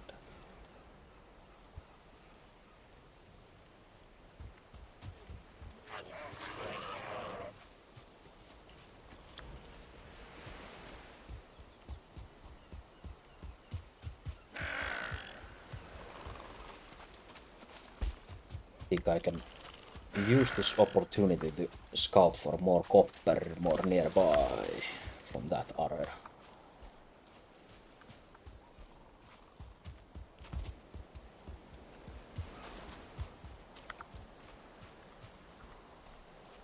You can find the tin from these small piles that you see in Black Forest, and they also spawn near water sources like flint.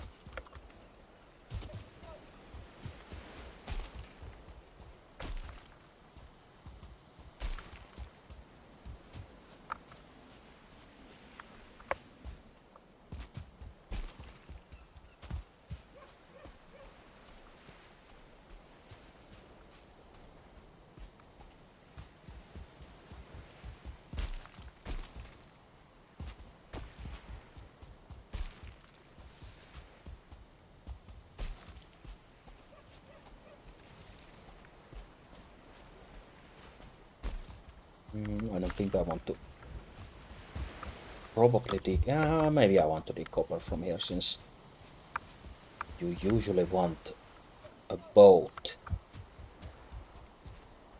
early to travel with your copper, or a cart, but at this side it's not a long trip back home if you have a boat, so digging near the shore might be a good idea.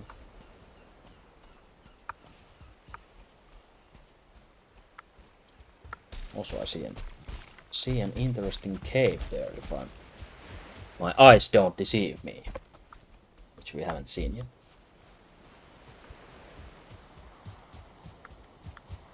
There's probably the owner is inside, most likely, since I can't hear anyone outside.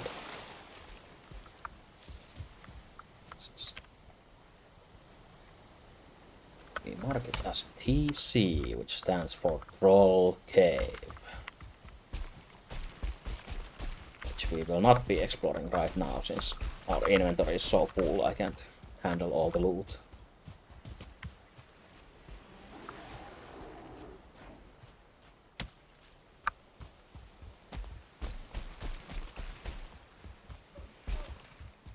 Copper I marked.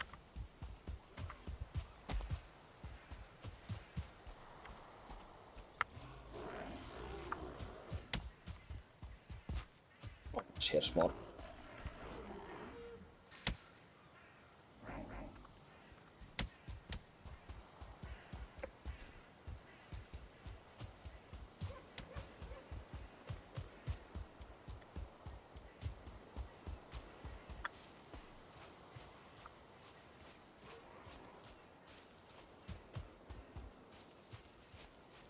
Should be able to find more around everywhere, but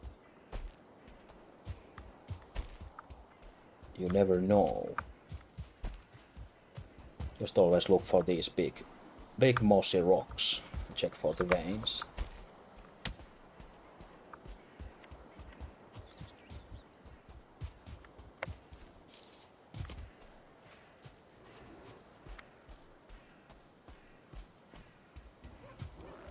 Be great if there was at least one vein just a bit closer to the home base, so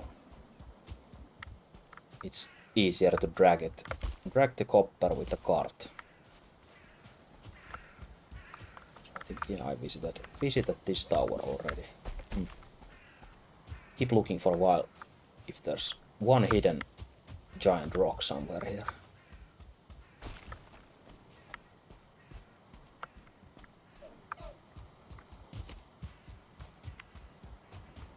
Also, I think digging too close to the mountain biome is not a good idea, since you can get really fucked during the night, especially.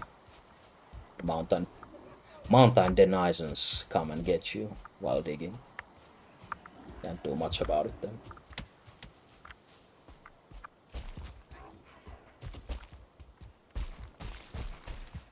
Oh, this is a new one. Nice. Even better. Can we do any better than this though?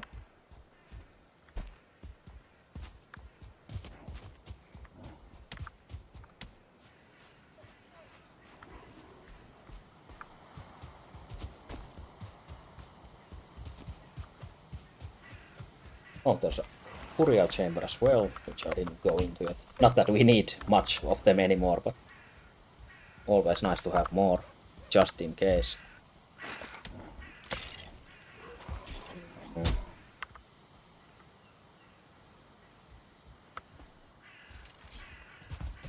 Forest still continues here. So there might be some good copper deposits still left.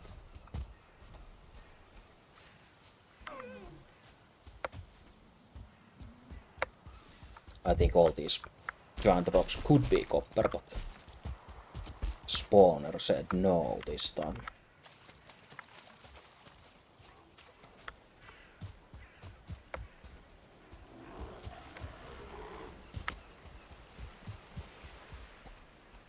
Oh, there's a troll, first troll.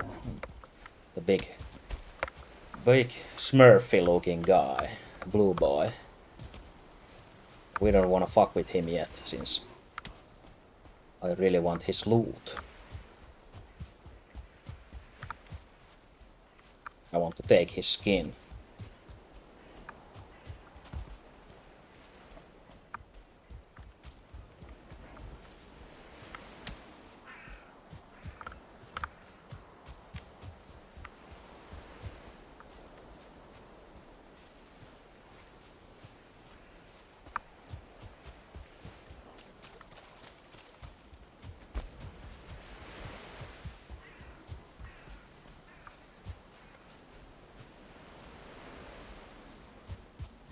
Still a slight chance there's more copper somewhere here. I think.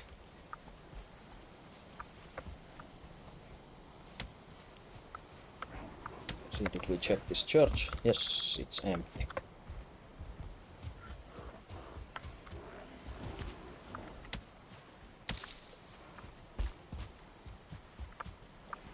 Yeah, I think the one we found last was the closest one. So basically what I now want to do is head home, deposit all the shit, empty my inventories, and prepare to fight trolls or go dig up copper. Whichever is fine at this point.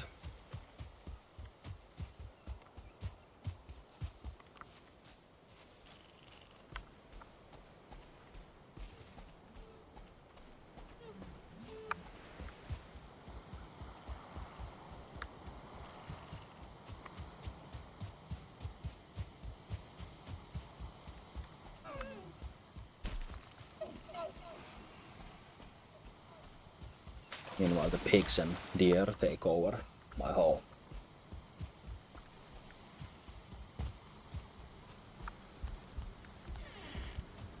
I think I almost need a new chest for only the sortling cores.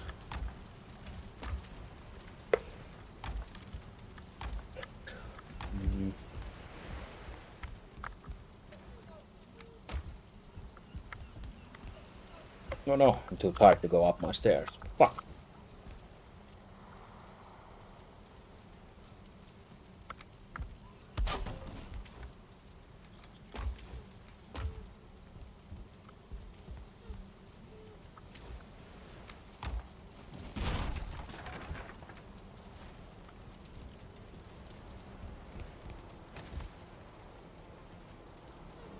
Guess we'll just keep adding random chests.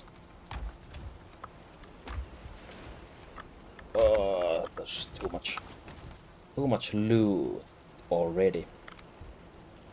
I think we need to find a guy to get rid of those monetary things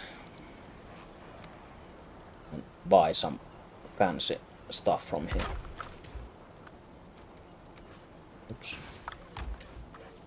Someone is hitting my buildings.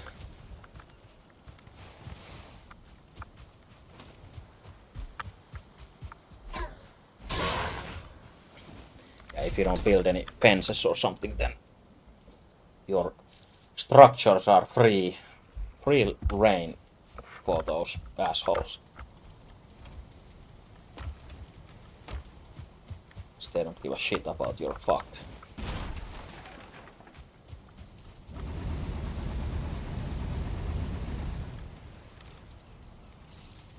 Also, we got those tin bars out of this thing that we put them in earlier, so we can now use them to make shit.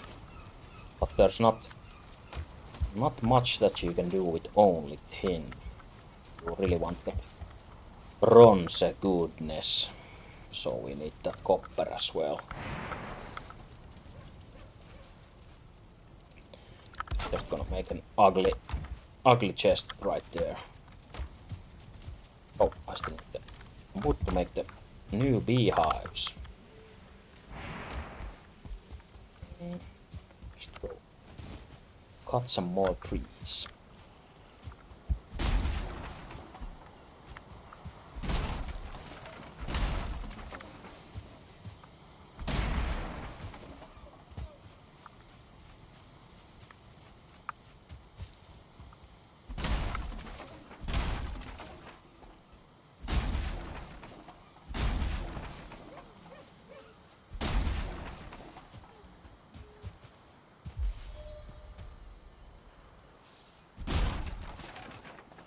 Also, it would be wise to get the rested buff before going too far, but we can manage in our backyard without the buff.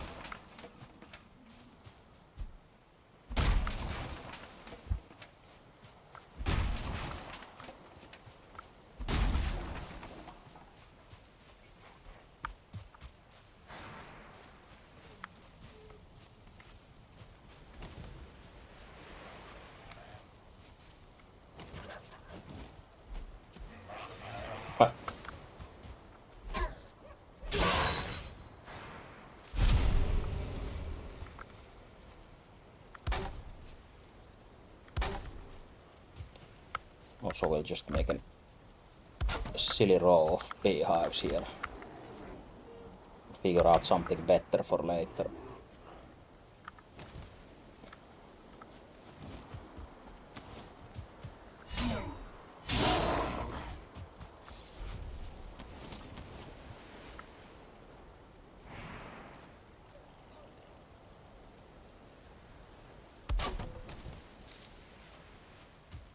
Bees are sleeping.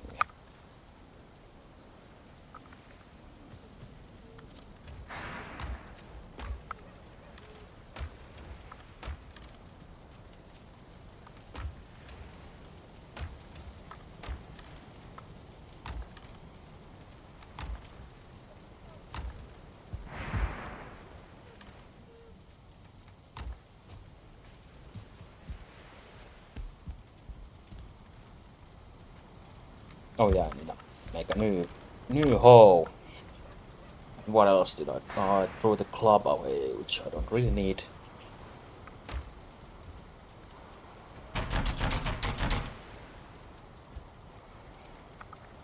Just like to keep one blunt weapon with me, but it was pretty useless at this point. So I can live without it.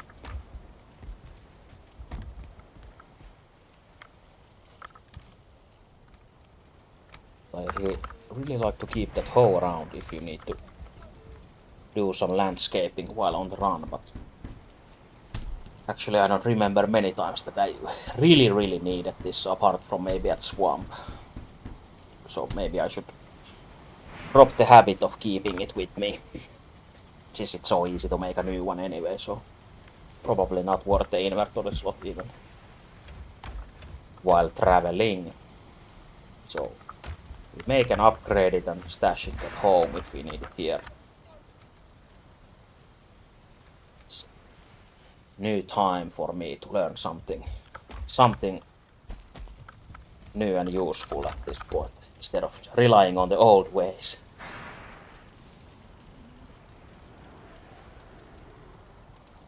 Oh, this is the first ride, which I was talking about before, that when I killed the first boss, it activated the possibility for this kind of ride to spawn.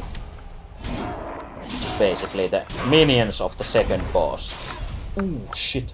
Also, I just realized I haven't eaten properly. And this is a perfect example of why you should eat at base.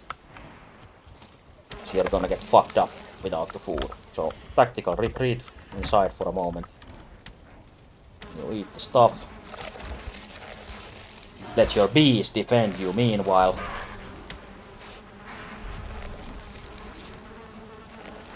Rest for a while so you don't go out there with low HP. Oh, I think in combat. Oh yeah, I can get the resting book anyway, so. But you could get HP faster if you were not in combat, but now we have no choice but to fuck this up. But we really don't want to get hit by that big guy. And also we really want to kill the healer with the green eyes in the middle, so there we go. Then just wait a bit for stamina and fuck these guys up. Unless they let the big guy take the lead.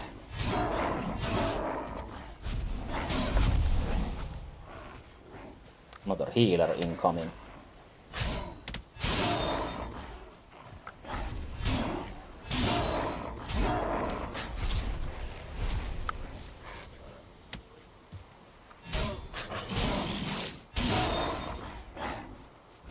Handle that. Jesus, there's many.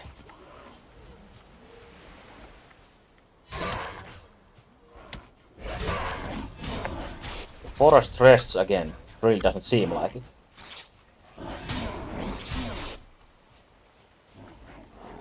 Even more coming. Jesus.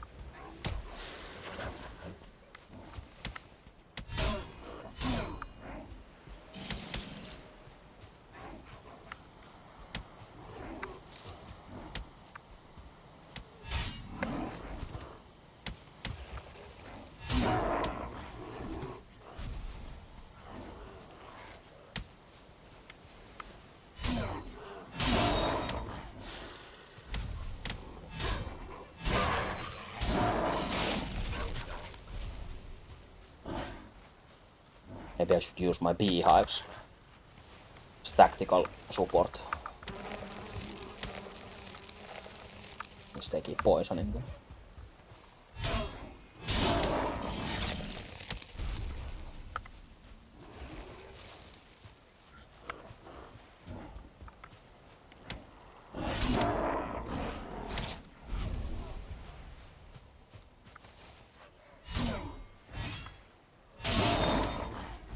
Not many left.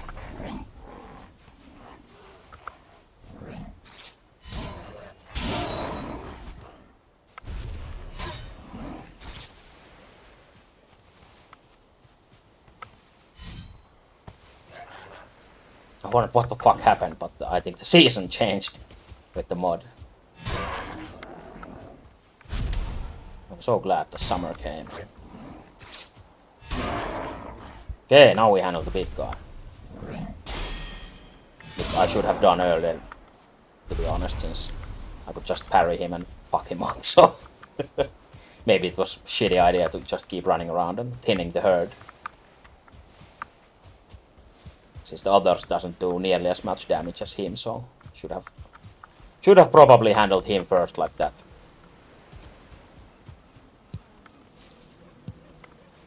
But oh well, live and learn. At least we handled it without dying.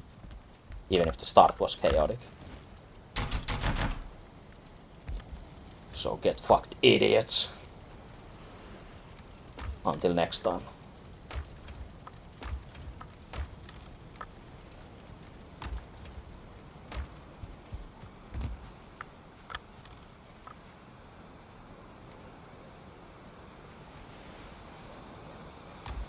Oh yeah, one of my beehives was fucked.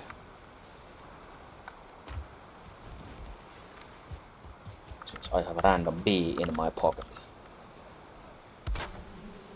I'm not just happy to see you.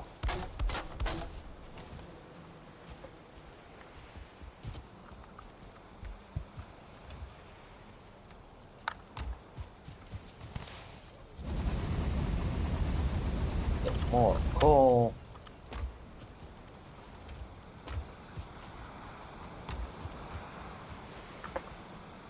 Oh, at least we got the big guy's head. Not that we do anything with it, but at least we have it. And I think somewhere it is it here? Yeah, at least if you get one trophy, or each trophy one time, if you want to complete this trophies page, then you need it.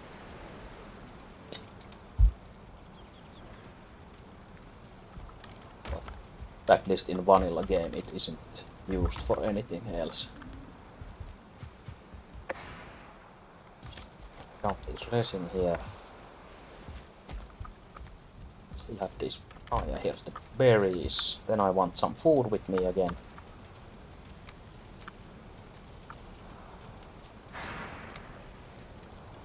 The yellow mushrooms. Maybe I should save them since we really need them later. Always the problem.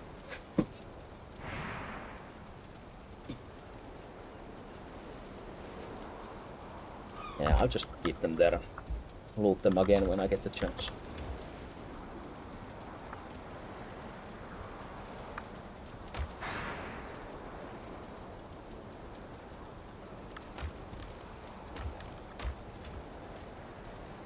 And honey is a good raw food as well. I think I have enough hives at this point that I can start eating the honey and not just saving for later use. Especially with this double loot, so that's probably a good idea at this point.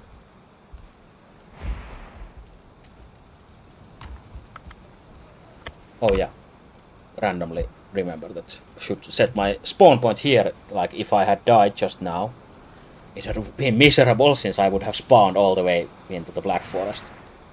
Even if I talked about setting the spawn point earlier and how shitty it is to spawn somewhere out of nowhere, in the middle of nowhere, so... Luckily it didn't happen as an example, but this is a warning. Just don't get hit and die, or remember to change your spawn point.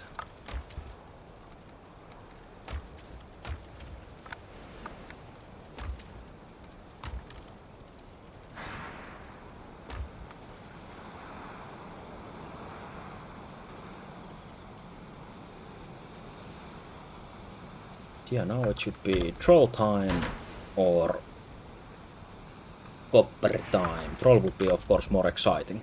I should probably check the beach where I saw one of the lonely trolls and then the cave after. Yeah, I'll do that. So if I can upgrade my flint spear, that would be nice, since I'll probably use that against the troll. Was it 10 flint? I checked it and immediately forgot. 10 flint and 5 wood. So 10 and 5 from the outside here.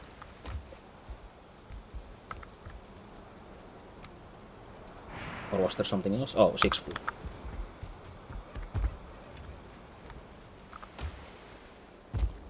Five my ass. And now it's upgraded to the max for now. These bears have pretty terrible durability, I think. Or is it comparable? No, it's same level weapon, but 200 versus 300 durability. But they are cheap to make for their level range, so they're a good weapon for economic Vikings. Yeah, so troll time. Do I need something else before I leave? I have food. I prepared everything. I don't need the hoe or the club, so my janky slots are janky for now. I'm used to the certain key bindings for certain things, like I always have hammer at number 6, always my shield in number 5, or is the ranged weapon. Then usually 3 different melee weapons in 1, 2, and 3, depending on the types, so pickaxe is always on the 7, and then hoe at 8. But now if I get new stuff, they get put in middle of all this, so it gets all fucked up. So I have to make a compromise like this and put pickaxe in 3. It's learning new key bindings is horrible idea at this point. I refuse to do it.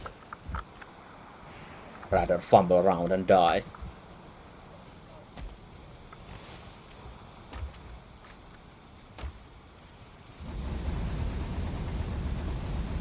Just build this as much as I can and then leave. So it keeps working for me while I'm away. Already pressed the wrong button for the sword, so now if I need a mace, I pull out a pickaxe and that's fine, since I don't really use a mace at this point of the game.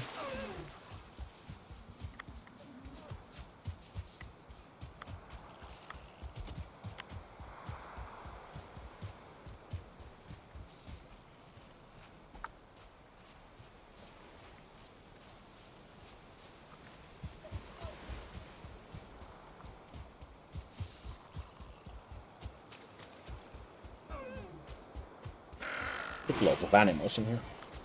Oh, also, the mod should give me some other buff now. Less stamina usage on run, health regen, less noise, sneak, what? Oh, more movement speed, jump. Okay, nice. Just some small bonuses here and there from the season mod. I guess it's nice to have. Yeah, I really didn't bother learning how to customize the mod, so I just wanted the different visuals, since the other season mod had nice winter visuals, but I heard that this one has better, that it doesn't have, I think, green grass in the winter, and there were some strange things in the other mod, so. Okay, now we see our target ass hair in there. Get our stamina and sneak around. Also, our food are fine, even if they're blinking at this point. So I think this maybe does more damage at this point. Not sure. Also, I have to relearn how to fight these. I just remember I can probably just walk away from these punches. until the cooldown comes for the special punch or the slam, which should be after this punch. So yeah, like this. And then he normal punches again from the range. Just do this until you win.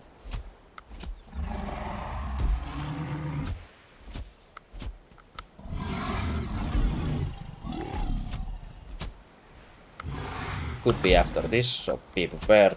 No, after next one. Oh, it was already. But then he can punch normally again, then go back. This probably looks easier than it really is, but just practice and fuck those trolls up.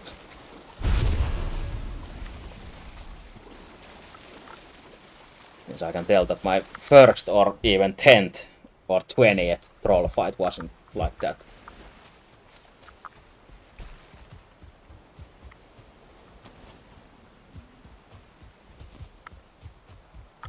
But yeah, if you have a proper shield, I think you need a bronze buckler for that. Then you can actually parry his hits. If you are good with parries.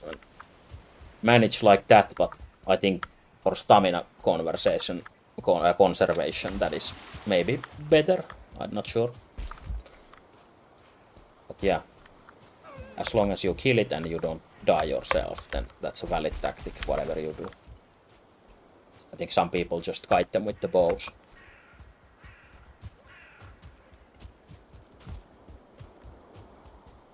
Also, they are weak to piercing damage. That's why I earlier said that I want this pair to fight the troll with and upgrade it, since this does piercing damage and they take the yellow numbers, which is extra weakness damage. So, either knife or spear is my weapon of choice against them.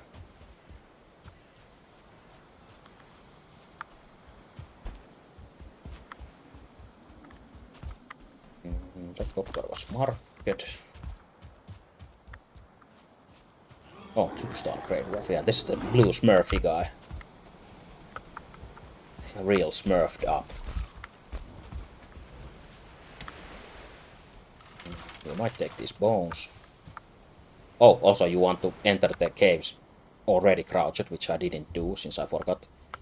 But the troll might be close enough in a way that he will hear you enter and you get fucked up, but you can start the fight in stealth if he's turned around and you enter the cave silent enough. Also now I will eat beforehand. I forget.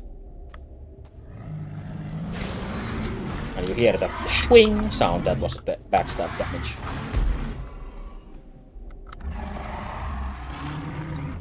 Or the sneak attack damage. You don't need to be behind them to actually do the damage, just that they are not in combat.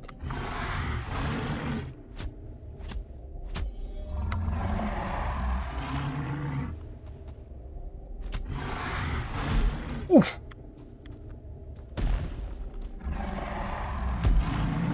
Yeah, not foolproof, of course. You have to really practice the range, and whatever you do, you don't just run in there and get fucked. And don't get greedy. Some rounds of these you can just conserve stamina instead of hitting. So you can hit more at next round. And don't even look the HP or you get greedy easier.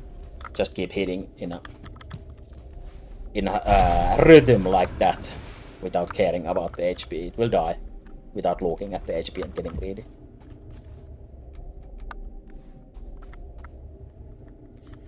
Also for these caves you usually have these treasure chests, but there's also, this is one good place to use torch if you have one, since you can spot the treasures on the ground as well, like here. I'll just use my mouse and scan the floor desperately. There was something. Trying to squint my eyes, but I can't see shit. Oh, there. Like this, and then pop up. Same as the burial chambers. Lootable valuables on the ground.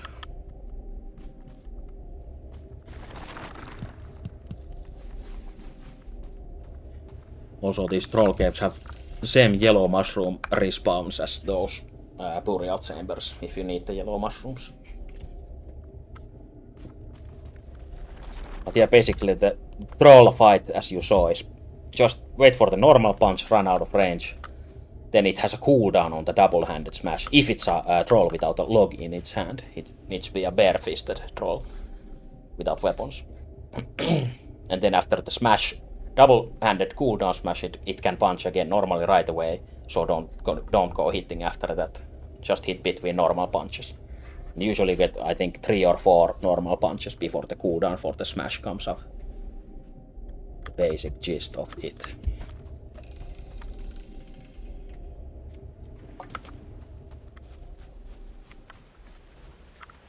Or you can just Dark Souls roll the fight as well, but that eats so much stamina, I think, so you have more downtime between actually doing attacks.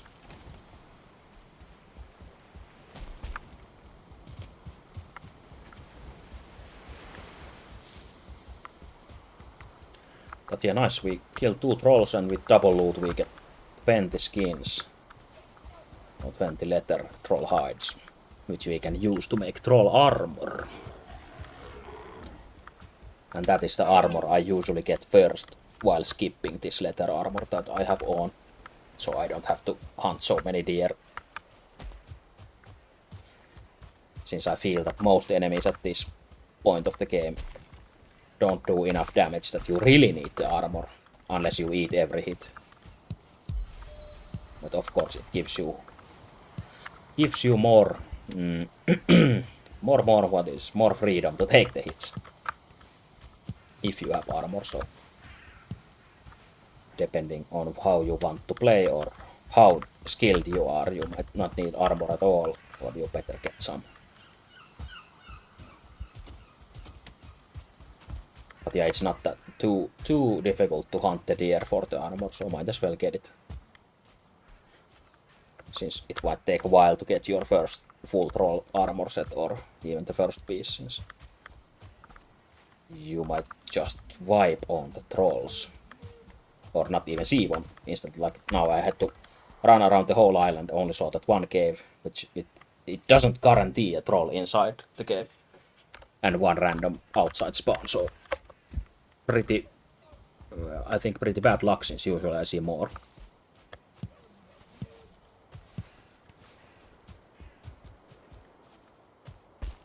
Yeah, now we will... now we have the pickaxe this time, so I was going to say now we'll run home, but nope, we have some weight left in our inventory. Which means it's tin digging time.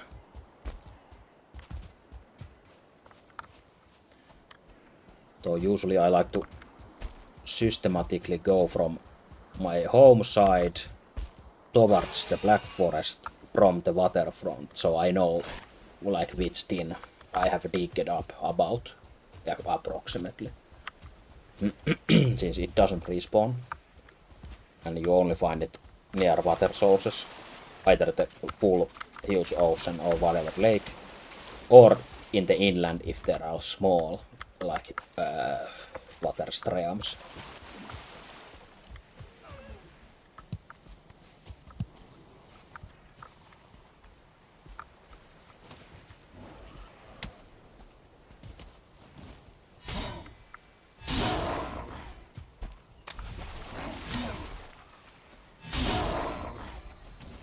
Yeah, I start from the Black Forest border and just keep going. Unless these assholes keep bothering me.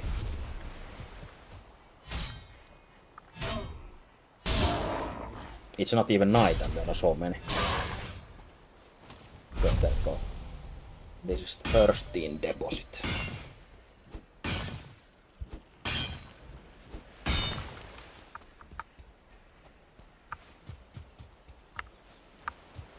And then you just keep following the water.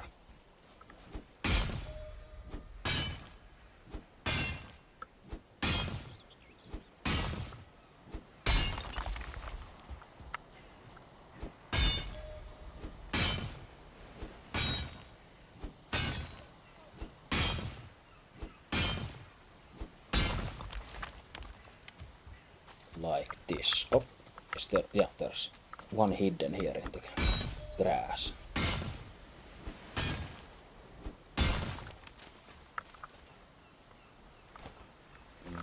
Yeah, there's tin on the ground, so we will throw some stuff away.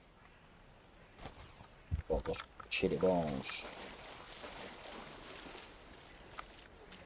Probably the deer. I'll see how many tin I can pick up from here. Tin isn't as heavy as copper, but still it's quite heavy, yeah. 39. 39 kilos over, fuck.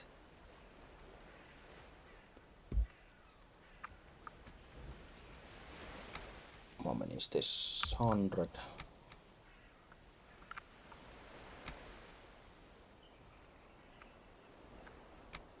Is this enough? Nope. So get rid of 5. And then I will leave them on the ground. And since I'm so close to home, I will run home and run back here and do another tin only run, since I need more anyway. But I will pick those up that I left there. Left a little map marker for that.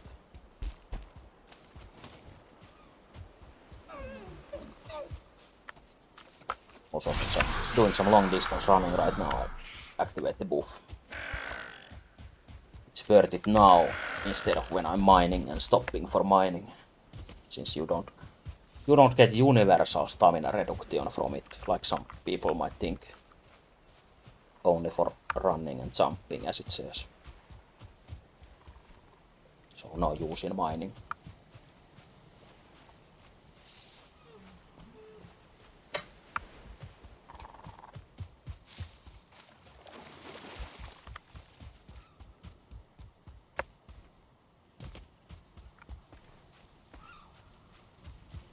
Since we're home, we can fill the smelter with tin again. That's all. That, and now it's filled again.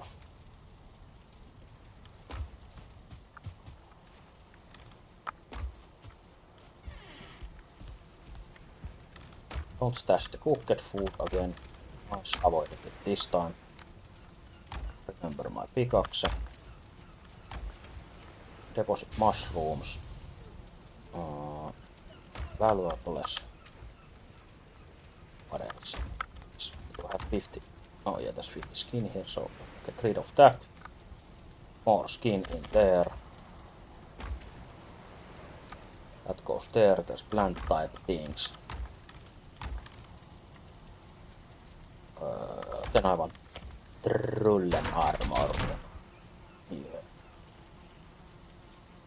It makes 5 per piece, and the helmet needs bones as well. Yes, and unfortunately, I think the cloak is 10, so I need more for full set, since you get a set bonus from 4 pieces.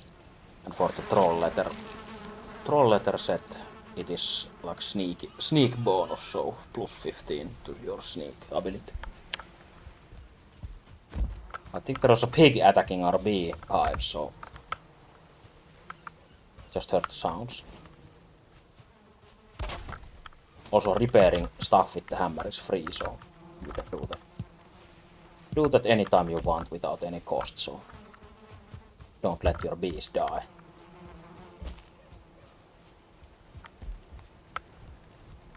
Just got a nice pile of honey. That.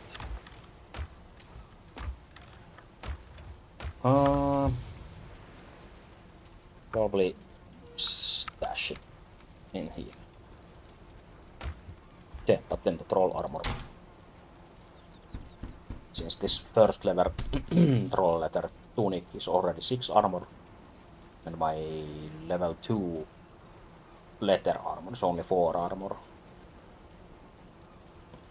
So I think it's fully upgraded, which I can't do in a long time, since the repair bench needs, workbench needs to be higher. I think the troll armor is better in any way, all the ways, except for the looks.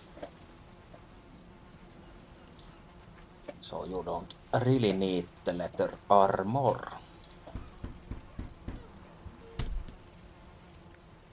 then I want 3 bones. Bone Roney is here.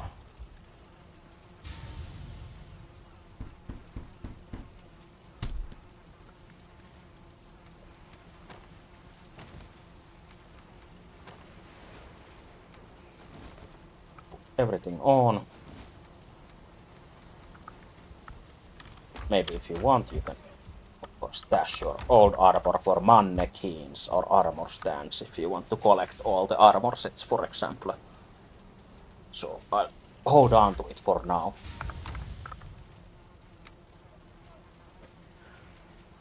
Also, since I know that I always get 10 pieces of troll letter from each troll kill, so 1 kill is equal to a cape. I can use these for now, since I can make a cape with them, to upgrade the existing pieces. Which I can do for both these, but not for the helmet, since I need 1 more letter. But still, that's even 2 armor more per piece. That's quite nice. To get rid of this resin and find some place for it.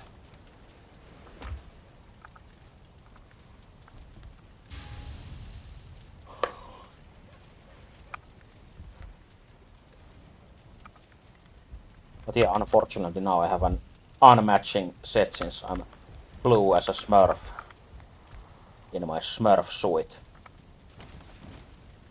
But I have the brown cape still on, so this fashion disaster has to go on until I find another troll to kill.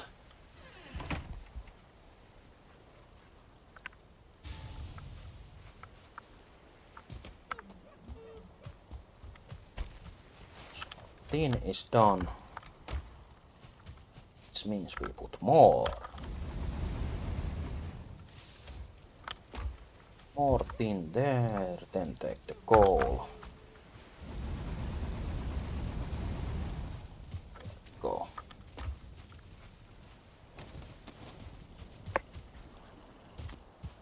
Think I'll get some more wood for the coal as well.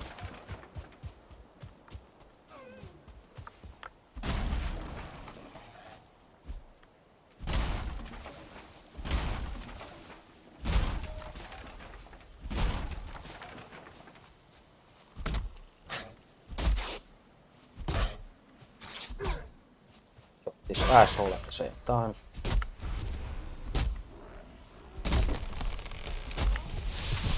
And try to watch out for the trees, but sometimes it's hard to see where they are falling or if they roll back or do some parkouring while hitting you in the face at the same time.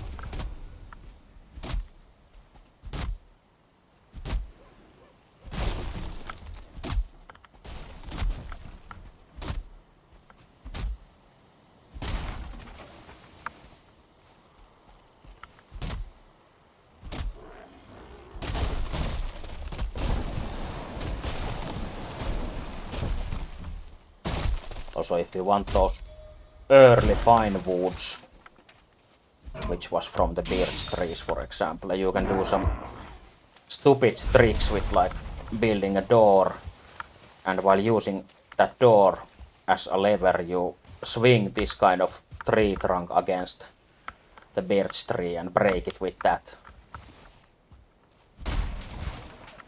Which is kind of stupid, but it works, so whatever. Can actually maybe try it here. See. I haven't done it much, but enough that it works. Basically build a door here, then you open it and slam. Oh no, it slammed through it. But still, yeah, that's the idea, that you keep slamming the other tree into the birch tree. But yeah, you can just keep disassembling the door if that happens. So really low cost, but that makes no fucking sense that it faced through the tree. So you might need to adjust. Also, it's hitting the wrong tree now, but well, fuck it, whatever. That's basically how you do it. Do it the right tree.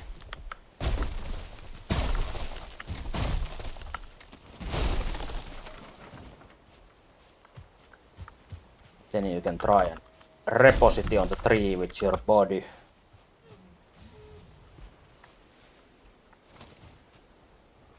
Maybe keep doing it for the right tree. Get this tree out of the way.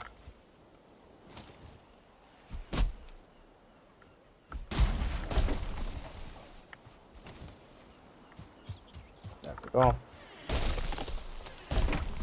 Oh, maybe I need to be more to the left. Here. Almost.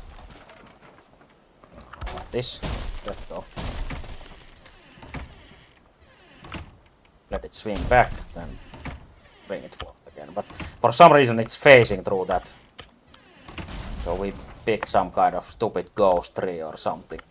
But it doesn't work instantly on, so try to not pick a ghost tree. There we go. But now you get it down, but you still have to break that whole thing. First to split it in half and then the halves into those poor pieces. And you need new wood, of course. Actually, if you have a rock nearby like this, or this stump maybe works as well, but I think the rock works nicely. But you can smash the actual tree against this rock for now. So I'm running out of food, so better eat now until I die to the wood damage from this tree madness. Okay, yeah, it doesn't work like this. Oh, actually, no. The stone takes 0 damage, but the birch doesn't take damage. Only damages my door. So I guess it has to be other way around. That you need something to hit with, and not the actual tree to hit something. Let's do this for science. Okay, yeah, it just wrecks that tree trunk thing. How about this? Can I push this nearby? So strong as fuck. And the reason why I use the door, it's just easier to maneuver it like closer. And you can always get enough force to push with your body.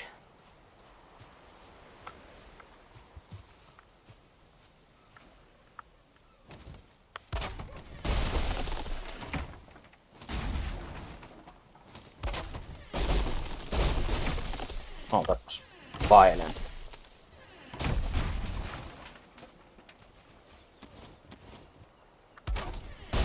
But yeah, this is really finicky shit. You don't actually want to do this, even as a new player that wants early head start to like find wood. Fuck that shit, just do it the proper way, and it's more makes more sense and not as stupid as this bullshit that I'm doing.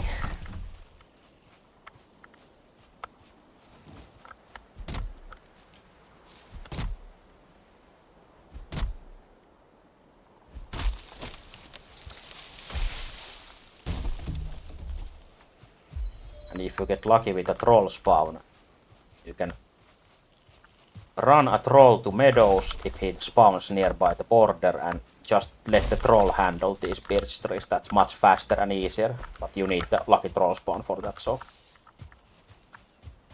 But the proper way is just to get a bronze axe, then you can cut the trees instead of wasting time like this.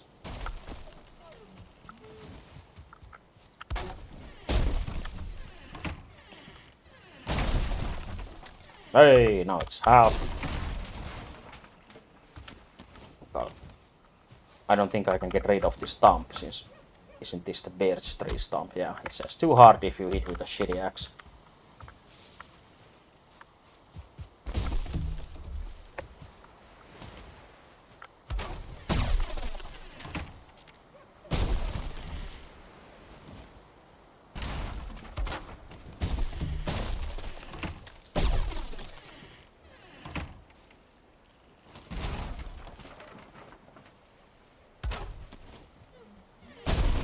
Hey, there we go. There's our first.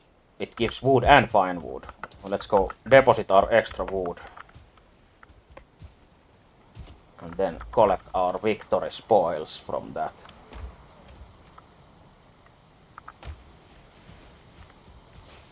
Also collect our tin and smelt this last piece. Oh yeah, one ore takes 2 coal to smelt, that's why it's 10 and 20. So burn those. Then collect our hard-earned fine wood from here.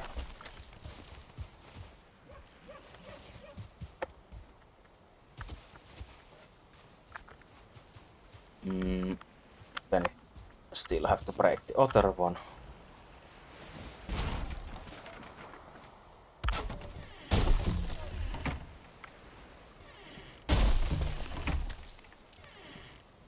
This is so stupid.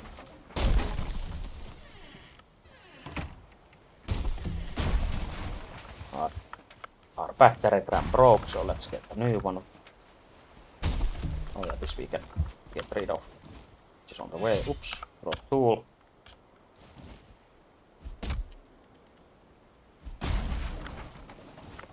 There we go. Jangle this up. Oh. Jangle this tree somewhere. Oh, well, that worked manually as well. Easy peasy. There we go. Only took like 2 hours to get that one tree down.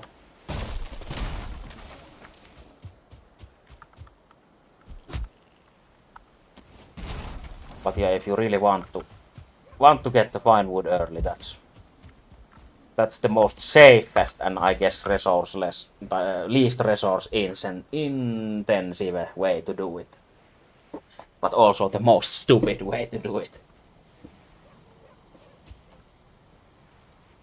But yeah, you can get a head start with the fine wood if you maybe feel like the game is too hard or whatever, or if you just want to do it for the sake of doing it, then who am I to judge? Since I just did it myself, so. But yeah, with fine wood you can build all kinds of shit. Most likely what you want to do probably is a fine wood bow, which you need the other wood from the forest, the black forest as well, I think. Let me see. Oh yeah, we haven't gotten any core wood yet, so we need to go and fell down the pine trees in the black forest, and for those you can use normal axe or the shitty axe. But only the fine wood trees you need better axe, so birch and oak. Because some people might think that since core wood is a better wood, that you might need a better axe, but that's not true. Just go and get it with your shitty axe.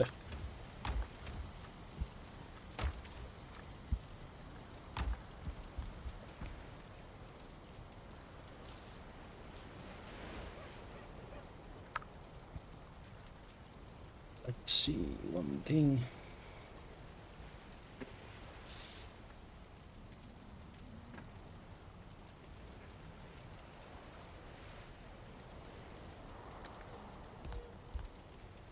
Air conditioning back on since it's so wet and hot in here. It's not just me that is wet and hot. But yeah, we want core wood next and copper, and our tin spot is still in there. That was the thing that we again drifted from doing other things while doing some things and forgetting to do things. Also the beehives make the honey slowly, and they can have maximum of 4 honey per hive in stash. Then you have to empty them or they don't generate any more honey meanwhile. So make sure you don't forget to empty those hives.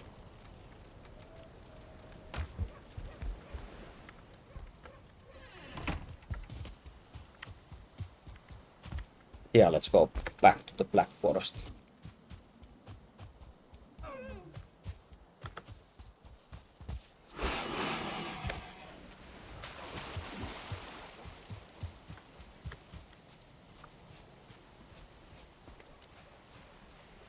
Back to the Black Pool.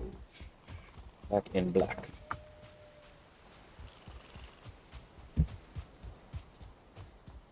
Make our way through the rain.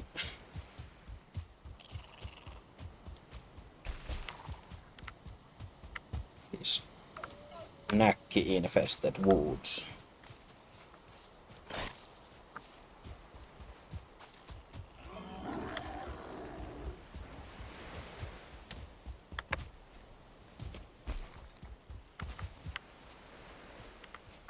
Here we are close to our abandoned, lonely teen spot. Got it back so we can carry on digging more. Oh, there was still more. Nice. Then I think this time we will just fill our inventory with tea.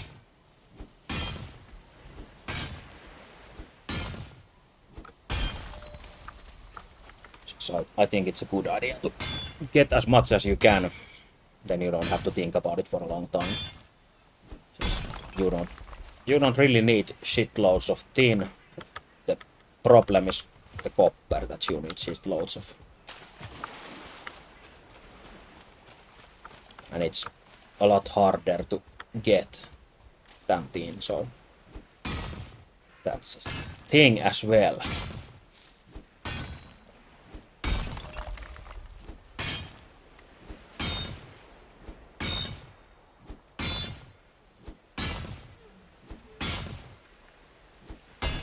Try to not dig too much, yeah. Okay, so let's take these up, split them back to 4, throw it away. We are done with that tin spot. And we mark this. Run back home with our buff. But yeah, as you can see, it takes pretty much no time to fill your weight limit. Even though I think those tin spots give double the tin as normal, compared to normal, but still you would only need to do that 2 times to get your pockets filled already, so. And if you're a really dedicated player, you make roads between your bases and these kind of forest roads that you keep running again and again. And a pro move would be to use a cart at the other end of the road. Stack all your shit there, put it in a cart that can drag lots of weight. Probably 3000 easily if the terrain is not too bad, instead of your 300. And then you just pull the cart through the makeshift road that you made all the way to your base. That's the dream.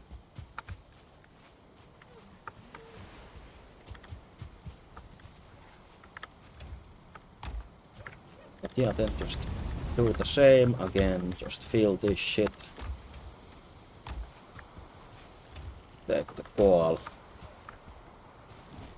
Kill the intruders. Put the coal in.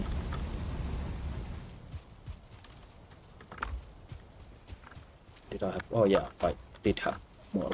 Always keep making more.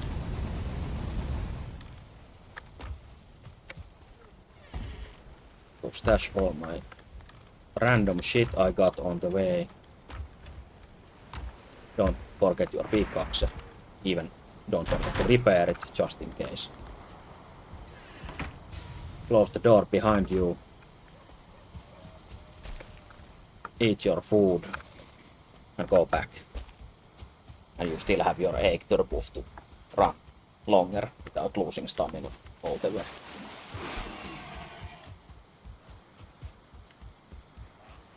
Effective home return and back to the mines. Also throw away your resin.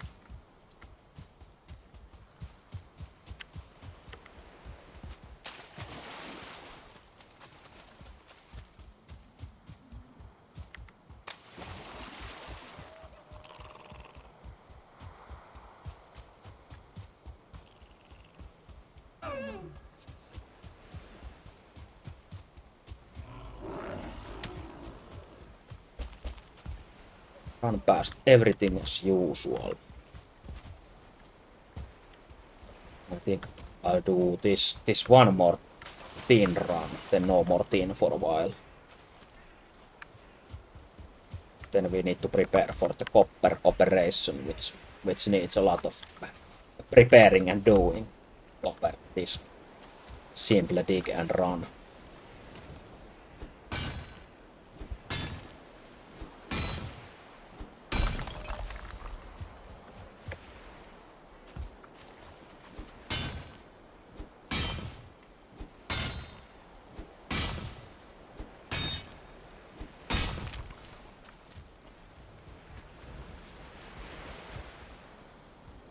Tin ore might spawn even a bit inland and not always on the water or like really next to the water, but it still needs the water somewhere close by to spawn.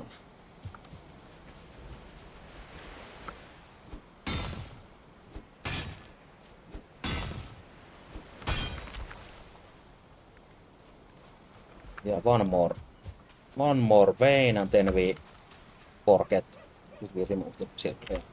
One more vein and then we forget about the tin on the ground. Not running back for few tin. It's a lost profit. Oh no, but that's it. And actually we can leave this tin dot here to remember or remind us later if we need more tin that here is where we dig. Oh, here's an inland tin with water. But remind us where we stopped last time, so we know where to run and continue the digging. Since, as I said earlier, it doesn't respawn. So you need to always continue further and further away. Oh, was there one tin here? Yeah. Just as a reminder.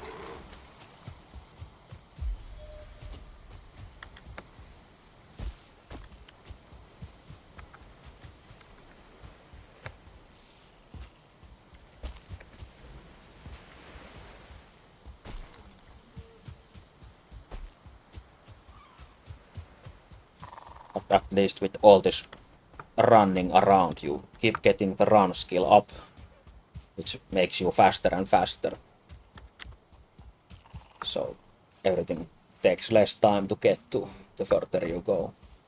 Unless you keep dying and lose your skill levels, that's one thing though. And by default it is 10% of your current skill level.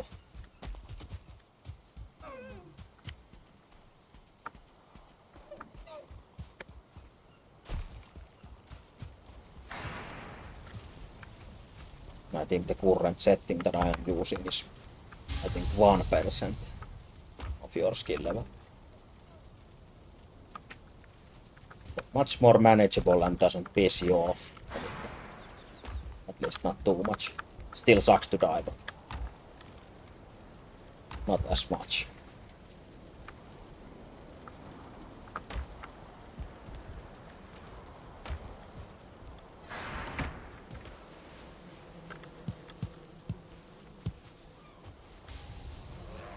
Fish are happy.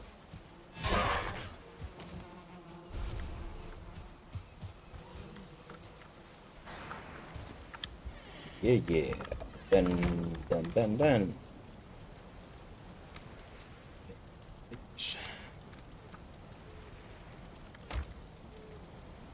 So, the next step is copper. That was the only thing left on our checklist at this point.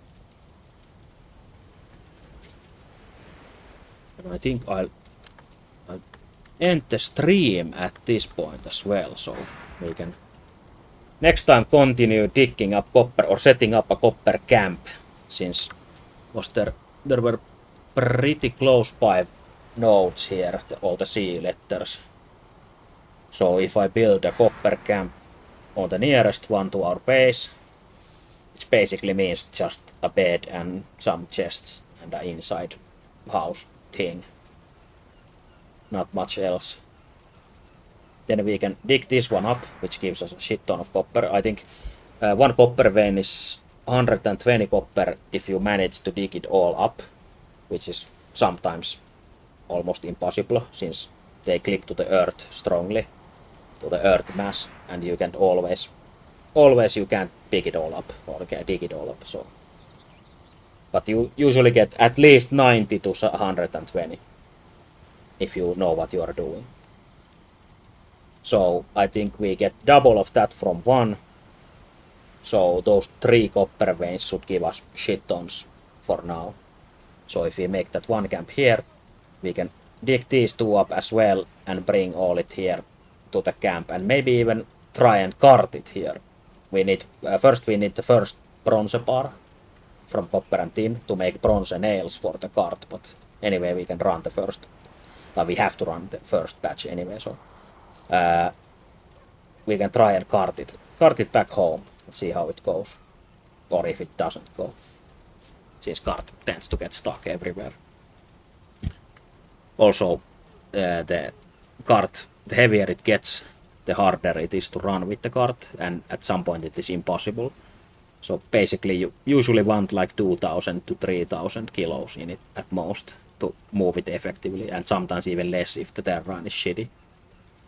And at 5,000 I think you can't move it anymore, or barely, since you have to play as a horse, a role of a horse, and run it with your own stamina and such. But yeah, I think that's it for now, and thank you for watching and commenting and listening and being here, whoever was here during this 5.5 hour session of Vikinging in the Viking land. And we will see again next time, whenever that is. Probably, maybe tomorrow even. Yeah, might be more next time, or more Elden Ring or whatever. I don't know yet. Maybe Valheim. We'll see. But yes, thank you everyone, and have a good night or day or wherever you are. What a day time is it? Have a good. Thank you.